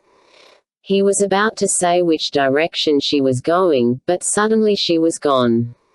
Both men bolted from their hiding place and stood in the middle of the walkway. Sally Rowe had vanished. Krian C stood directly in front of them, wings outstretched. Behind them, Sally continued to run south. A shriek from the sky. The 2 warriors shot a glance south. Sally was dashing down some steps, dropping out of sight. Above them, 4 demon warriors dropped like falcons. Krian C bolted, one this way, one that, disappearing in a flash of light into the buildings on either side of the walkway. The demons went after them. The woman, screamed Destroyer from the sky. Get the woman. The demons spun in tight circles, their red blades streaming fire, and kicked the 2 men in their backs. Move. This way. Then they shot down the campus, the walls, windows, and walkways a blur on either side, their black wings screaming. The 2 thugs ran after them. She was heading south, the man barked into his radio. Corruptor rose above the campus with the agility of a hot air balloon, watching the incredible spectacle on every side. He spotted Sally and pointed. There. Do you see her? A bolt of light came from somewhere, delivering such a blow to his head that he tumbled backward, end over end, like a helpless, spinning beach ball, wailing and howling. Gilo knew he'd be out of the way for a while. He darted away with other things to do. Sally took only a few seconds to duck into some shrubs and retrieve her hidden duffel bag. She jammed her carry bag into it and continued running. She rounded a corner near the psych library, saw the bus stop illuminated by an amber street lamp, dashed that way, slipped and stumbled to a stop, and dashed back the other way. The bus stop was covered. Somehow she knew who those 2 men were. Run, said Nathan. The other way. Armith took the blows from the 2 demons guarding the bus stop just long enough to slow them down. They didn't want him. They wanted Sally Rowe. Two more normal-looking killers were at their post by the memorial fountain. One saw through the vertical jets of water and spotted the woman running north toward the sculpture garden. Heading north, he barked into his radio. The sculpture garden. Sally was heading west, not north, toward the physical sciences building when she ducked behind a tree to hide from four fierce-looking characters running north toward the sculpture garden. As soon as they had passed, she headed west again. "Where'd she go?" a killer asked, looking this way and that. The sculpture garden contained plenty of weird sculptures in stone and steel, but no fleeing woman. Cyan, looking like himself again, took wing and swooped out of the sculpture garden with four black bats hot on his tail. As soon as he cleared the roofs, still trailing a stream of light, C crossed that stream with a searing trail of his own and drew aside two of the demons. At least these buzzards would be busy for a while. Sally ran past the physical sciences building, over a plaza, and then down a long flight of concrete stairs to the busy street below. A taxi was approaching. She waved furiously. "Taxi." Two men, looking like any other university students, spotted her and started her way. The cab driver thought he saw someone trying to flag him. Two demons dropped through the roof and clawed through his brain. "Ha! She isn't there now. Where was I going, anyway?" The taxi drove by, swerving from lane to lane, not slowing. Sally bolted into an alley. It was a blind alley, sheer concrete walls and no escape. The two men closed in behind her, silent, skillful. If they moved quickly enough, they could finish her before she had a chance to scream. One had a long scarf in his hands, the other held a gleaming knife. Filthy spirits were there too, whooping and frothing, bouncing off the walls like golf balls down a gutter. This was it. Motor rode on the roof of Marv Simpson's ranch wagon as it rolled lazily down Hannon Boulevard on the south end of the Bentmore campus. When it came to a corner, Motor's wings burst forth like fireworks, and the next thing Marv knew, he was in a right-turn-only lane and had to turn right, heading up the campus's west side. "Doggone," he muttered. "Weren't we supposed to go the other way?" Claudia asked. But he was looking this way and that and trying to change lanes, getting more and more frustrated. "Now how do we get out of here?" Sally backed away until she came up against the sheer, featureless concrete at the end of the alley. So much for flight. Now for fight. She raised her duffel bag to shield herself. No sound, only shadows blurring in the street lights. The head hit the wall, one eye was covered, she couldn't see. A knife flashed. Chimman was there and parried. The knife deflected and lodged in the duffel bag. A blow to her neck.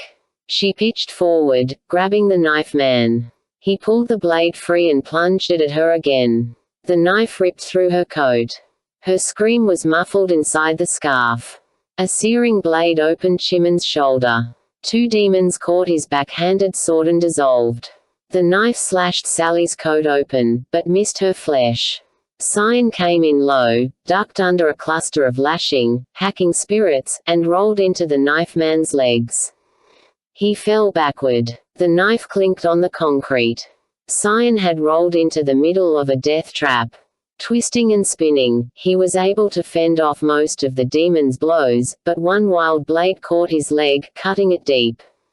Chimman had a screaming, flopping, slobbering demon by the feet. He battered Cyan's attackers away in one powerful swing, then whipped the flailing body over his head and smacked the scarf man in the face. The scarf slipped away. Sally could see again. She lunged forward and broke free. The knife man grabbed her coat sleeve. Signa dropped out of the sky, tracing an exclamation point of light. His sword caught the seam at Sally's shoulder and the sleeve tore away. She ran. Alive. The knife man was looking for his knife. The scarf man couldn't tell where he was in the dark. Chimman, Cyan, and Signa were cut, bruised, and limping, but they grabbed hold of Sally and got her out of that alley. Destroyer saw it all, and screamed for his hordes. The spirits gathered from every corner of the campus, swords burning, wings roaring, ready for a kill. With Destroyer at the point of a massive arrowhead formation, they dove toward the street. In Bacon's corner, Lucy ran into Amber's bedroom expecting blood, bruises, an accident, something horrible. It was nothing of the kind. The child was beside herself, screaming, cursing, pounding the walls. "Amber, what's wrong?" her mother cried, trying to embrace her. She spun around like a vicious animal and stood apart from her mother, her fingers curved like claws, her eyes wild and glaring, darting about the room as if watching distant events. "Cut her up. Grab her, take her, cut her up." Lucy backed into the wall and remained there, speechless. There was no stopping Amethyst when she was like this. She'd tried before. Destroyer and his hordes were screaming out their war cry, their sulphurous breath forming yellow streamers that etched the sky like Combs' teeth. Marv Simpson was looking for a place to turn around and getting more and more frustrated. He hardly noticed that woman running out of the alley. "Oh my," said Claudia, "what's going on here?" Tal dropped through the roof and filled the whole backseat with his massive frame. "Stop and pick her up." Marv saw her again. She was actually running into the street. "Oh," Claudia exclaimed, "she's coming toward us. Oh, man, a nutcase. We've got to get out of here." Tal grabbed Marv's head. Gylo shot into the sky, flanked by Nathan, Armith, Cree, and C.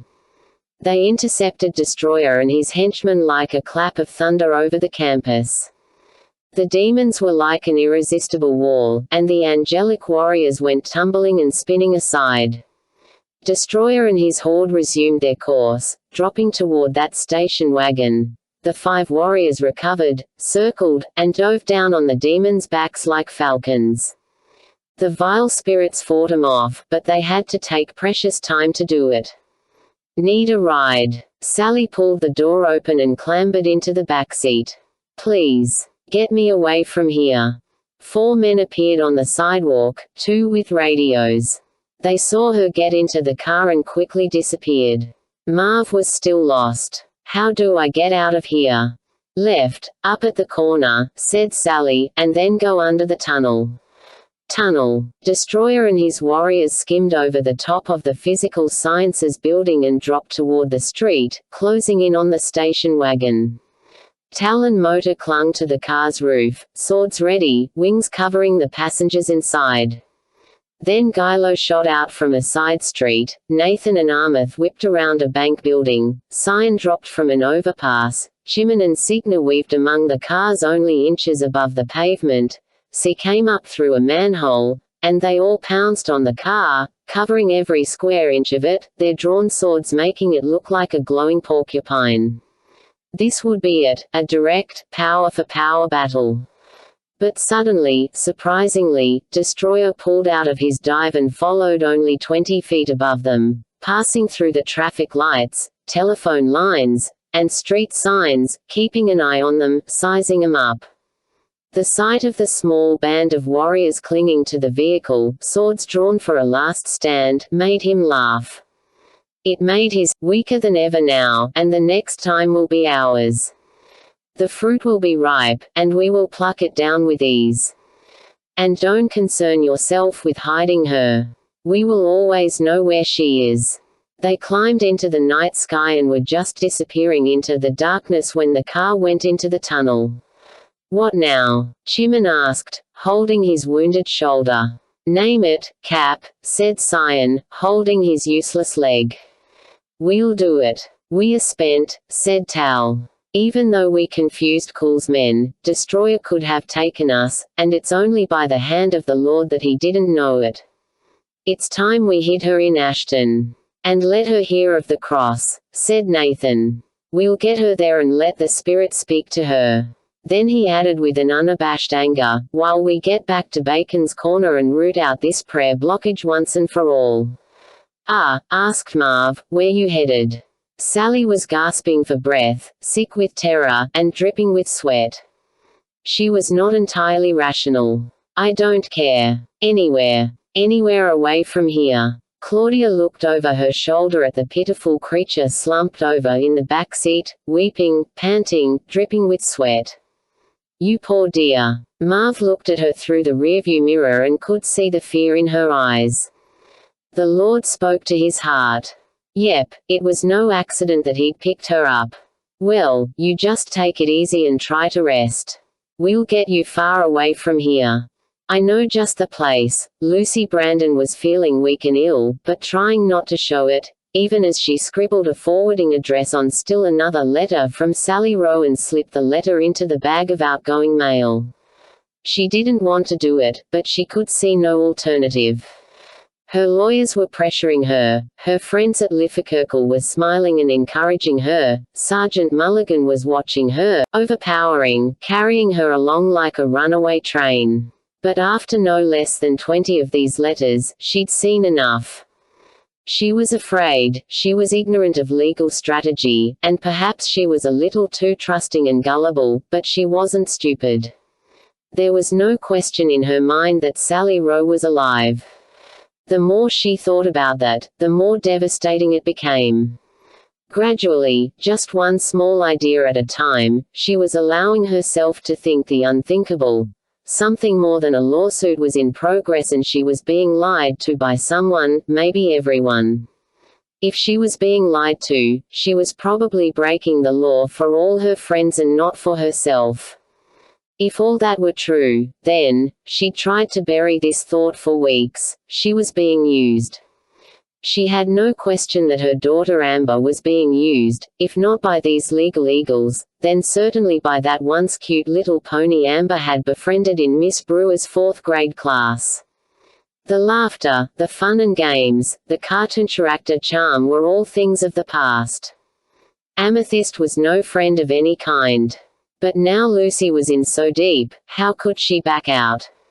What direction could she turn? How? The bell rang at the front desk. Debbie was on her break, so Lucy hurried to the front. This big man looked familiar. She'd seen him around town, but he wasn't from around here. She immediately felt uncomfortable. Can I help you? Hi, I'm Marshall Hogan. I'm a friend of Tom Harris, and I just got a letter here from the Omega Center for Educational Studies in Fairwood, Massachusetts. He acted like he was giving her a cue, but she didn't catch whatever it was. Yes. Is there a problem? Well, I wrote to the Omega Center to order a copy of the Finding the Real Me curriculum, and they tell me here in this letter that they only make that curriculum available to educational institutions, and not to the general public. Don't you think that's a little strange? Lucy knew she didn't want to talk about this. I'm not the Omega Center, sir, and I'm not responsible for their policies. Now unless you have some business with the post office. Marshall looked behind him. No one else was standing in line. I'll just be a second. Let's talk about that local group, Lifferkirkle. I understand that Lifferkirkle is a major force in education around here. 3 of the school board belong to it, the principal of the elementary school. Mr. Woodard belongs to it, Miss Brewer belongs to it, and you belong to it. The school board adopted the Omega Center curriculum, Mr. Woodard implemented it, Miss Brewer's teaching it, and your daughter Amber contacted her in a guide, Amethyst, because of it. Only a week ago Lucy would have felt invaded, and very angry. Today was different. What about it? She really wanted to know. She was trying to look strong and unshakable, but Marshall caught the curiosity in her eyes. Let me ask you this. Why do you suppose Miss Brewer couldn't produce the curriculum when we asked to see it, and neither could Mr. Woodard, and neither could the school board, and now the Omega Center itself won't allow me to order a copy of it? When I consider how all you people are connected, it sure makes me wonder if your lawsuit against the Good Shepherd Academy might have something to do with it. Do you suppose there's something in that curriculum your friends don't want us to see? Lucy didn't answer for a long moment. She'd never thought about the question before. She wanted an answer herself. I don't know, Mr. Hogan. Marshall Hogan. What are you, an investigator or something? Well, obviously I can't talk about any of this. I understand. Thank you very much for your time. You're welcome. He left the building, and Lucy returned to her work, or at least tried to return to it. If she was pensive and troubled before her visit with this Mr. Hogan, now she was totally distracted. What else did that man know, and why didn't she know it? Marshall got back to Ben and Bev's, and placed a collect long-distance call. Back at his newspaper, a young, pretty, bespectacled brunette answered the phone from inside Marshall's glass-enclosed office. Ashton Clarion, Bernice Kruger speaking. Hey, Bernice, this is Marshall. Well, she closed the office door against the outside clamor and plopped down at his desk, ready for the latest. Can any good news come out of Bacon's Corner? Well, the walls of the fort are getting thin, but no breakthroughs yet. Keep digging. That's why I called. You remember I told you about that curriculum at the elementary school? Right. The kids getting into alpha mind control and spirit guides. Did you ever get a copy of it? No dice. They're stonewalling it, as far up the ladder as Omega itself. Are you still in touch with that guy in Washington, what's his name? Cliff Bingham. Sure. He got me some inside stuff on the last election. I'm wondering if he couldn't check. Bernice grabbed a pen and started writing herself a note. I'll call him. What exactly do you want? Finding the Real Me, a curriculum for 4th graders.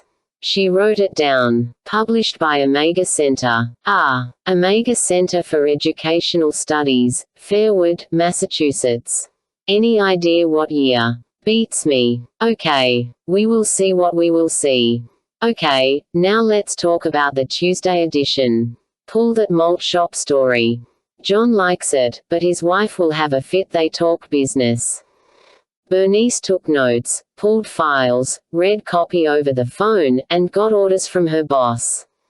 Outside, the midday business in the town of Ashton was in full swing. People, grocery carts, and vehicles were circulating through the parking lot at Carlucci's Market. The firefighters were hosing down the apron at Station 15 and shining up the pumper. Clyde Soderberg and his sons were beating the still green, piercing the darkness. Concrete off some forms over at the new Midwest Savings and Loan Project. Driving past it all, and then stopping at the second of 4 lights along Main Street, Marv and Claudia Simpson introduced Sally Beth Rowe. They thought her name was Betty Smith to their town. It's a great place to live and do business, said Marv. At least it is now. We've had our share of trouble, but things have settled down quite a bit, and I think we're having a turn for the better. The light turned green and Marv piloted the big station wagon. That's the Ashton Clarion, said Marv. It comes out on Tuesdays and Fridays, and the editor's a saint. I think he's been out of town for a while. I don't know what he's been doing. They drove past the high school. It was new this year, because enrollment was up. Marv turned left at the third light and drove up a gradually graded street into a quiet neighborhood with massive oak trees lining the street, small, garishly painted bicycles leaning against the oaks, and orange basketball hoops on every other garage. The lawns were neat, the sidewalks were clean, and the cars all seemed to know their proper parking places. Marv turned left again and came to a row of large, turn-of-the-century homes with white, beveled siding, large chimneys, massive roofs, cozy dormers, and wide, roomy front porches. He pulled over and parked in front of the third house on the right, probably the most inviting house of all, with a perfectly manicured lawn, colorful planted borders, a pillared front porch, and an inviting porch swing. In front, just beside the walkway, was a small, unpretentious sign. Sarah Barker's boarding house. Here's the place I told you about, said Marv. It'll be just right, I think, said Claudia. You'll have time to think things through and get your head clear. Sally took their hands and held them tightly. You've done me a wonderful kindness. Thank you very much. You're welcome, said Marv. We'll have you out to the dairy sometime. I'd love that. Oh, here's Sarah now, said Claudia. Sarah's a good gal, you'll like her. Sarah was, and Sally did. The house actually belonged to Sarah and her husband Floyd, but they thought using just her name on the sign would be more charming. Floyd, the grain businessman, was now trying his hand at being a writer when he wasn't serving as the handyman for the boarding house which he was at the moment. He was glad to meet her and shook her hand warmly. As for Sarah, she impressed Sally as everyone's idea of the perfect grandma, a short little woman with close-cropped grey hair, little round glasses, and a cute story about most everything. We used to have 8 kids, and now they're gone, so we have all these rooms empty and ready for the right people. She explained, showing Sally through the big house. We've had mostly single women here. Some have troubles at home and need to stay away, some are on their way somewhere else, you know. Between things, and the 2 that are here right now are here for keeps until they get married, I suppose. The living room was old, classic, with a high ceiling, finely milled wainscoting, inviting, comfortable, antique furniture, and even an old pump organ from Ashton's First Pioneer Church. The dining room was large and well suited for a big family, or for a house full of boarders. Now, we have a downstairs bathroom, but it's being worked on. They were in the central hallway just below the big staircase, and they could see a toolbox jutting into the hall through the bathroom door and hear the clunking and tinkering of work going on. Sarah stepped around the toolbox and then out of the way, so Sally could look in. When we get the plumbing fixed, things should be back to normal. Sally looked into the bathroom. It was large, and during normal times it was probably very nice. Right now it was a mess. The carpet was rolled back. There were tools and pipe fittings on the floor, a glaring work light hanging from the vanity mirror, and, strangest of all, a young man in coveralls on his knees in front of the toilet. He seemed to be hollering down into the bowl. "No," he shouted, "come back up. You're going the wrong way." Then the young man noticed Sally watching him. "Oh, hi there." "Hi." Sarah leaned in. "Hank, this is Betty Smith, a new boarder." "Betty, this is Hank Bush, our pastor." He waved a wrench at her. "Pleased to meet you. I'll be happy to shake your hand later." It was clear to see that his hands were quite dirty at the moment. Sally was fascinated. This was a pastor. "Why are you yelling down the toilet?" He thought that was funny. "Well, that's Floyd down there." "Have you met Floyd?" Floyd's voice came from under the floor. "Yeah. That's Betty, right?" Hank hollered back. "Yeah. We've met. She's here to inspect your bolting job."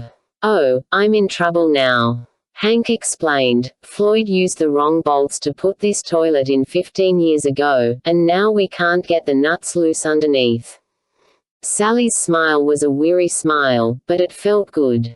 Sarah said, "You're tired. Come on upstairs and I'll show you your room." But Sally hesitated just a moment. "You don't look like a pastor." Hank smiled, brushing some hair away from his forehead with his forearm. "Thanks. Why not go straight to the horse?" Sally thought. "I suppose you know God." "Sure." He was so matter-of-fact about it. He didn't even hesitate with that answer. Sally tried a tougher question. "Can you prove he exists?" Hank sat back from the toilet and just looked at her for a moment. "Got a Bible?" Sally was about to say no, but Sarah said, "There's one up in her room."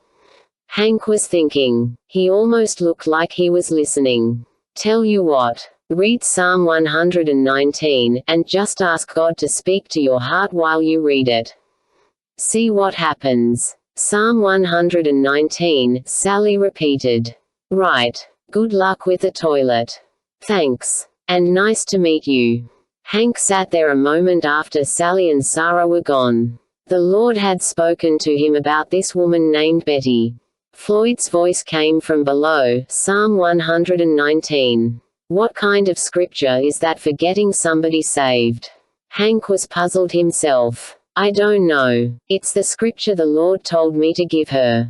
The longest chapter in the Bible, Floyd muttered. Hank prayed, right there. Lord God, please make yourself real to Betty Smith. Show her how much you love her. Amen, said the voice atop the house. Tal consulted with the two angelic princes of Ashton, Creone and Triskel. We are honored to see you again, Captain, said Creone. We'll always remember the victory achieved here. Tal scanned the horizon and could see the thick hedge of angelic warriors that surrounded the town, sealing it off from demonic invasion. They were there to serve the saints within, responding to their prayers, widening doors of opportunity to minister. The town was not perfect, not without problems. It still had its taverns and turmoils, its scrapes and its sins. But the Lord was working in Ashton, its saints were praying, and for Sally Beth Rowe it was safe. I leave her in your hands, Creone. I see Hank is planting the right seeds already. Triskel smiled. The Spirit of God is continuing to draw her. Care for her in the meantime. Make sure she meets Bernice, but don't let Bernice know who she is until the right time. Creone gave Tal a knowing look. Once again you have a plan. How is it unfolding? Tal looked grim. Steadily, but miserably. Creone nodded. You and the others are going to need some time to heal up, I see.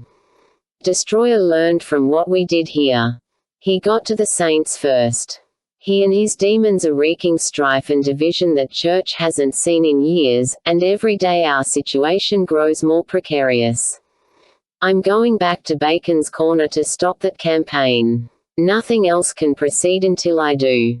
Triskel's face wrinkled with concern. But is there time, Captain? Tal answered simply, number. We'll just have to do what we can. If you can use this crisis to arouse specific prayer from the saints here, so much the better. Triskel's, Creone added, but it sounds like Sally Rowe is headed for even greater jeopardy. Tal nodded, with regret. We cannot bring the plan up short, or spare her every last step.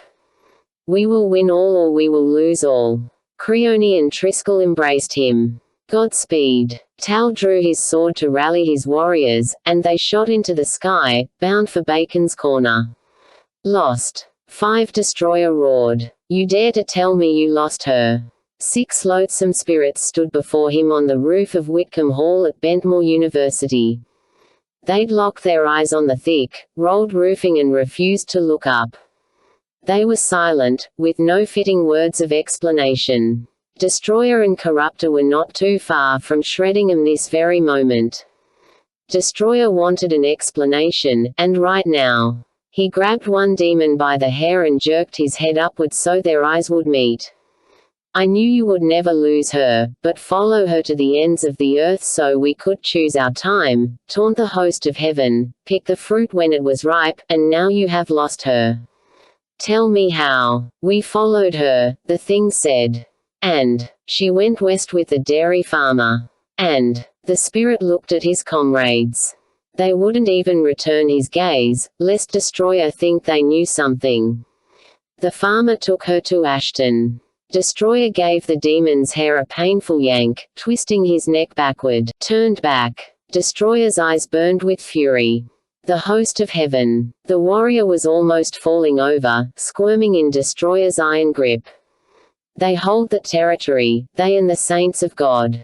Destroyer released the demon's hair and the warrior dropped to the roof, rotating the kinks out of his neck. Destroyer and Corruptor moved away to consult privately. Destroyer was turning the air yellow with his frantic, anxious panting. That slimy, slippery, subtle captain of the host. I should have anticipated this. He is hiding her in a stronghold we cannot penetrate. Corruptor muttered, she is free, and alive, and now has both the ring and the rosters. The rosters are your fault. Destroyer insisted. And her disappearance. Is that not yours? If we lose track of her now, that is not an option. The strongman will take both our heads from our bodies with his bare hands. Destroyer spit sulfur in a new burst of rage. Never. The captain of the host will not defeat me. I will not be humbled by these feeble saints.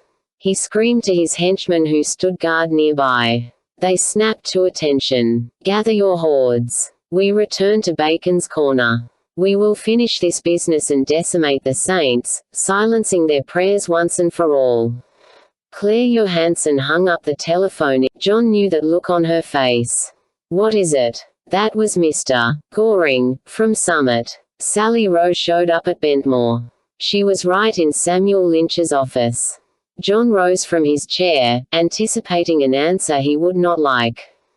"She didn't get away," Claire sighed, letting her hand fall to the desk with a slap. "She did. Cool and his men chased her all over the Bentmore campus, but she managed to hitch a ride with some stranger and they lost her." John threw up his hands in anger. "Great. That's just great. I'm really starting to wonder about this Cool. He's had 2 chances now and came up empty both times." Claire cautioned him, "Please keep your voice down. Some Liffekerkelers are in the house." John tried to calm himself, but couldn't sit down or relax at all. "She has the rosters," Claire added. John looked at her curiously. "What rosters?" "Professor Lynch's membership rosters." John stared at her blankly. He couldn't bring himself to believe it. He shook his head. "Now that has to be a mistake. Somebody's wrong. That isn't true." "It's true." He shook his head again, harder. "No, it is not true. It's too unthinkable to be true." Single quote. Lynch stepped out of the office to get his ring and contact Cool. "She must have snatched them from his bookshelf." John shouted at that. "She left." Claire shushed him, feeling defensive for Lynch. He couldn't have her killed right there in his office. Cool's men were supposed to take care of her elsewhere, secretly.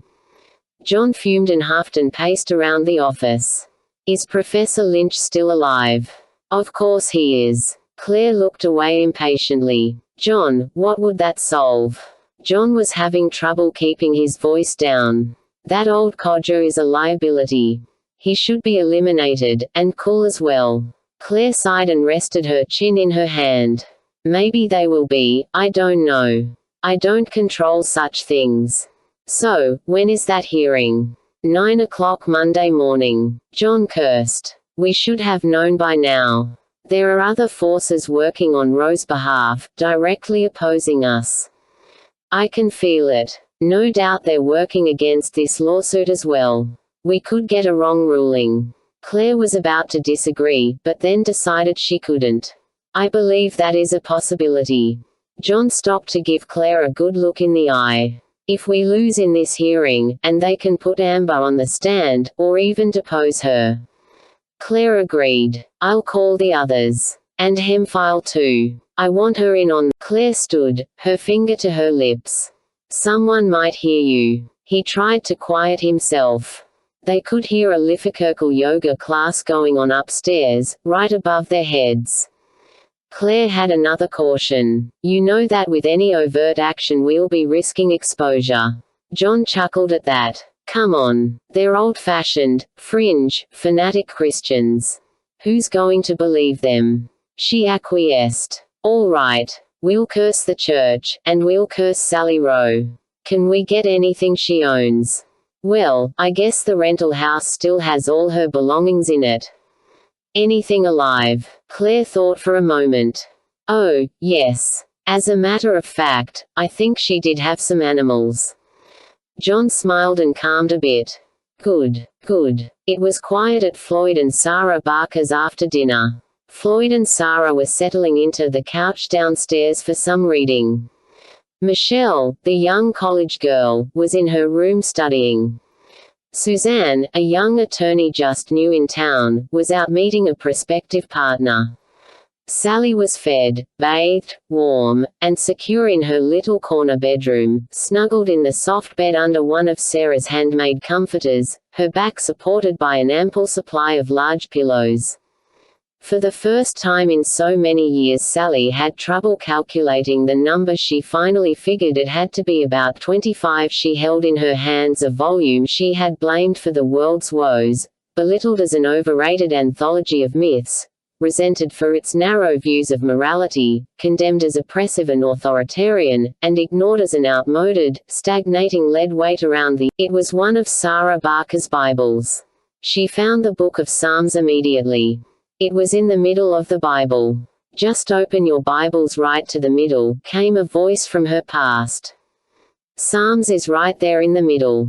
What was that woman's name? Oh, Mrs. Gunderson, that's right. She was an older lady.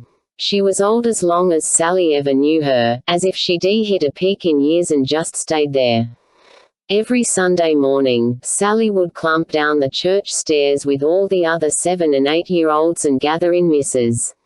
Gunderson's Sunday school class in that cold church basement, in that small, echoing classroom with the hard wooden chairs and the chalkboard that still bore the unerasable traces of lessons from weeks ago. Then Mrs. Gunderson would tell them a story, placing paper Bible characters on the same green grass and blue sky flannel background. Even now, as Sally lay in the bed with the Bible in her lap, she could remember those stories. The wee little man who climbed the sycamore tree, the fisherman who fished all night but caught no fish, the disciple she thought it was Peter who walked on the water to meet Jesus, the man named Lazarus whom Jesus raised from the dead, Moses, Noah, and of course Jonah who was swallowed by the fish. Strange. She'd put those stories out of her mind as far back as junior high school, but now, at 36, she remembered not only those stories, but also the deep feelings of conviction and morality she always had after every Sunday school. I want to be good. I want to do good things and love God.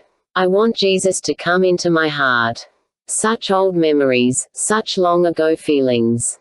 But the memories were pleasant, and the feelings they evoked were warm and comforting, which caused her to pause and reflect. How many pleasant memories did she really have? Not too many. Maybe these, some of her oldest, were her happiest. Psalm 119. It was a long chapter. She read the first verse. Blessed are they whose ways are blameless, who walk according to the law of the Lord. Verse 3 said, they do nothing wrong, they walk in his ways. Verses 4, 5, and 6 continued the same theme. You have laid down precepts that are to be fully obeyed. Oh, that my ways were steadfast in obeying your decrees. Then I would not be put to shame when I consider all your commands. How did that pastor know? She'd asked him the toughest question she could think of, but he came back with the answer she needed, the one perfect for her situation, right here and now, the very next step in her musings.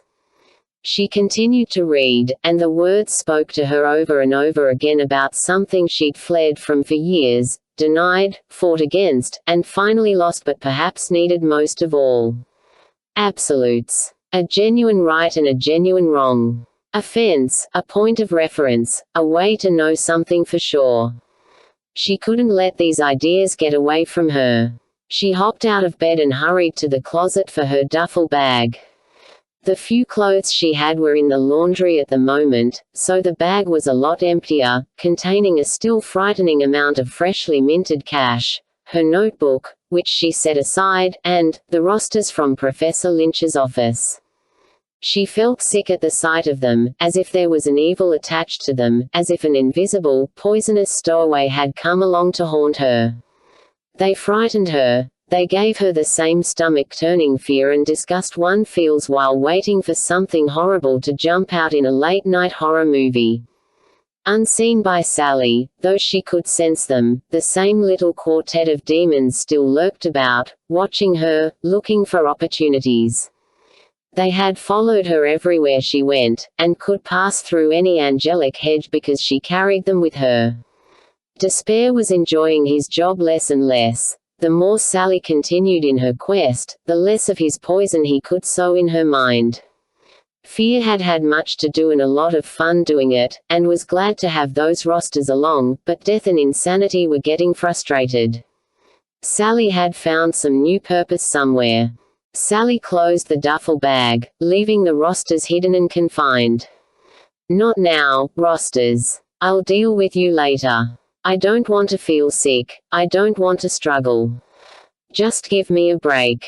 Let me rest a while. The demons slinked away to wait.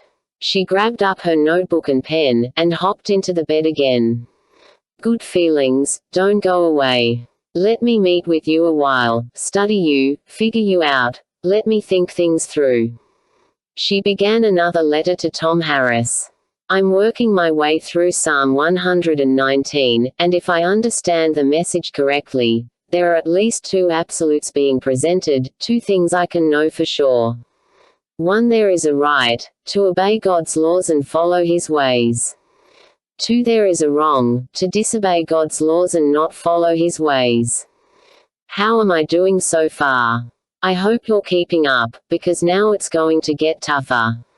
Psalm 119 also talks about two human conditions that are the direct result of the two absolutes. One, do what is right, and you'll be happy and blessed. Two, do what is wrong, and you'll be put to shame. Now is that simple or what? Too simple, I suppose. Too basic to be believed and accepted by people like me who insist there is no reality higher than themselves. But, Tom, I do believe I have been put to shame. Even the vicious, cutting remarks of an enemy, Professor Lynch, make that clear to me.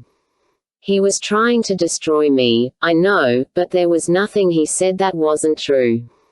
I couldn't argue with him. The truth is, my life is in ruins. But can I accept the Bible's explanation for it? Dare I trust this book? If the Bible is trustworthy, not a comfortable thought, but at least I would have an immovable rock under my feet. Despair flopped to the floor beside the bed, holding his stomach and moaning. Death and insanity weren't feeling very well either, but took it out on despair. You're losing her, Leech. You're the one in charge of this mission. Do something. Fear volunteered. Perhaps I could think of something to frighten her. Despair hissed at him, you've done that, and driven her closer to the truth. Sally felt sleepy at last. For now, her questions were resolved, her thoughts were recorded, and she could rest. She set the notebook on the bedside table, put all the pillows aside except one, and clicked off the lamp. As she lay there in the dark, she noticed how peaceful she felt. This was the first night in a long time that she did not feel afraid. Instead, she felt, what was this? Hope. Yes. This had to be hope. It felt so foreign, so different. Out of her distant past, she could recall once again those old feelings and thoughts from Sunday school. I want to be good. I want to do good things and love God. I want Jesus to come into my heart. She fluffed her pillow and let her head sink into it. Jesus. Now what does he have to do with all this? Very early on Sunday morning, Ben Cole stood in the gate to Sally Rose Goat Pen, incredulous, sickened, wary of proceeding inside. This couldn't be real. Things like this just didn't happen, around here. He looked back toward the field between the Potter home and the rental. Mrs. Potter stood in the middle of the field, nervously wringing her hands and watching, but refusing to come any closer. He looked back toward the goat pen.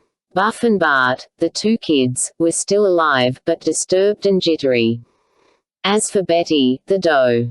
Ben finally entered the pen, closing the gate behind him, stepping carefully through the dirt and straw, searching the ground for any clues.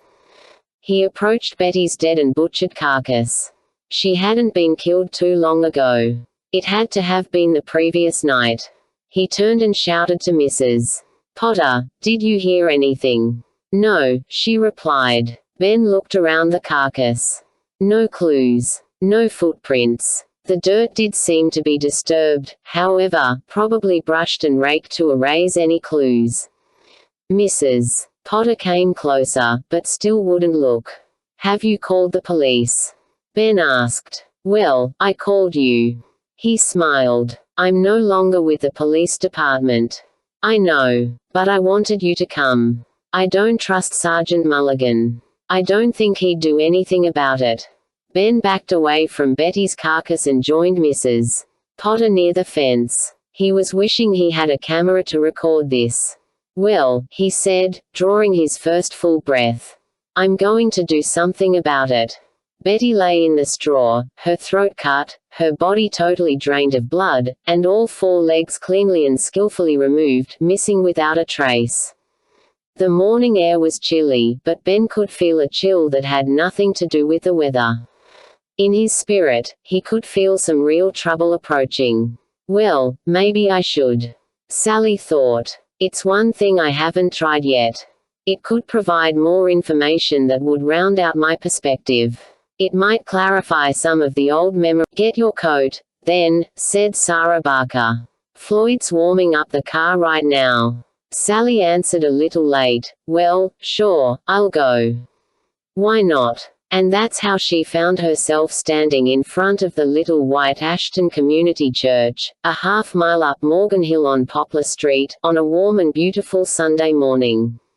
People were already filing inside, talking, laughing, hugging like old friends, guiding their small children by the hand and calling to the older ones to come on and hurry up. Church was starting. Sarah spared no pains to make sure Sally met everyone. Hi, Andy, this is Betty Smith. Edith, how are you? I'd like you to meet Betty Smith, our new boarder. Cecil, it's great to see you're feeling better. Have you met Betty Smith? Sally smiled and shook the hands extended to her, but with only half her attention. The sight of a little girl in a Sunday dress, holding her mother's hand and carrying a Bible, triggered a memory. 30 years ago, that was me. Sally could remember wearing a pretty dress and a matching ribbon in her hair. She could remember carrying a Bible too, a gift from the lady who held her hand back then, her guardian, Aunt Barbara. Sally's mother, lost to alcohol, had never been much of a positive influence. Aunt Barbara, on the other hand, always took her to Sunday school. Aunt Barbara took religion seriously, and in those days Sally respected that. It was good for Aunt Barbara, and yes, it felt right for Sally too. Well, we'd better get in there, said Sarah, her words jolting Sally from her reverie. They went up the front steps, through the double doors, and into a small foyer where a few clusters of people. Floyd was part of one cluster, were still getting caught up on each other's week. Oh, there was the Sunday school attendance posted on the wall. She remembered that. She remembered always bringing an offering, 2 blue jeans. There were older folks and many younger. There were plenty of young children about, suggesting a middle-class, Protestant baby boom. Sally quickly had to admit to herself that, Christianity itself notwithstanding, there was little reason to be uncomfortable in this place. Her lack of acceptable attire could have been a reason. She had only her slacks and blouse and could not wear the jacket because of the knife holes in it, not to mention the missing sleeve, but now she saw that attire had little to do with acceptance, and neither did ethnic background or social status. Well, I guess I won't be uncomfortable. She followed Floyd and Sarah to a place in a wooden pew near the back and sat down. Her feet could touch the floor. The last time she sat in a pew, her feet dangled. That was when Tommy Krebs. Yes, now she remembered him, that little snotty kid with the crew cut and the marker pen without a cap. She finally tattled on him, and that brought some peace for a while, but not before he'd blackened her knee. Yes, that all happened in a pew just like this one, during the Sunday school's opening exercises. Oh, what was that song she and all those other little moppets used to sing? Jesus loves me, this I know, for the Bible tells me so. Oh, yes. That song had to be one of the oldie goldie hits of American Protestantism. Obviously she never forgot it. She tried to relax, and looked around the small sanctuary at the backs of all those heads. Oh, there was the pastor, Hank what's his name, closing off a conversation and taking a chair on the platform. Now he looked a little more like a pastor, with a suit and tie, but she knew she'd never forget that guy wrestling with a toilet back at the boarding house. This was becoming quite an experience. There was so much to see and remember, so many feelings to sort through, she hadn't become bored yet. Rather, she was captivated. But, what am I doing here, really? She wondered. Is it just because Sarah invited me?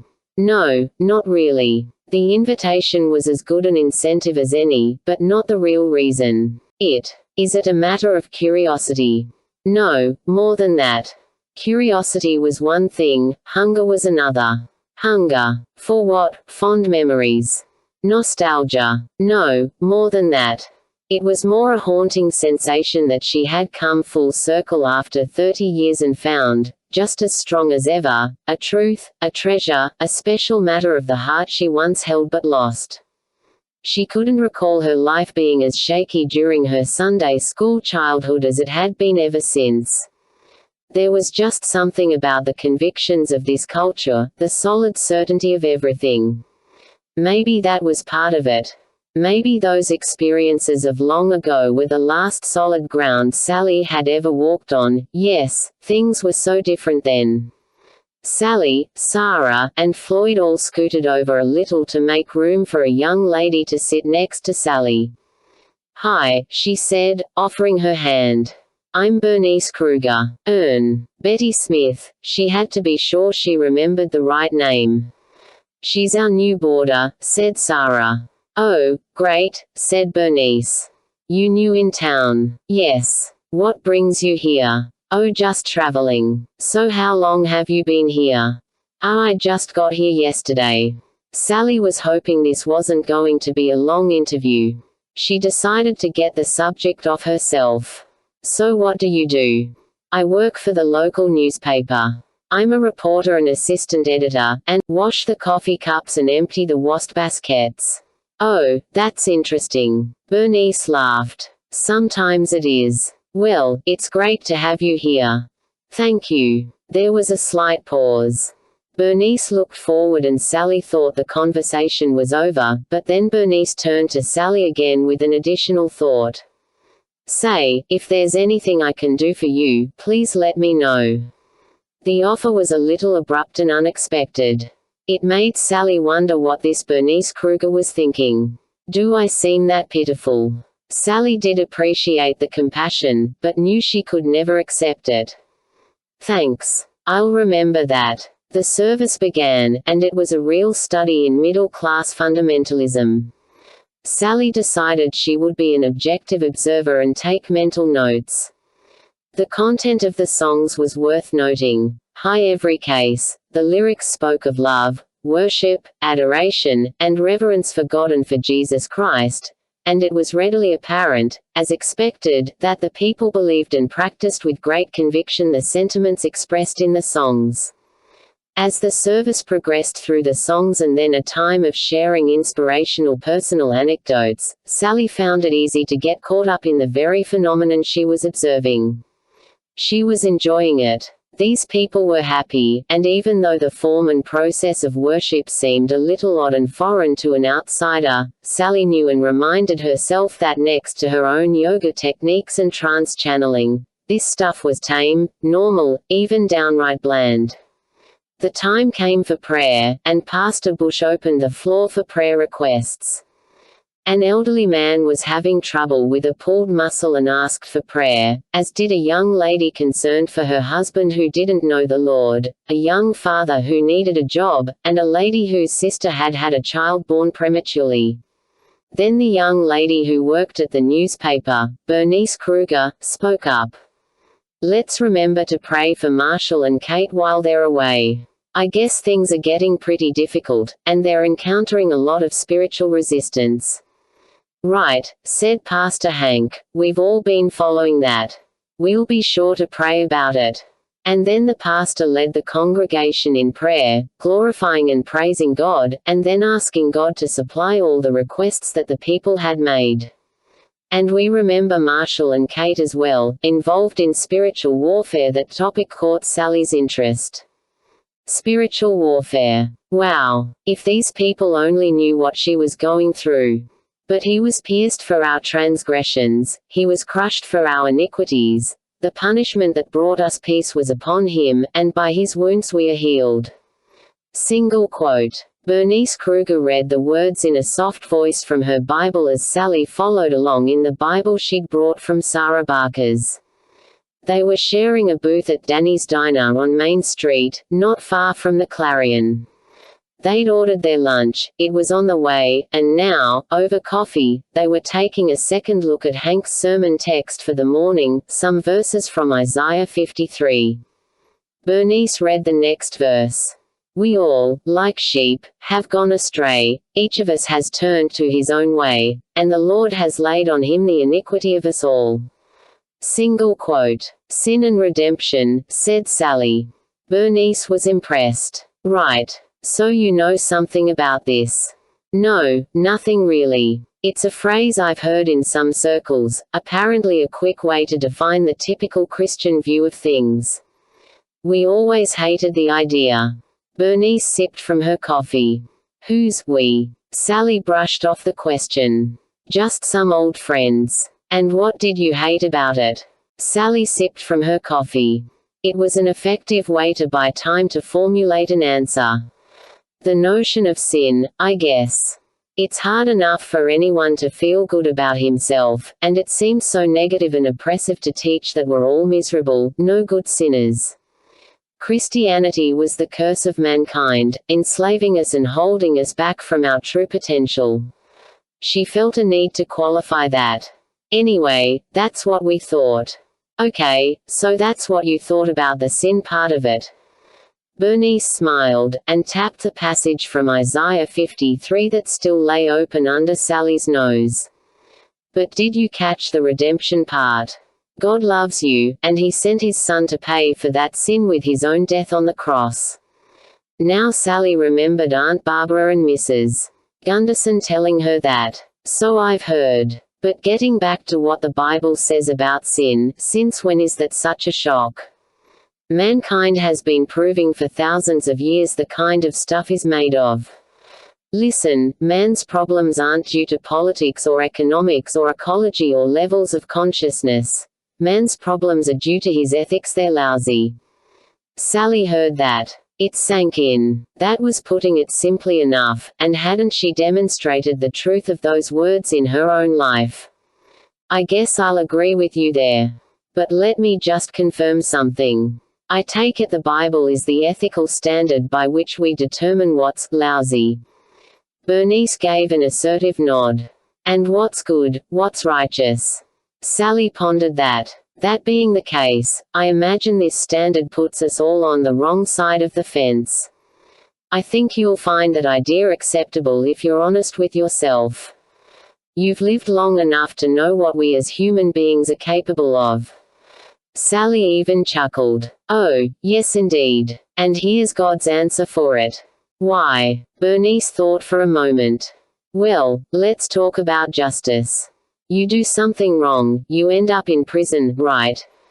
Sally definitely agreed. Right.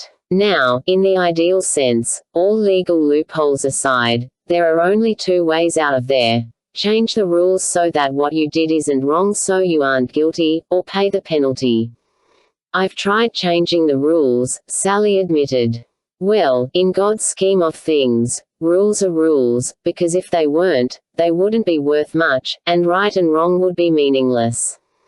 So what's left? The penalty. That's where God's love comes in. He knew we could never pay the penalty ourselves, so he did it for us. He took the form of man, took all our sins upon himself, and died on a Roman cross 2,000 years ago. Sally examined the passage again. So tell me, did it work? Bernice leaned forward and said, You be the judge.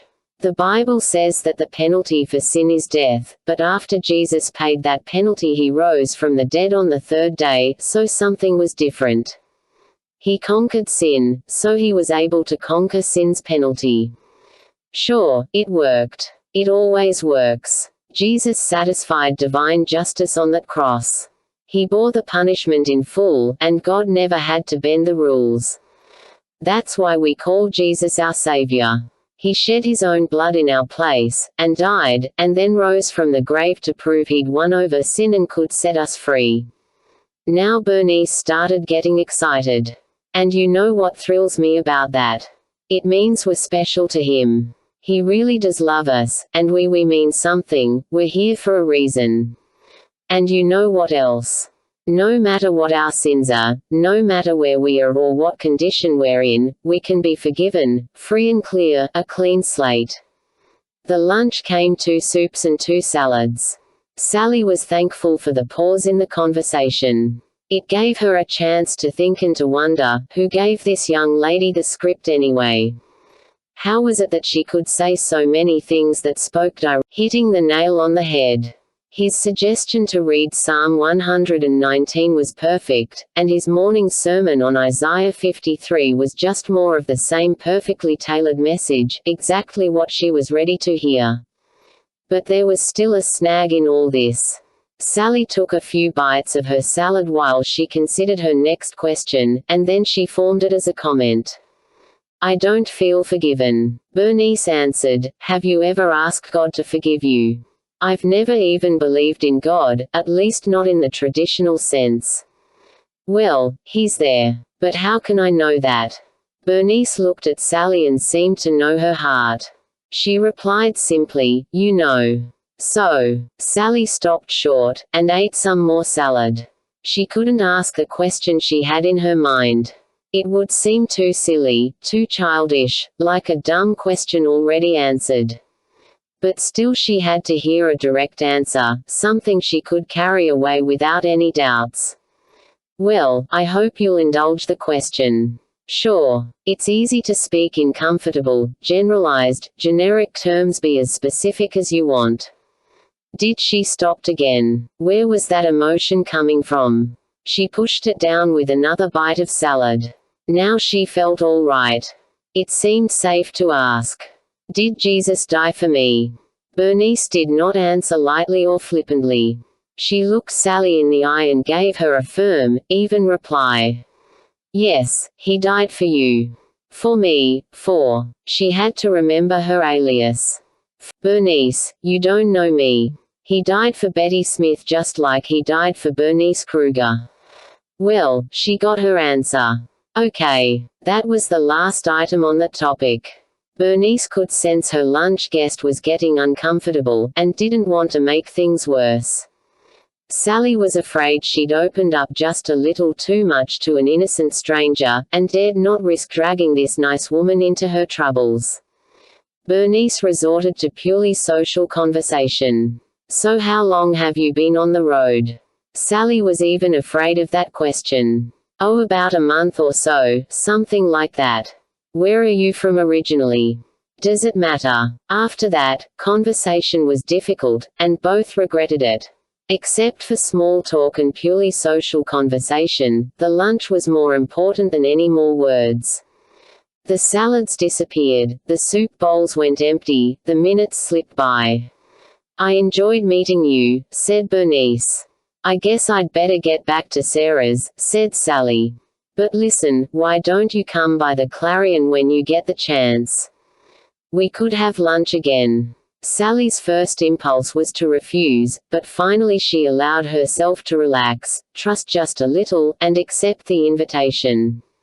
Well, sure, I'd like that.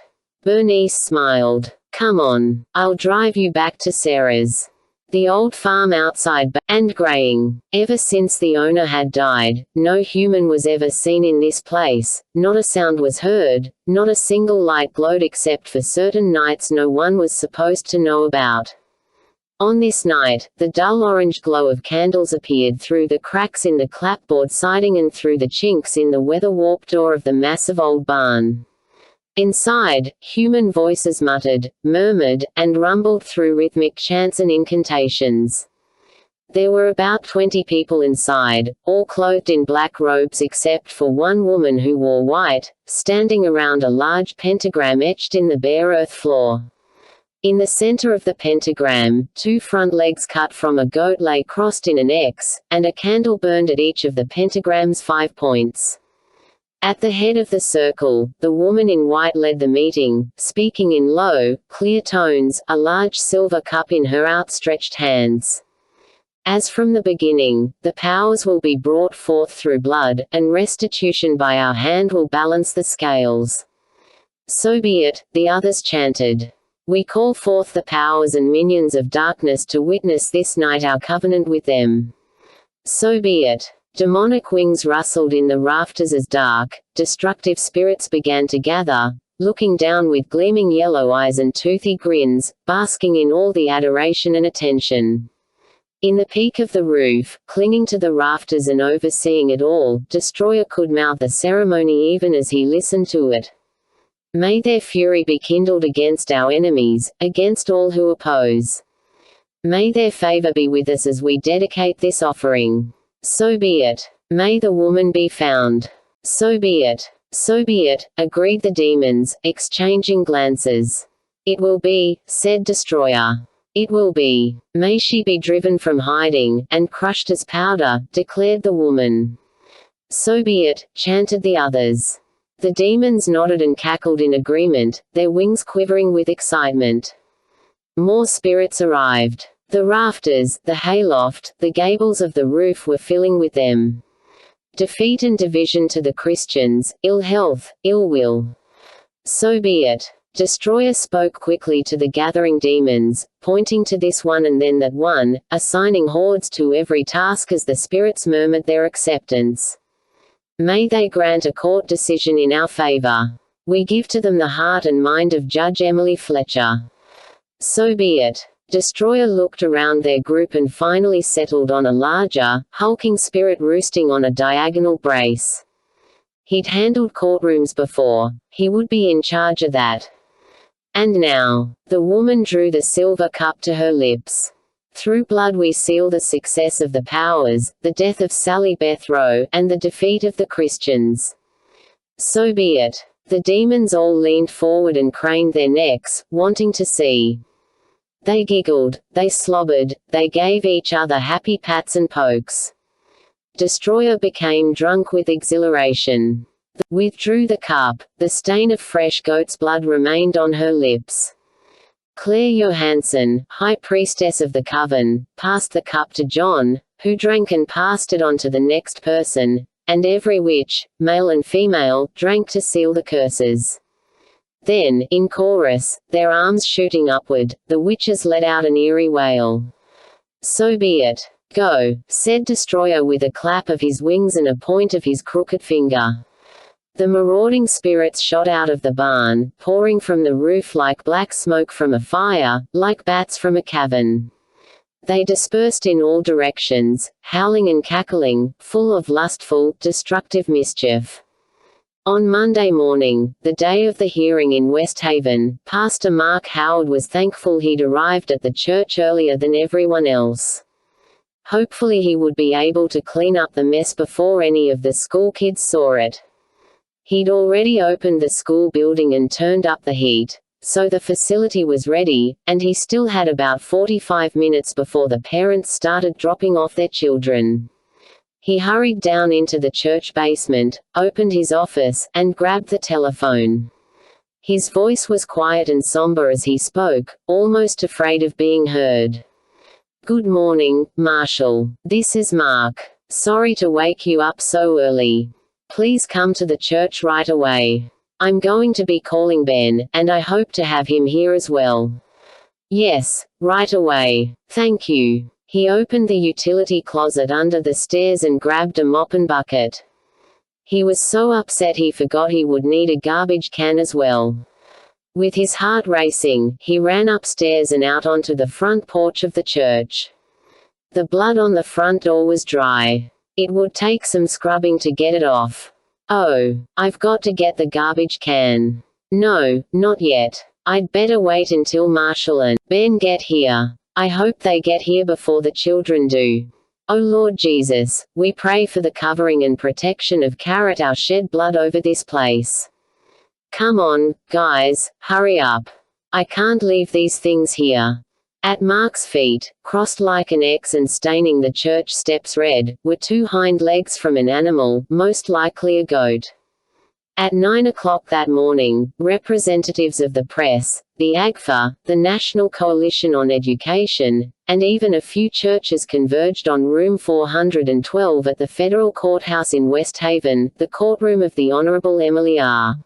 Fletcher. Wayne Corrigan and Tom Harris were already seated at the defendant's table. Gordon Jefferson and Wendell Ames, Lucy Brandon's attorneys, were seated and ready for combat, with Lucy seated between them. In the first row of the gallery, Dr. Mandenhey was waiting to testify. KBZT Channel 7 news reporter Chad Davis was there, prowling about for any news tidbits or comments while Roberto Gutierrez set up the television camera. John Ziegler was there as well, and Paula the photobug had already snapped some pictures uninvited of Tom and Corrigan. The bailiff stood to her feet. "All rise." They all rose. Court is now in session, the Honorable Emily R. Fletcher presiding. The judge took her place behind the bench. "Thank you. Please be seated." They sat. So far everything was going the same as last time, and just like last time, the judge perched her reading glasses on her nose and looked over the documents before her. The defendant has requested today's hearing to determine whether or not the child in this case, Amber Brandon, should be excused from opposes any deposition or testimony from the child, and so the court has been asked to rule on the question. She looked up and seemed just a little impatient with the whole matter. "Mr. Corrigan, please proceed." Corrigan rose. "Thank you, Your Honor. Our request is simple enough, and not at all irregular. The complaint against my client includes charges of harassment, discrimination, and outrageous religious behavior.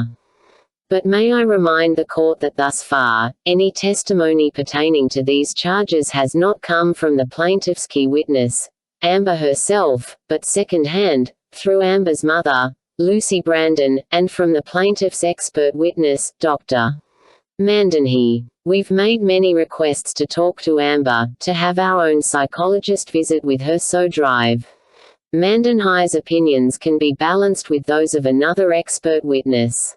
But counsel for the plaintiff has adamantly refused to cooperate, and we are concerned that my client's right to confront his accuser is being infringed. Also, with no opportunity to question Amber and hear her testimony for ourselves, we have no assurance that the indirect testimony coming through Mrs. Brandon and through Drive Mandenhey is not in some way colored, tainted, or embellished.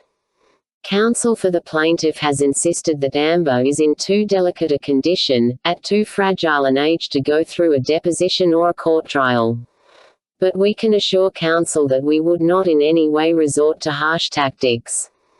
Also, the record is clear that Amber is a strong-willed child and has stated conflicting facts, even to her mother. In addition to that, Amber's mother has testified in deposition that there are other influences affecting Amber's life which she was exposed to outside the school.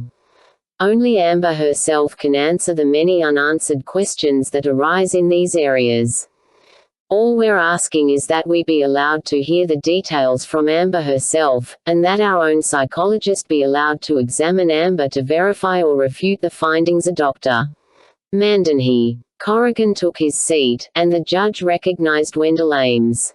Ames wasn't quite as exciting. Entire case is being brought to court because of severe damage done to an innocent child, the extent of which is clearly shown in the affidavits and the reports of Dr.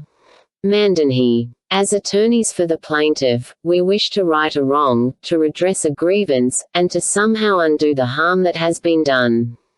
It was never our intention, as responsible human beings, to only increase Amber's pain by putting her through the trial process, dredging up all her old wounds, and putting her hurts on public display.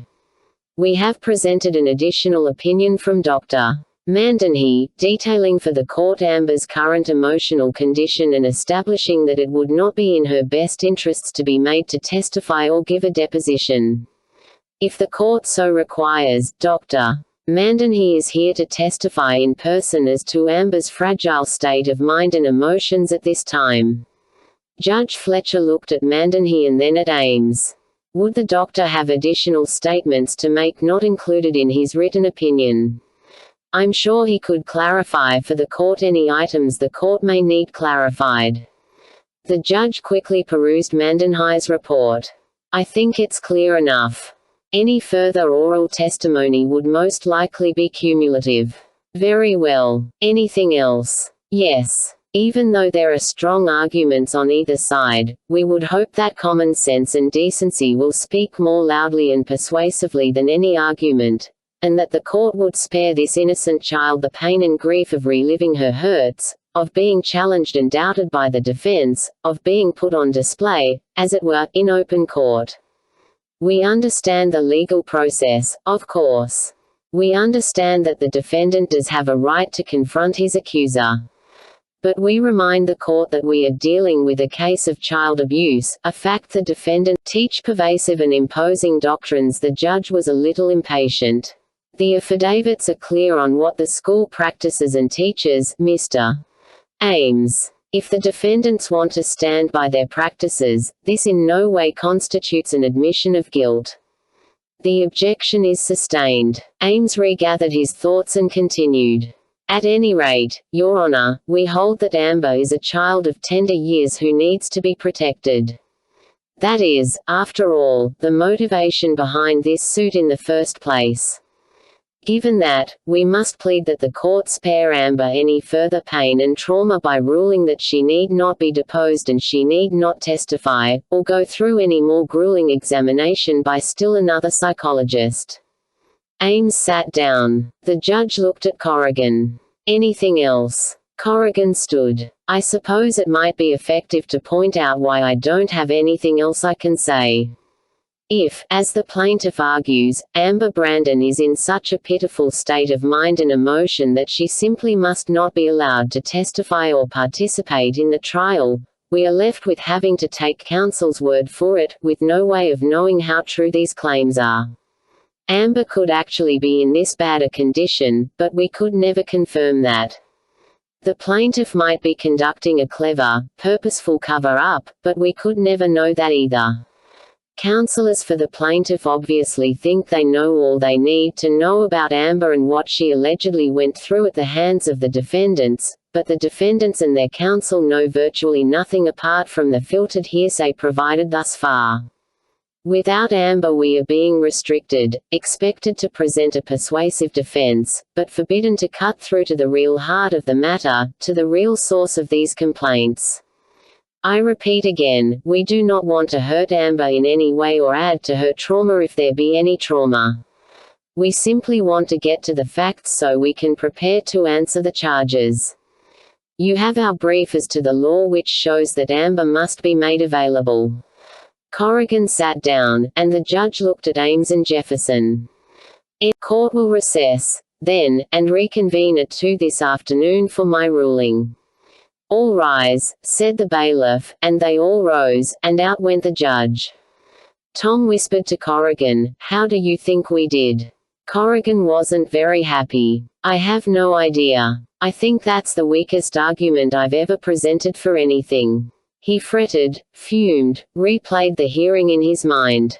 I should have stressed the law more, it's supposed to be on our side. Did you see her reaction to Mandenhei's affidavit?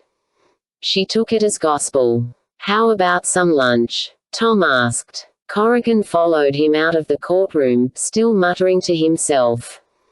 The spirits were aloft and rampant, goaded on by goat's blood and blasphemy, by rage and conspiracy, by destroyers' reckless indignation and thirst for immediate victory over the subtle captain of the host and his prize, the elusive Sally Beth Rowe. Infested by lying demons, the Warings Ed and Judy and the Jessops Andrea and Wes were meeting for lunch at the Warings home to prayerfully discuss the latest news hot off the prayer chain. June Walroth had just heard that Tom regularly beat his daughter Ruth, and always dressed her in long sleeves so no one would notice. Someone else, they didn't know who, but the person had to be reliable, was concerned because Pastor Mark and Kathy were having some marital problems, most likely because Mark had been unfaithful years ago. The Christian school was actually in terrible debt because Tom and Mrs. Fields were pilfering some of the money. Andrea was aghast. Are you sure about that? I can't believe Mrs. Fields would do such a thing. Well, said Judy, do you know how little money she makes teaching at that school? It would be a real temptation, let's face it. But who told you about this? Ed was reluctant to reveal their source. Well, let me just say that it's someone close to the church board, someone I've really come to respect, all right. But this is all in strict confidence. Wes was immediately angry. So why hasn't the board told the rest of the church? The party I spoke to is concerned about the same thing. She's in a real fix. She doesn't want to violate the confidence of the board, but at the same time she's hurt because so much of this is being kept secret. Judy piped in, I think we need to have a congregational meeting, that's what I think. Andrea concurred. And get this stuff out in the open once and for all. Ed nodded. Well, I've talked to Ted and June Walroth, and they're ready for one. Wes just shook his head and even laughed to vent his nerves. This is all going to come out in the trial, you know. Somehow those AGFA guys are going to dig this up, and they're going to sue the ever-loving buns off our church. Gossip, slander, and spite thought that was funny, and shrieked with laughter. What wouldn't these people believe? At the school, Mrs. Fields and Mark had just broken up their third fight, and now 8 kids, 6 who were fighting and 2 who were urging them on, were staying inside for noon recess, cleaning the blackboards, dusting the furniture, and sweeping the floor. It had been a trying day. Mrs. Fields plopped into her chair and heaved a deep sigh. Pastor, what's happening around here? Mark wanted to say they were under spiritual attack, but he steered clear of that out of concern for Mrs. Fields. She was a sensitive woman, and it would have been distressing for her to learn what he'd found on the front hour in between peacekeeping missions on the playfield.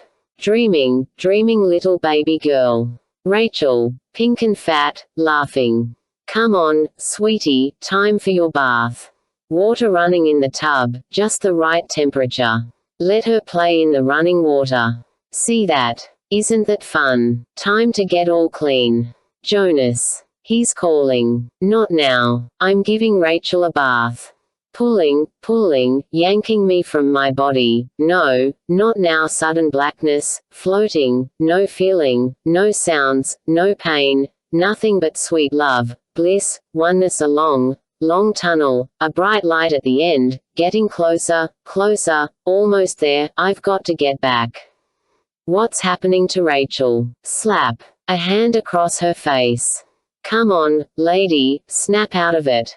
Get up. Water everywhere, all over the floor. I'm sitting in it, I'm soaked. Who's this guy? Can you hear me? Get up. He's a cop. What's wrong? Or, she's stoned, man, bombed to oblivion. Where's Rachel? Where's my baby? The tub, filled to the brim, running over, water everywhere, cops, medics, the landlady, everything a blur. A piercing, stabbing horror slowly rising. The unthinkable invading her mind. Oh no, I've killed my baby. Ma'am, I need to. Silent. Up off the floor, held in strong arms, her hands bound behind her. Where's my baby? Get her out of here. Where's my baby? Your baby is dead, Sally. Come on. The quickest image, only appearing for a second. A tiny bundle on the kitchen table, medics all around, covered in a white cloth, one little pink hand showing. Oh no, Rachel, I've killed my baby. Jonas. Pain from handcuffs, her arms twisting, soaking wet, shoved out the door. Rachel. Come on, Sally, let's go. AAWW. Sally jolted awake in the darkened bedroom, almost falling off the bed. Her 4 tormenting companions were all over her. Forever, said despair, you will be condemned forever. You are what you are, you can never change it. Insanity piped in with renewed vigor, it's all in your poor twisted mind, you know. You're a very sick lady. Death always follows you, said Death. Everything you touch, everything you love, will only die. And they'll get you for this, said Fear. All the spirits you've ever crossed are waiting to get you. Sally rolled over and buried her face in the pillow. Oh God, help me. He can't help you. You've offended him, he'll never hear you, we have you now. Sally looked toward the window. The daylight was still around the edges of the drawn curtain. She checked the clock beside the bed. 4 p.m. She flopped onto her back and tried to calm down, steady her heart, slow her breathing. She told herself, easy now, girl, it was all a dream, a nightmare. Calm down. Her heart was still pounding and her face was slick with sweat. Some nap this turned out to be.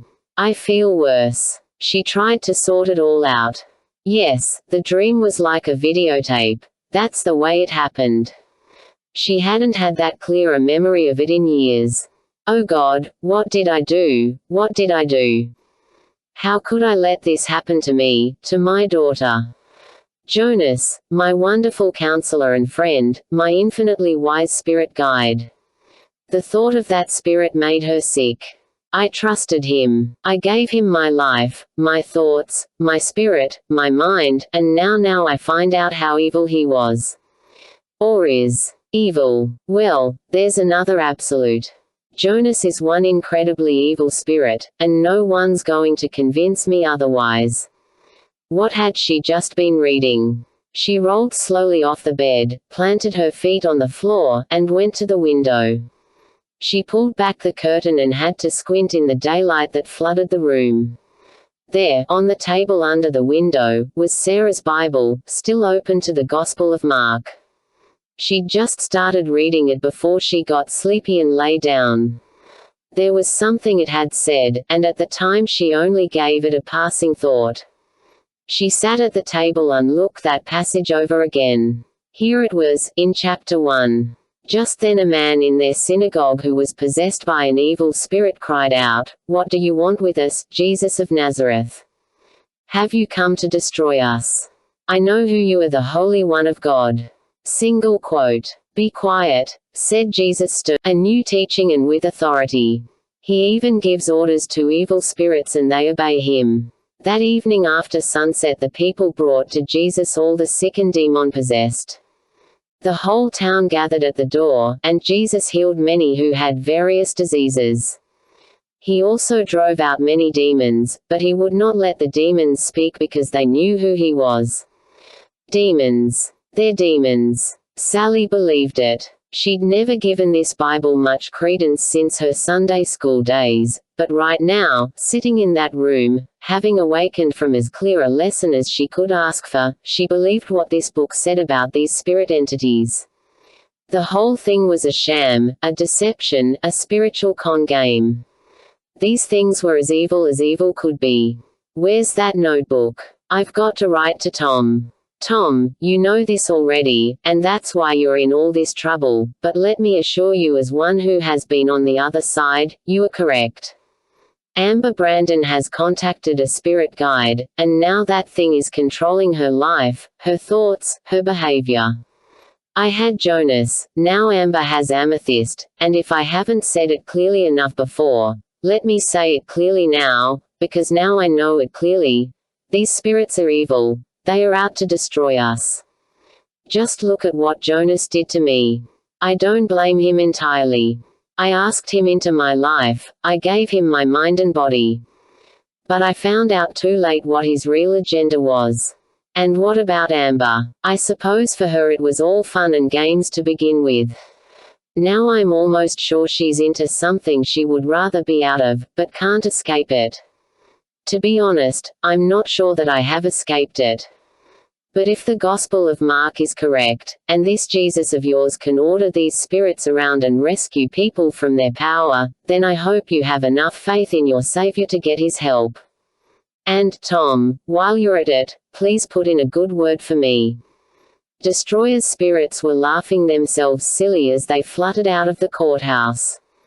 The judge rose, everyone in the courtroom rose, and then there with their mouths open. Corrigan was so upset he could hardly keep his voice down as he muttered to Tom, "We are absolutely going to appeal this one. I've never seen a more obvious, ludicrous breach of justice or denial of due process in my career. Tom didn't know whether to have hope, or put up a fight, or give it up, or go home and die, or what. Okay. If you think that will work. I don't know if it will work or not, the way these courts are getting so stacked, but we might have better luck with a different judge. Ultimately, it has no bearing on the decision to appeal. I'd be as remiss as the judge if I didn't appeal her decision. Come on, let's get out of here. Just outside the courtroom, Wendell Ames was basking in the floodlights and catering to the microphones as he delivered a prepared statement to the press. We are certainly gratified that a person of the stature of Judge Fletcher acknowledges that children of tender years still need protection from admitted child abusers, even in a court of law, that's all, said Corrigan. With a sudden, uncharacteristic anger, he forced his way right into the circle of reporters. Gentlemen and ladies, I will have a statement for you as soon as Mr. Ames has completed his statement. He got their attention right away. They were hungry. They flooded him with questions, many of them quite loaded. He brushed all the questions aside and said what he wanted to say. First of all, to correct Mr. Ames, this case centers on constitutionally guaranteed freedom of religion and not on child abuse. No admissions of any kind have been made, and try to get that right when you run your stories. If spanking is child abuse, then let's put half the country in jail right now. Secondly, seeing as the attorneys for the plaintiff continually insist on trying this case in the press, let me just throw this into the mill for your consideration. Everything we've heard in this case has been filtered through Amber's mother and the attorney-appointed child psychologist, Dr. Mandenhey, and we insist we have the. We do not intend to be harsh toward Amber or abuse her in any way. We will accept reasonable restrictions, and we will work with the judge and with the plaintiff's attorneys accordingly. Now, as to this ruling of Judge Fletcher, it is clearly erroneous and absolutely contrary to the law, and we have no choice but to appeal to the Court of Appeals without delay. Now try not to edit that too much. With that, and with more questions still being hollered at them, Corrigan and Tom hurried down the hall to the elevators. Back in Bacon's corner, little Amber Brandon was giddy and laughing when she got off the school bus, and had been so disruptive on the bus that the driver was only minutes from writing her a discipline slip to give to her mother. But Amber's stop came first, and so the driver was satisfied with just getting Amber and her playmates off the bus. Her playmates were used to seeing Amber acting like a pony, and some had even played the pretend game with her. But today Amethyst was not a fun pony to play with. She pushed her friends, she teased them, she stole their books and threw them about, she jumped, pranced, somersaulted, and mocked them. All Amber's friends went home angry at her, vowing never to play with her again. But Amethyst just kept laughing and prancing, and she didn't care a bit. It was definitely time to get all the team together. That evening, Mark and Kathy opened up the church and the core group gathered the Howards, Ben and Bev Cole, Marshall and Kate Hogan, Tom Harris, and Wayne Corrigan along with the elders, Don Healy, Vic Savin, Jack and Doug Parmenter, and their wives. Push had come to shove. God was moving in their hearts and they could all feel the threat from outside. It was time to do some serious business with the Lord. They sat in a close circle on the pews and some pulled up chairs at the front of the sanctuary, ready to compare notes, talk it out, of Satan's attention right now, the center of his attacks. We need to pray a hedge around this place. Let's meet the enemy, said Ben. It's high time we did, said Jack. Mark smiled, encouraged. I want to tell you, the battle is getting thick out there. So how did your deposition go last week? Doug Parmenter asked. Mark sighed. Corrigan rolled his eyes a bit. Mark answered, Ames and Jefferson are laying a trap of some kind, that's obvious. They were just so kind, and yet Corrigan completed the thought. They were trying to milk Mark for anything they could find to use against him, to set him up for a fall. He looked at Mark. I think you did all right, though, Pastor. You came out squeaky clean, and they didn't like that. Well, praise the Lord for that. He who walks in integrity walks securely. Single quote. Right on, said Ben. Mark turned to Corrigan again. Wayne, since we're on the subject, why don't you tell all of us what's next in the legal process? Corrigan looked a little tired and depressed. Well, of course, Tom and Mrs. Fields are scheduled for depositions in the next few weeks. But in the meantime, we're going to appeal today's ruling to the Court of Appeals, and then we'll have to wait and see. We may not win there either, but at least it will buy us a little more time. Mind you, this is just a minor detail in the whole lawsuit, only one little skirmish in a long and costly war. He looked at Marshall. We'll have to hope that something else breaks in this case. It just feels like we're so close. How about that curriculum? Asked. Corrigan nodded. I wouldn't be surprised if they were hoping they can outlast the court system and hide that curriculum until we're already in court. Well, with today's ruling and the appeal process starting, that's going to be hard to do. I'll definitely issue a subpoena for that curriculum tomorrow. As far as something else breaking, said Marshall, we just might have it, or a part of it, or an inkling of how we might track down a corner of a part of it. I'm talking about the curse put on the church this morning. Bob Healy asked, did you go to the police about that? Ben replied, are you kidding? I'm about 90% sure that Mulligan's in on this thing. Those goat legs came from Sally Rowe's goat, and you know how Mulligan's been covering up that attempt to murder her. He's got to be a part of this curse too, or at least helping whoever it was that did it. Jack Parmenter had to ask, are you really sure about that? Marshall stepped in. Not yet. But the point I'm making is that now we have concrete evidence that there's some witchcraft or Satanism in the area, some organized, heavier form of occultism like a coven, a secret society, whatever. And that means there are people, and I mean normal-looking, everyday people you'd never suspect that belong to this group. And in a town this size, they can pull a lot of weight and intimidate a lot of people.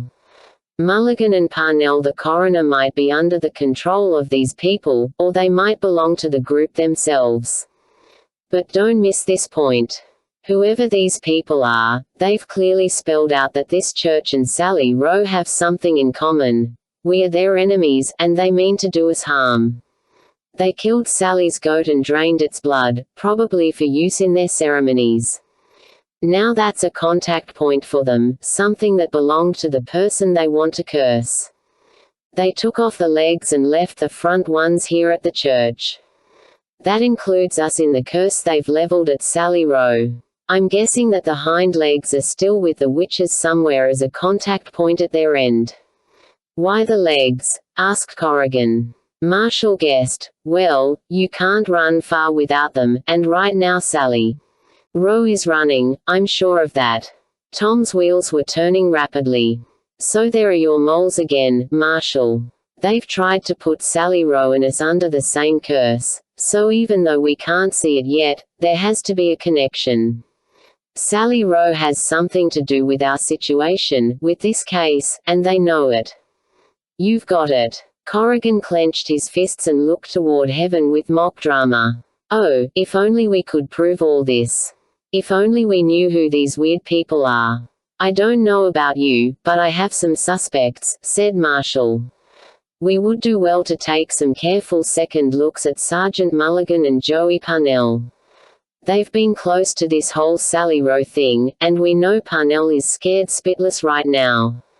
Ben was more blunt. Parnell's in it, no doubt. And I'll even throw in Irene Bledsoe, the CPD lady, as a suspect.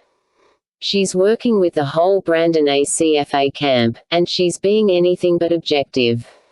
Oh, man, I hope not, said Tom. How are the kids? I saw them on Friday.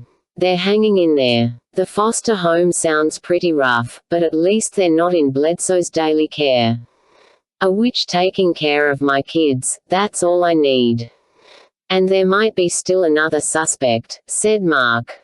They turned to hear who, but he fell silent and thoughtful, exchanging a look with Kathy. How do we know that one of these witches, or Satanists, or whatever they are, hasn't come right into this church? We've been having no end of trouble, and I've never seen so much division as long as I've pastored here.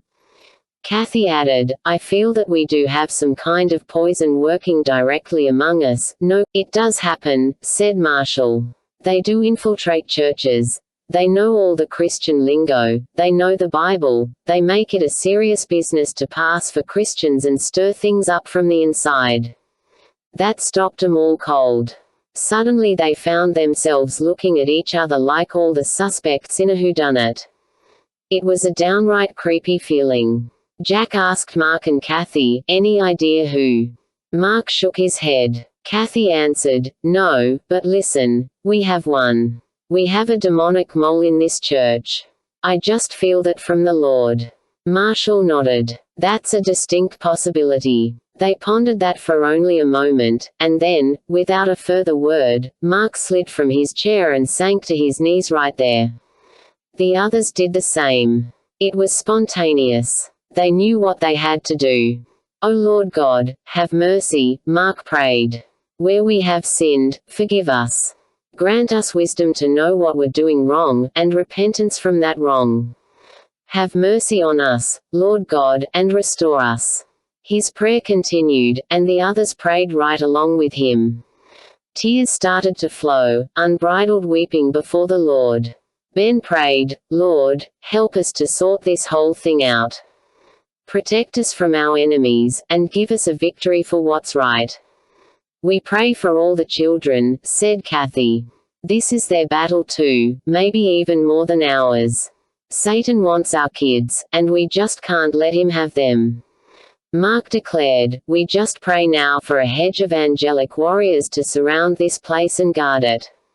Surround your people, Lord, and protect us all from any curses leveled against us. We pled the shed blood of Jesus over. Bring an answer, Lord, said Marshall. We have enough hunches and theories to fill a warehouse, but we need an answer, something solid, something positive, and we need it fast. Please break through the walls the enemy has put up.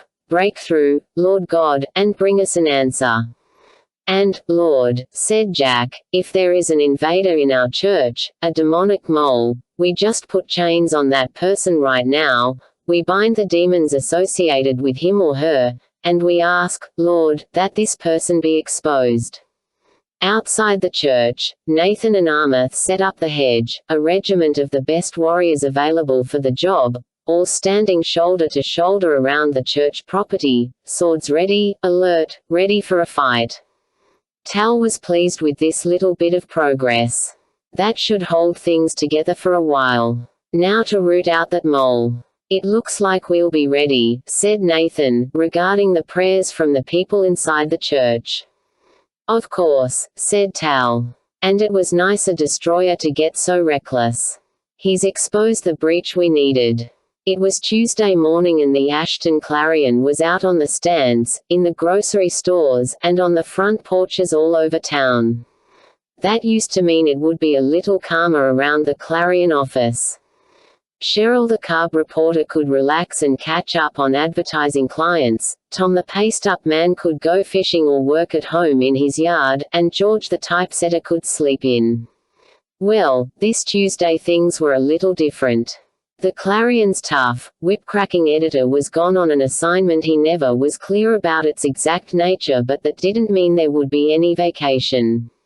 Actually, because Marshall was such a hard worker, it meant more work than before, and Bernice Kruger, now filling Marshall's shoes, could be just as tough, demanding, and efficient as her boss.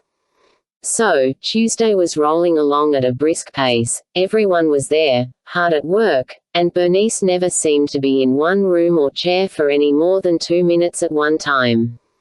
With papers, galleys, or a cup of coffee in her hand, she was constantly running to the front to check a traffic revision story, George to typeset, then running into Marshall's glass-enclosed office to answer phone calls, then running up to the front desk to wait on a customer because Cheryl was busy taking an ad over the phone, am going to visit with Betty Smith, Bernice kept telling herself. So help me, when my lunch comes, or before that, or during break, or sometime, I'm going to sit down and visit with her. She must think I'm so rude, inviting her here just to ignore her. But so far Betty Smith was not feeling slighted or snubbed. She was sitting in the teletype room, watching the news stories come clattering in over the newswire. For the last half hour it had been interesting, for the last few minutes it had been riveting. She now held a particular news story in her hand, and she was devouring the news. West Haven Federal District Judge Emily R. Fletcher today ruled that a 10-year-old child, key witness in the much-publicized Good Shepherd Academy child abuse case, would not be required to testify or be examined by defense psychologists, agreeing with the plaintiff's attorneys that such further questioning and examining of the child could prove harmful. Citing expert evaluations offered by psychologist Dr. Alan Mandenhey, Judge Fletcher concluded that the mental state of the child is in such a tender and vulnerable state because of the alleged abuses that any further recounting of them would do even greater damage. We are here to speak for the children, she said, and protect them from abuse. We cannot justify even further abuse in the cause of preventing it. Several daily newspapers from around the country lay ready on the table for Bernice's perusal when she got the chance. Sally reached for the one on the top of the stack, a large newspaper from the West Coast. She found nothing about the case on the front page, but the second page did carry a story. She found an editorial in the second newspaper. The AGFA could not have written it better. This will be a precedent-setting case, interpreting the Federal Daycare and Private Primary School Assistance Act, and defining whether the state may breach the wall of separation in order to protect innocent children from harm done in the name of religious freedom. Freedom of religion is part of our heritage, but freedom of religion does not mean freedom to abuse. It is our hope that this case will establish once and for all a binding legal and social mandate that religious practice, though free, must never violate the laws of the state, but be subject to the state for the good of all. It sounded so virtuous, so American, so right. But the writer had never met Amber Brandon. None of the journalists across the country had ever looked into those demon eyes and heard that mocking, accusing voice. They'd never been a victim of the wrath and ruination Sally's former associates could dish out. Instead, as if on cue, they were writing, reporting, selecting, and interpreting the same ideas and opinions, as if the same instructor taught them all. I can't stay here, Sally thought. I have to move on. I have to finish. Hey, Betty. It was Bernice, standing in the doorway looking a bit frazzled. I'm sorry it's such a madhouse around here, but I think I'm caught up for the time being. Are you keeping yourself occupied? Sally set the newspaper down. Oh, I was reading the newspaper and the items coming in over the wire. It's been interesting. Bernice could tell she was bothered about something. How are you doing? Sally evaded the question. I think there's a bus leaving in an hour. I need to be on it. Moving on so soon. Could I have? Would it be okay if I had your address and telephone number? I'd like to be able to Oh, and the Clarion's address too. Bernice wrote that down as well, and handed it to her. Then she looked for a moment at the trouble in Sally's eyes. Is there anything else I can do? Sally thought for a moment with a timid smile on her face. Well, you could pray for me. You never know, it might work. Cheryl called from the front. Bernice, it's Jake's auto repair on the phone. I'll call them back. He's leaving in 10 minutes. He needs to talk to you now. Bernice was obviously frustrated, and looked at Sally apologetically. Listen, after this call we'll just get out of here. I'll take you to lunch, all right? Sally smiled. That was all. Is there a post office around here? Sure, just 2 blocks up the street on the right-hand side. It's on the way to the bus station. I can drop you by there. Great. Give me a second, okay. Bernice hurried into Marshall's office and took the call from Jake's auto repair. Jake could talk and talk about the same thing over and over as if he had nothing else to do with his time and no one else did either. Okay, sure, we'll change the ad in Saturday's issue, all right. He went back to the beginning and started the conversation all over again, and Bernice mouthed the words, "No, listen, you already told me that. We'll take care of it for Friday." He started squawking. "Well, that issue's already out, it's history, we can't change that now." She pounded the desk with her fist. This guy was impossible. "All right, listen, Jake, you know our deadline's just like everybody else, don't give me that. You'll get the change on Friday." "Yes, that's a guarantee." "Hey, didn't you tell Cheryl you had to leave in 10 minutes? She hung up and bolted from the office, grabbing her coat. "Okay, Betty, let's get out of here." "Betty." She went into the teletype room. Betty was gone. She stepped into the hall. "Cheryl. Yo. Where's Betty?" "She left." That stung. Bernice's first question to herself was, "What did I do?" "Oh brother, it's what I didn't do. That poor gal. I don't blame her. I shouldn't have invited her into this madhouse." She dashed out to the street, but Betty Smith was nowhere in sight. Bernice's initial thought was to run after her, or get the car and try to find her, but then that thought melted away as a more practical one took its place. This is probably the way she wants it. It's just the way she is, poor thing. Oh well, maybe she'll write or call sometime. Maybe. Bernice felt terrible. She went back inside. Tom came out from the back room. "Say, what about that ad for Jake? Cheryl says you talked to him. We're rewording it. Cheryl has the new copy, so tell George to set it right away." "All right. But what about that aluminum can drive? Are you sure you want that on page 3? Bernice kept moving down the hall, her mind occupied. "Change Jake's ad first, and then I'll take a look at page 3. Just give me a second, will you?" Tom turned on his heels and headed toward the back again. Bernice ducked into the teletype room knowing she owed Tom an apology. She plopped into the chair Betty Smith had sat in, and took just a moment to pray.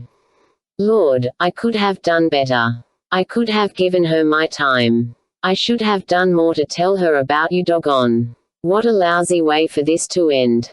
Her eye caught the wire copy lying on the table, an item from Westhaven. Westhaven. She snatched up the wire copy and scanned it. Yes. It was the latest news on the Good Shepherd Academy case in Bacon's Corner. The warrior Triscoll stood in the teletype room with her, just watching. He had his orders, and now the time was right. He gently touched her eyes. "Okay, Bernice. Time for you to see." Bernice saw the newspaper open to the editorial page. She saw the editorial, Good Shepherd Academy. Bacon's Corner. Betty had been reading about that case. Is this why she seemed so troubled, so secretive? A lone woman, traveling, elusive. It was like a stab through the heart. Hadn't Marshall told her about some woman they were trying to find? She bolted from the room and dashed into Marshall's office. Bev Cole turned off her vacuum cleaner and answered the phone. "Hello. Oh, he's out right now. I can have him call you." "Well, who am I talking to?" "This is Bev Cole. Do you know anything about the Good Shepherd Academy case?" "Oh boy, do I. What about that woman that's missing? Do you know anything about that?" "Oh, you mean Sally Rowe." Bernice recognized the name. "Yes. That's the one. Do you know what she looks like?" Bev stumbled a bit on that one. "Well, we've never met her in person. All we have is a bunch of police and newspaper photos, and they aren't very good. Does she have long, black hair?" "No, I think her hair's red." "What about her age?" "I think she's about 36 now." "Can you send me those pictures?" "You want me to mail them to you?" "Can you fax them? I need them right now." 1. Bev was getting flustered. "Well, the only fax machine is down at Judy's secretarial, and Ben's gone with the car." Bernice gave Bev the Clarion's fax number. "Get 'em to me right away, as soon as you can, all right. Send me everything you have on. Hey, what's happening over there? I've got to go. Please get that stuff to me." "Okay, you've got it." Bernice hung up and then ran into the front office. "Cheryl, get your keys. We've got to find Betty." Cheryl half rose from her desk, still wondering what was going on. Bernice grabbed her purse and dug for her own keys. "You go down to the bus station and see if she's there. I'll check at the post office. If you find her, stall her and call my pager." Cheryl got up and grabbed her coat.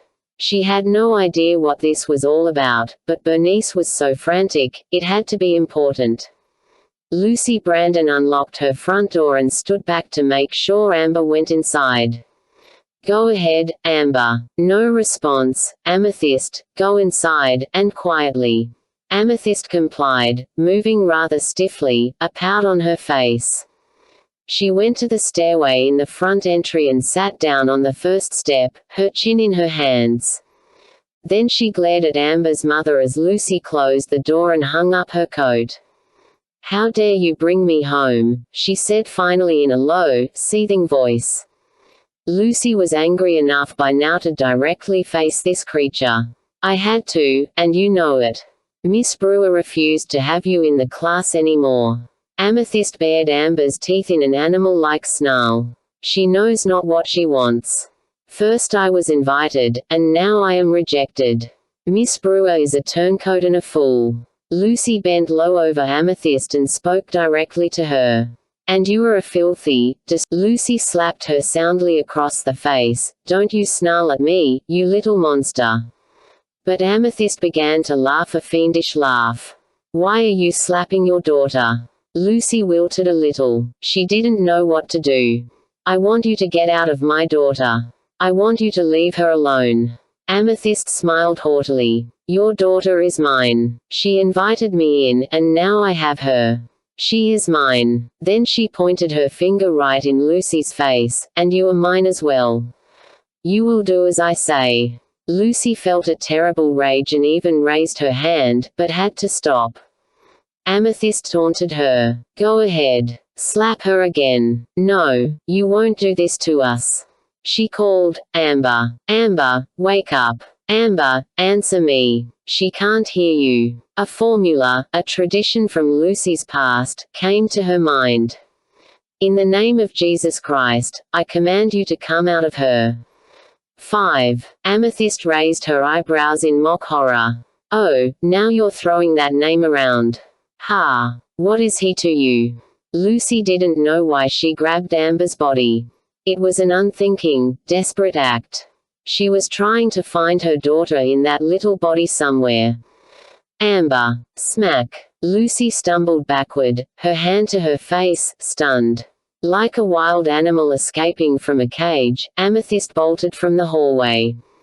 Blood trickled from Lucy's nose. She dug in her pocket for a handkerchief as she ran around the corner into the dining room, bumped against the table, recovered, went through the kitchen doorway. But this was Amber's mother, wild with rage and maternal instinct. Lucy clamped onto the arm holding that knife and jerked it away with such force that Amber's entire body came up from the floor as Amethyst screamed.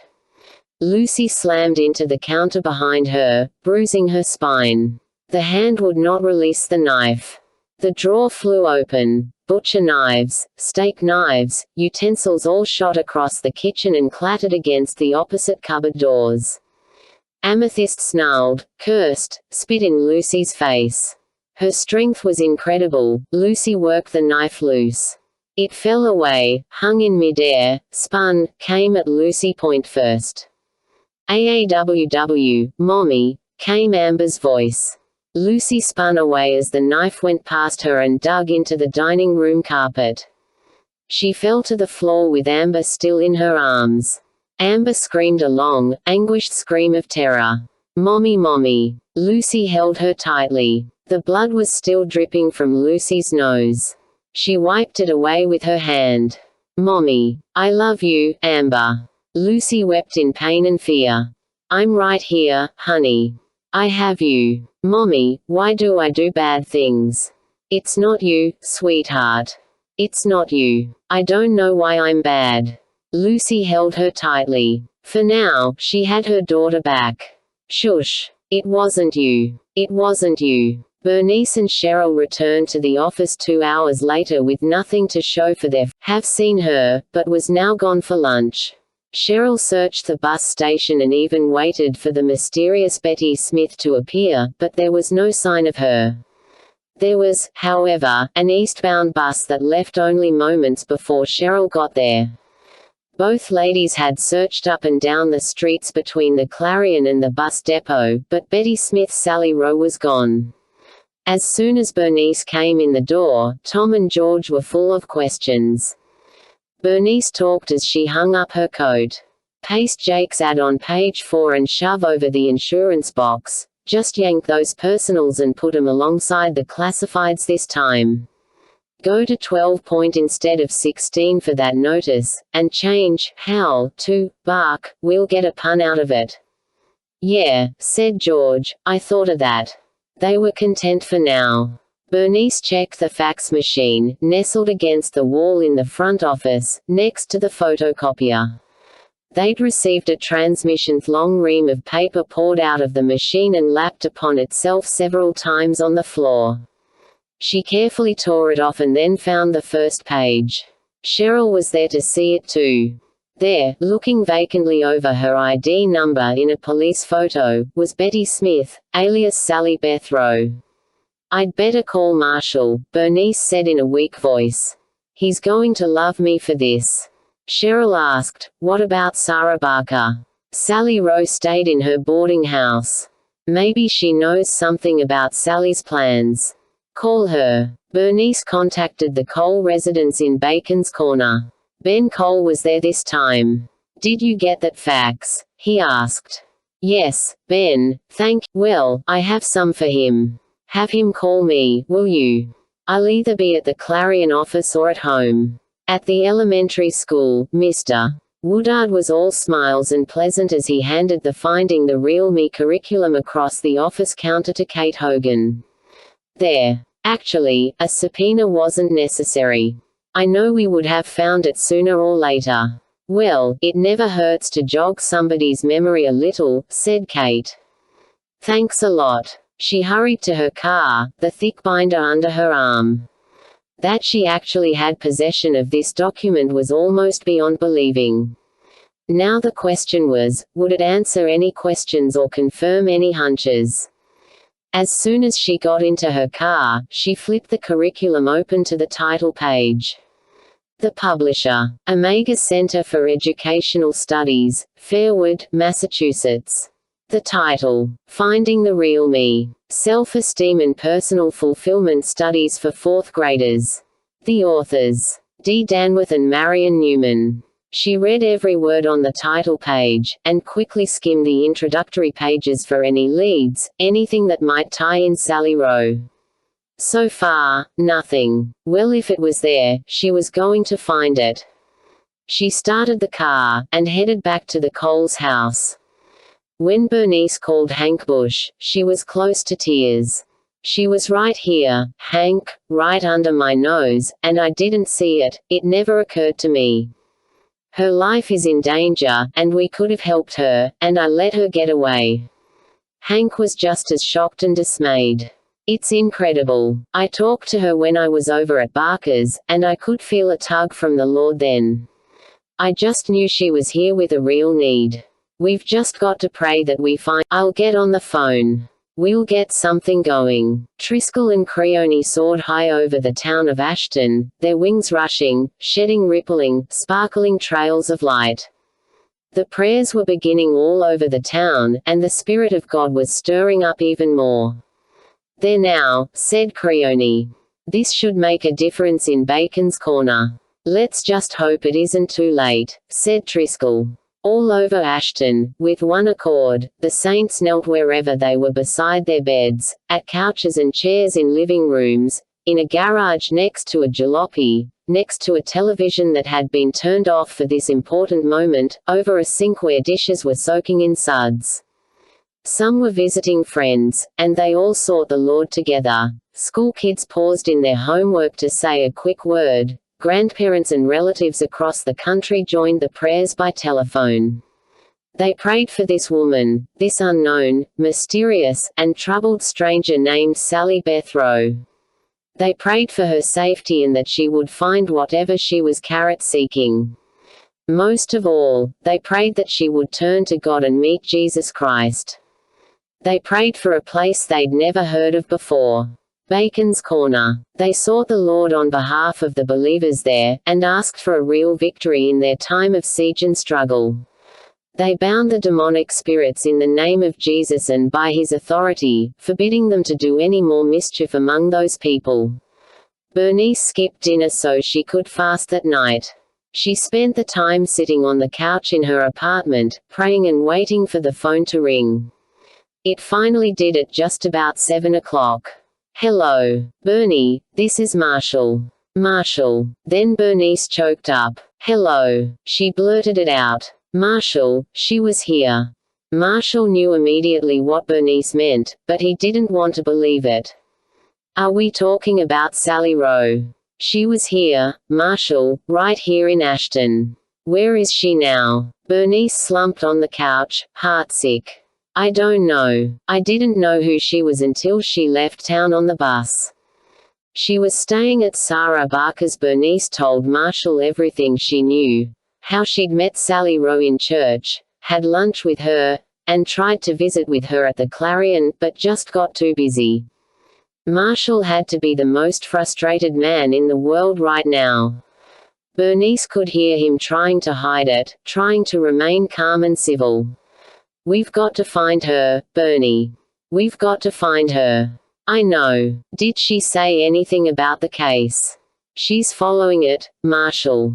She was reading the Wire copy that came in today, and some newspaper stories about it. She seemed pretty upset about that recent ruling." Marshall paused again. Bernice could just envision him chewing up the phone book. Well, was she coherent? Very coherent, intelligent, articulate. And I think very hungry spiritually. "We talked about Jesus and the cross at lunch on Sunday. She didn't seem to buy into it, but she understood it." Then she added, "But she was elusive about herself. Secretive. She wouldn't talk about herself at all. That sounds like every other report I've heard about her."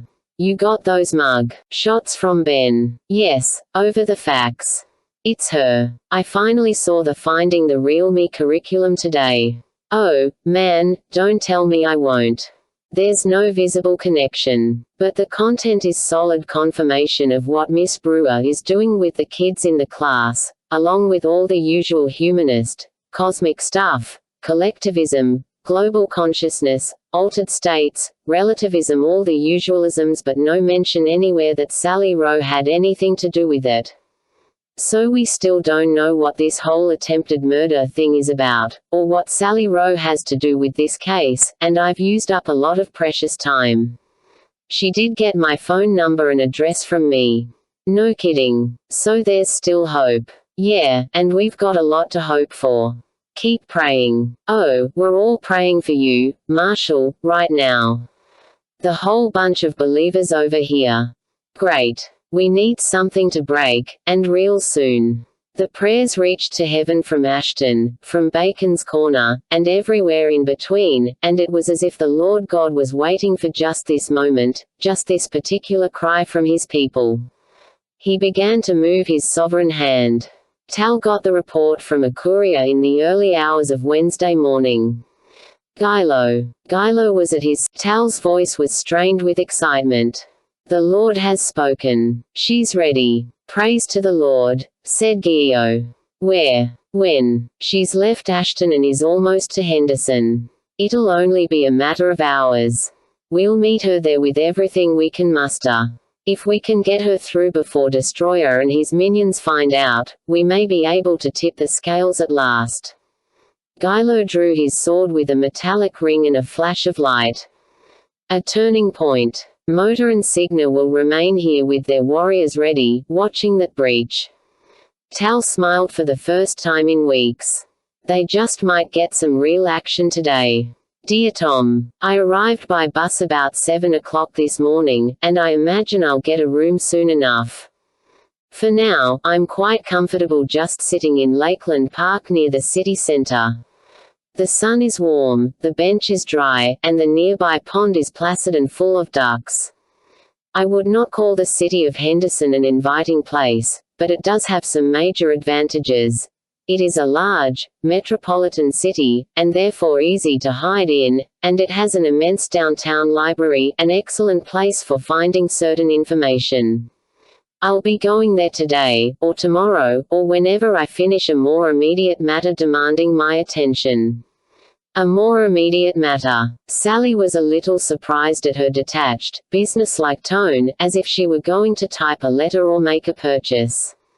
In reality, she was about to enter into a relationship that could potentially alter the course of her entire life, totally restructure her worldview, and bring into consideration every moral issue, every act, every decision, and every attitude of all her previous years. Her deepest scars and emotions, the most personal and guarded areas of her life, would be laid bare.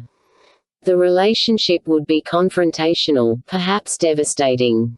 At least, that she would have to pay an enormous price in terms of ego and self-will, and that the arrangement would carry with it staggering implications for the future.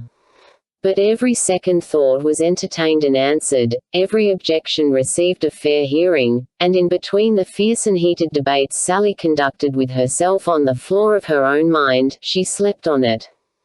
By the time the light of day peeked through the bus windows, she'd settled in her mind that, with all things considered, such a major commitment would be the most logical, practical, and desirable thing to do, with advantages that far outweighed the disadvantages.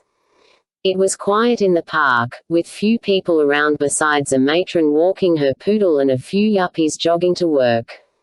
She moved to another bench closer to the pond, out in the full morning sun, and sat down, her duffel bag beside her. Then she took a good long look at herself. Dressed in her jeans and blue jacket, with a stocking cap on her head and a duffel bag beside her, she looked like a homeless vagabond. She looked solitary and lonely. She also looked small and insignificant in a very large world, and that carried more weight in her mind than anything else. What must she look like to a God big enough to have created this huge globe on which she was sitting? Like a microbe on a microscope slide. How would he even find her? Well, all she could do was make some noise, call out to him, cause a disturbance, send up some verbal flares. Maybe she could catch his eye or his ear. She placed her notebook in her lap and flipped to a page of notes she had prepared. Now where to start? She spoke softly, just barely forming the words on her lip.